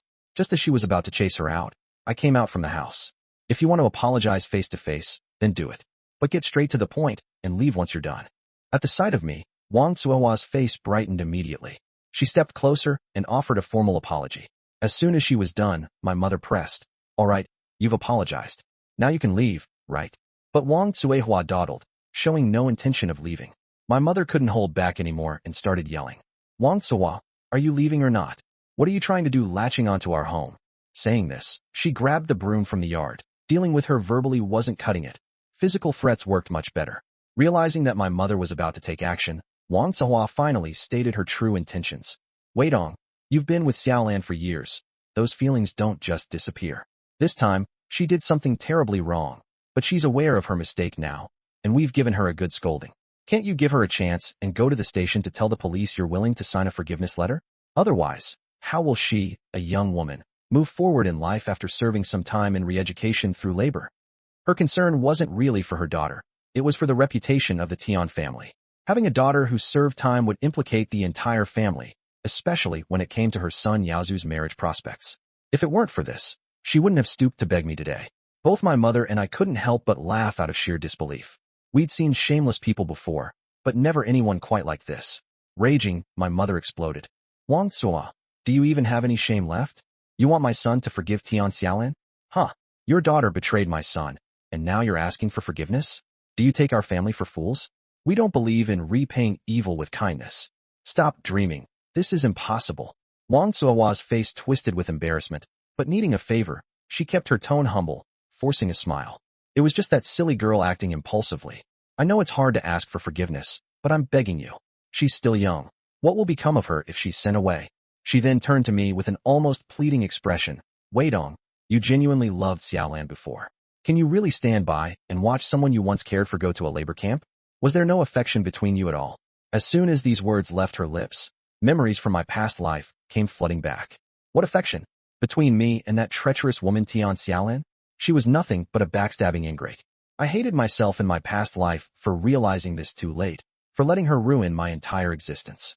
And now, she wanted to use affection to guilt me into letting this slide? If she hadn't mentioned affection, my expression might not have soured. But now, my face darkened visibly. You Tian family really have some nerve. Wasn't I good enough to Tian Xiaolan before? When she turned on me and reported me, did she think about affection? And now that trouble has found her, you have the gall to come pleading?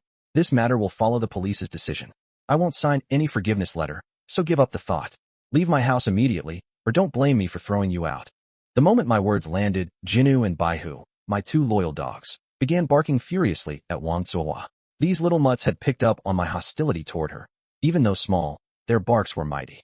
I glanced at them and thought to myself, good dogs, truly understanding. Seeing that Wang Tsuehua was still rooted to the spot, my mother tossed the broom aside and went to scoop up some chicken manure from the chicken pen, this time planning to cover Wang Tsuehua in it. Wang Tsuehua, seeing my mother's drastic decision, turned pale instantly and scurried off in haste. But no doubt, she was still stewing over her daughter's inevitable stint in the labor camp. Watching her retreating figure, my mother continued cursing under her breath. Shameless people I've seen plenty, but there's no one quite as shameless as their family. I nodded in agreement. After all, our family no longer had any ties with the Tians. There was no use wasting time or energy on people like them. Patting Jinu and Baihu on their heads as a silent commendation, I turned back inside. After resting for a while, dinner time approached. I went out to the kitchen to prepare a meal, but as soon as I entered, I saw Wang the carpenter hauling the bathtub I had custom ordered, pulling it along on his cart. Wait on, your bathtub is finished. Is it big enough for you? I examined it. It was spacious, plenty large for two people to bathe together. At the thought of soaking in it with my wife, my heart began to race with excitement. The only downside was my minor injury from falling off my bike earlier today. Though not serious, the wound couldn't get wet to avoid infection. If I wanted to bathe with Lin Wanqiu, I'd have to wait until the injury scabbed over, which might take 3 to 4 days. Despite my eagerness, there was no helping it. I'd just have to hold off. Looks great, Wang the carpenter. Thanks for delivering it. Let me settle the remaining payment with you.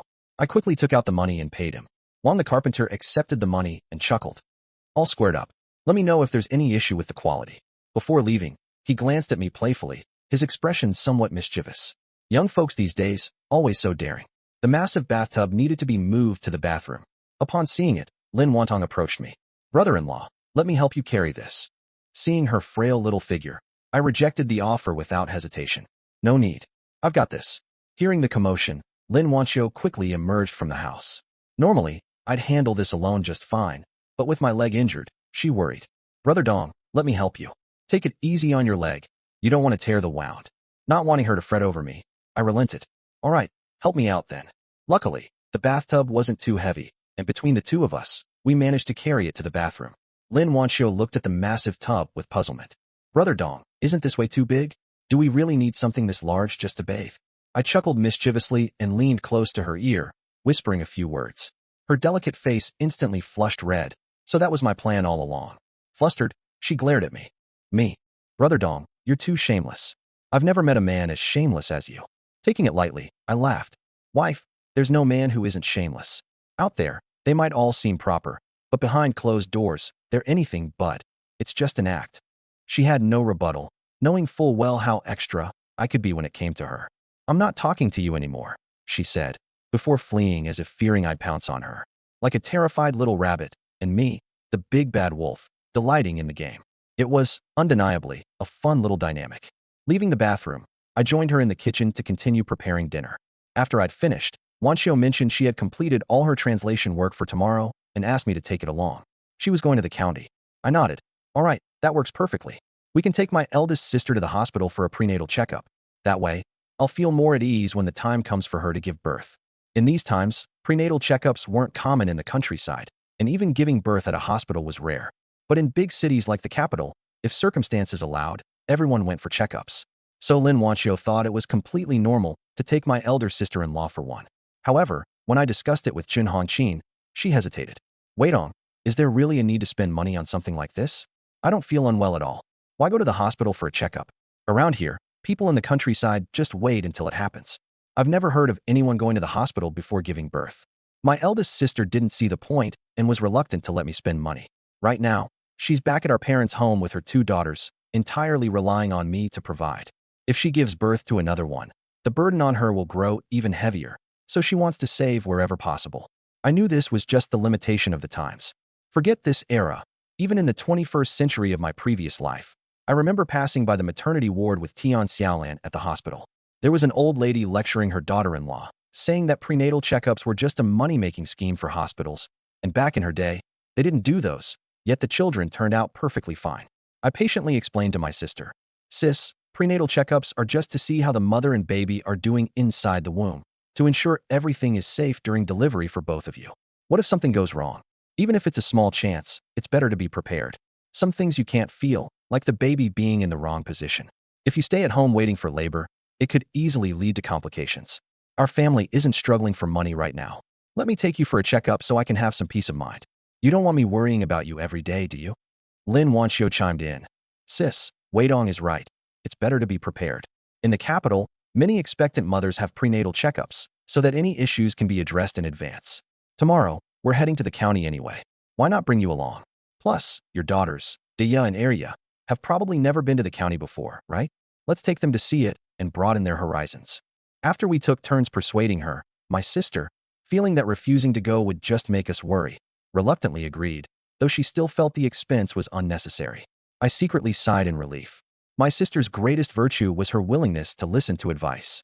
If she hadn't listened back then and divorced Pan Guobin, even if I, her brother, was capable, she would have been tied to him for life, suffering endlessly. When Dia and Arya heard they could go to the county tomorrow, they were ecstatic. They'd grown up in the commune and had never visited the county. Their younger aunt had been there before and always came back saying how much more fun the county was than the commune. She often said she'd marry into the county someday. Those stories left the 2 girls curious and excited. Even their little cousin, Lin Wantong, who had been to the county before, was thrilled to go again. After all, what child of this age doesn't love an outing? With so many of us going to the county tomorrow, riding my bike wouldn't cut it, especially since my sister was heavily pregnant. Even if there weren't many people, riding with a pregnant woman was risky. The bumpiness of the bike ride could cause trouble if we took a tumble. If only I had a small car, I thought to myself. It could fit everyone, be safe, and comfortable. But this was the 1970s. It was nearly impossible to want a car for personal use. Forget cars. With how backward conditions were in the Hongqi production team, even getting a tractor was a challenge. I made a mental note to find a way to get our team a tractor someday. It'd make trips to the county faster and could carry more people. Even if it was bumpy, we could lay down extra rice straw and blankets to make it work. For now, biking wasn't an option, so I planned to ask my eldest uncle to lend us the team's ox cart and have old man Huang take us tomorrow. After dinner, I went to find Uncle Chun Dajiang and mentioned the matter. As it was just a small favor from his nephew, he readily agreed. Sure, I'll let old man Huang know. What time are you heading out tomorrow? After breakfast, no rush. Anything we need you to buy while you're there? No, really, we don't have anything to buy. Farmers in the countryside were largely self-sufficient, and even if they needed something, they often couldn't spare the money or ration tickets. I headed home to wash up and rest early. It's a shame I had a fresh scrape on my leg, or else I'd have been able to take a bath with my wife tonight. I had to endure the inconvenience and wait until it scabbed over. The next morning, the whole family got up early. The 3 kids were so excited about the trip that they barely had any appetite and scarfed down just a few bites. I figured it was fine. A lighter breakfast meant they could have my treat of snacks from the county supply and marketing cooperative later.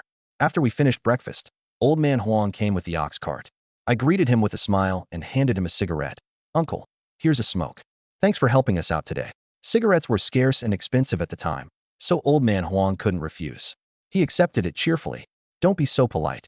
It's no trouble at all. My sister waddled over with her big belly, and Lin Wanxiu and I helped her onto the cart. Seeing there was a pregnant woman aboard, old man Huang immediately took it slow. Everyone got on, and with a snap of the whip, the ox cart started moving towards the county. On the way, Wanxiu entertained the kids with stories. Daya and Arya were completely captivated and looked up to their aunt-in-law even more. I could tell my wife genuinely cared about my family. As a man, what more could you ask for in a wife than someone like her? The journey passed by quickly, and before we knew it, we arrived in the county. Our first stop was the county's machinery factory to deliver the translation work. The ox cart parked at the gate, and I got off with Wanxiu, telling the others, "Wait here. We'll come out as soon as we're done." We found Su Dongxiu, who seemed surprised to see the completed translation. Had we finished so quickly? He called the technical department to check the work. The document was filled with technical terms and specifications, but the staff found no issues upon review.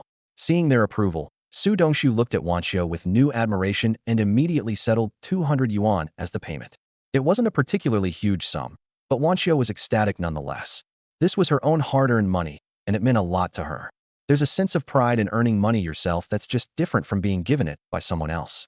Su Dongxiu then said, "Comrade Lin, your translation skills are excellent. If the factory has more documents to translate in the future, would it be all right to ask for your help again?" How could Wanxiu refuse? Of course. Thank you, Director Su, for trusting me. I'll do my best not to disappoint you. Haha, it's settled then. I also have friends looking for translators. I'll recommend you to them. Wanxiu thanked him with a bow, determined to take on more work to lighten the burden on me and ensure our family had a good life. As we left the factory, Wanxiu opened the envelope and realized there were not only 200 yuan inside, but also ration tickets for fabric, meat, and sugar. Overjoyed, she said, "Donga, Director Su is so generous. He even gave us tickets." "Yeah, he really is." She sighed. "He must be repaying a favor for the help you gave the factory before.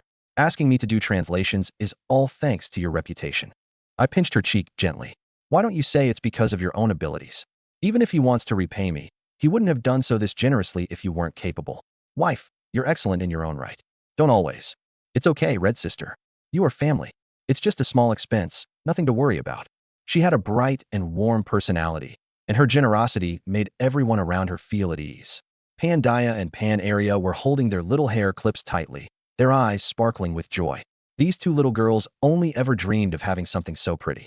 Watching their happiness brought a sense of fulfillment to my wife. While they were busy picking out items, I stood off to the side and quietly admired Wanxiu. In just a short amount of time, her presence had brought so much positive energy into my family. She truly had a way of touching people's hearts, whether with her words or actions.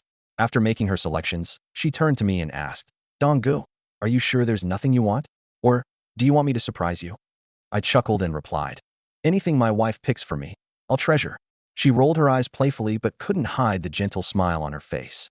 She ended up choosing a nice scarf for me. By the time we finished shopping, our cart was filled to the brim. When we walked out of the store, Pandaya and Pan Arya each had candies in their hands and hair clips in their hair.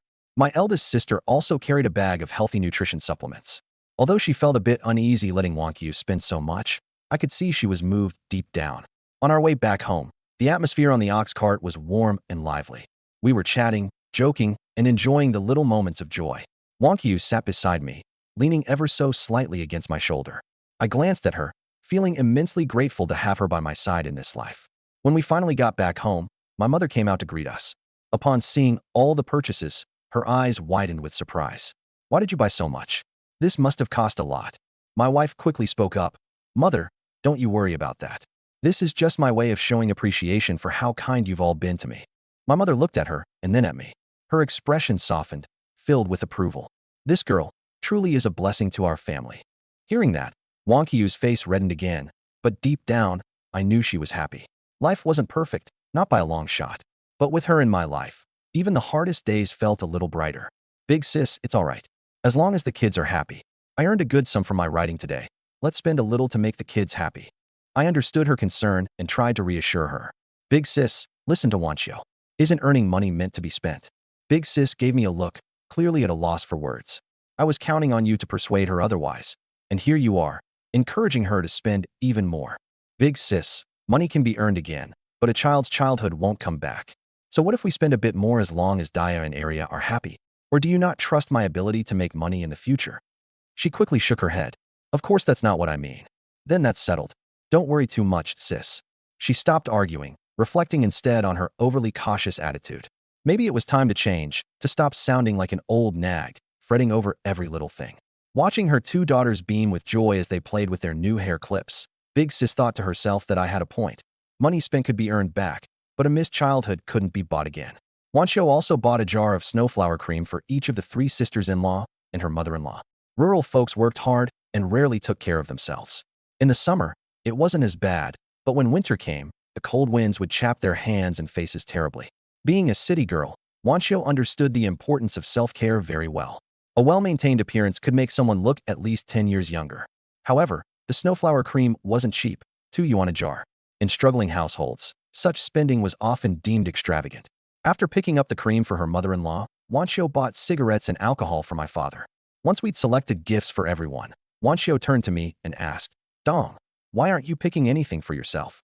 Didn't you see anything you liked? I shook my head. I've looked around, but there's really nothing I want. To tell the truth, I was hoping Wanchio would get me something. But after strolling through the market, I realized I genuinely didn't have anything in mind. Wanchio thought for a moment.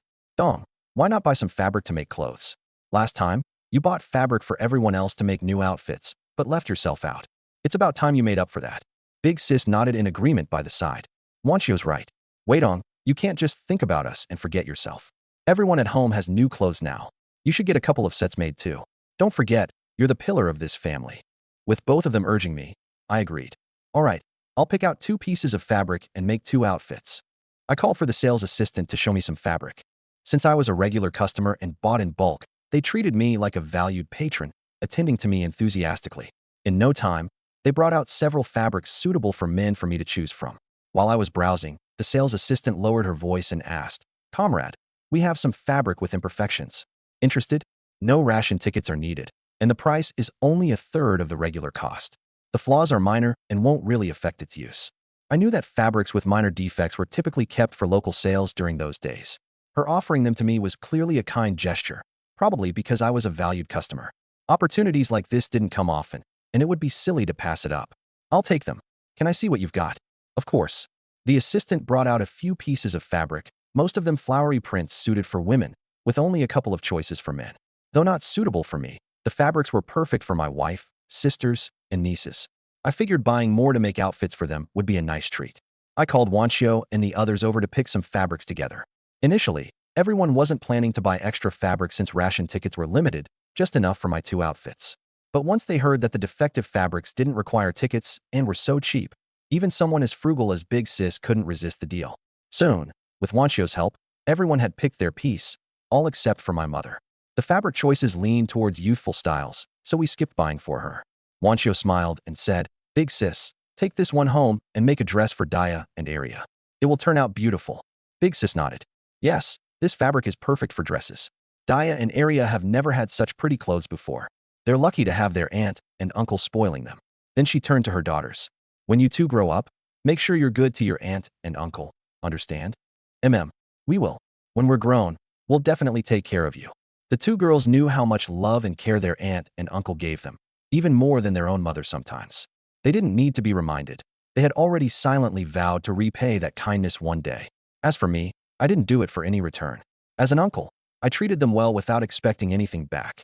After all, they were my sister's daughters. Seeing the moment, Wanchio joked, since Daya and Arya are so thoughtful, I should invest a bit more.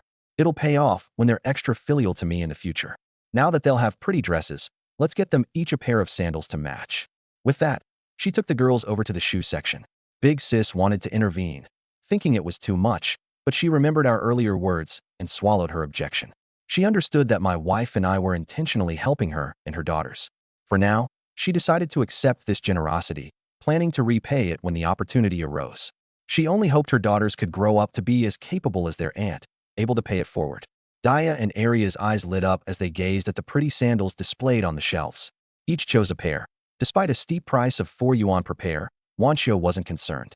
There was still a lot of my writing earnings left, and it was more than enough. Besides her nieces, Wanxiu even bought her younger sister, Lin Wantong, a pair as well. Those sandals from small-town markets weren't as exquisite as those in the capital. Wantong was thrilled nonetheless to receive a pair from her sister. With this final spree, we had everything we needed. I carried all our packages and loaded them onto the ox cart. Old man Huang, watching me load up the haul, couldn't help but marvel silently. This Qin family boy is really something. None of the other households in the Hongqi commune could afford such luxuries. Wait on, any more stops on the agenda? Or are you heading straight home?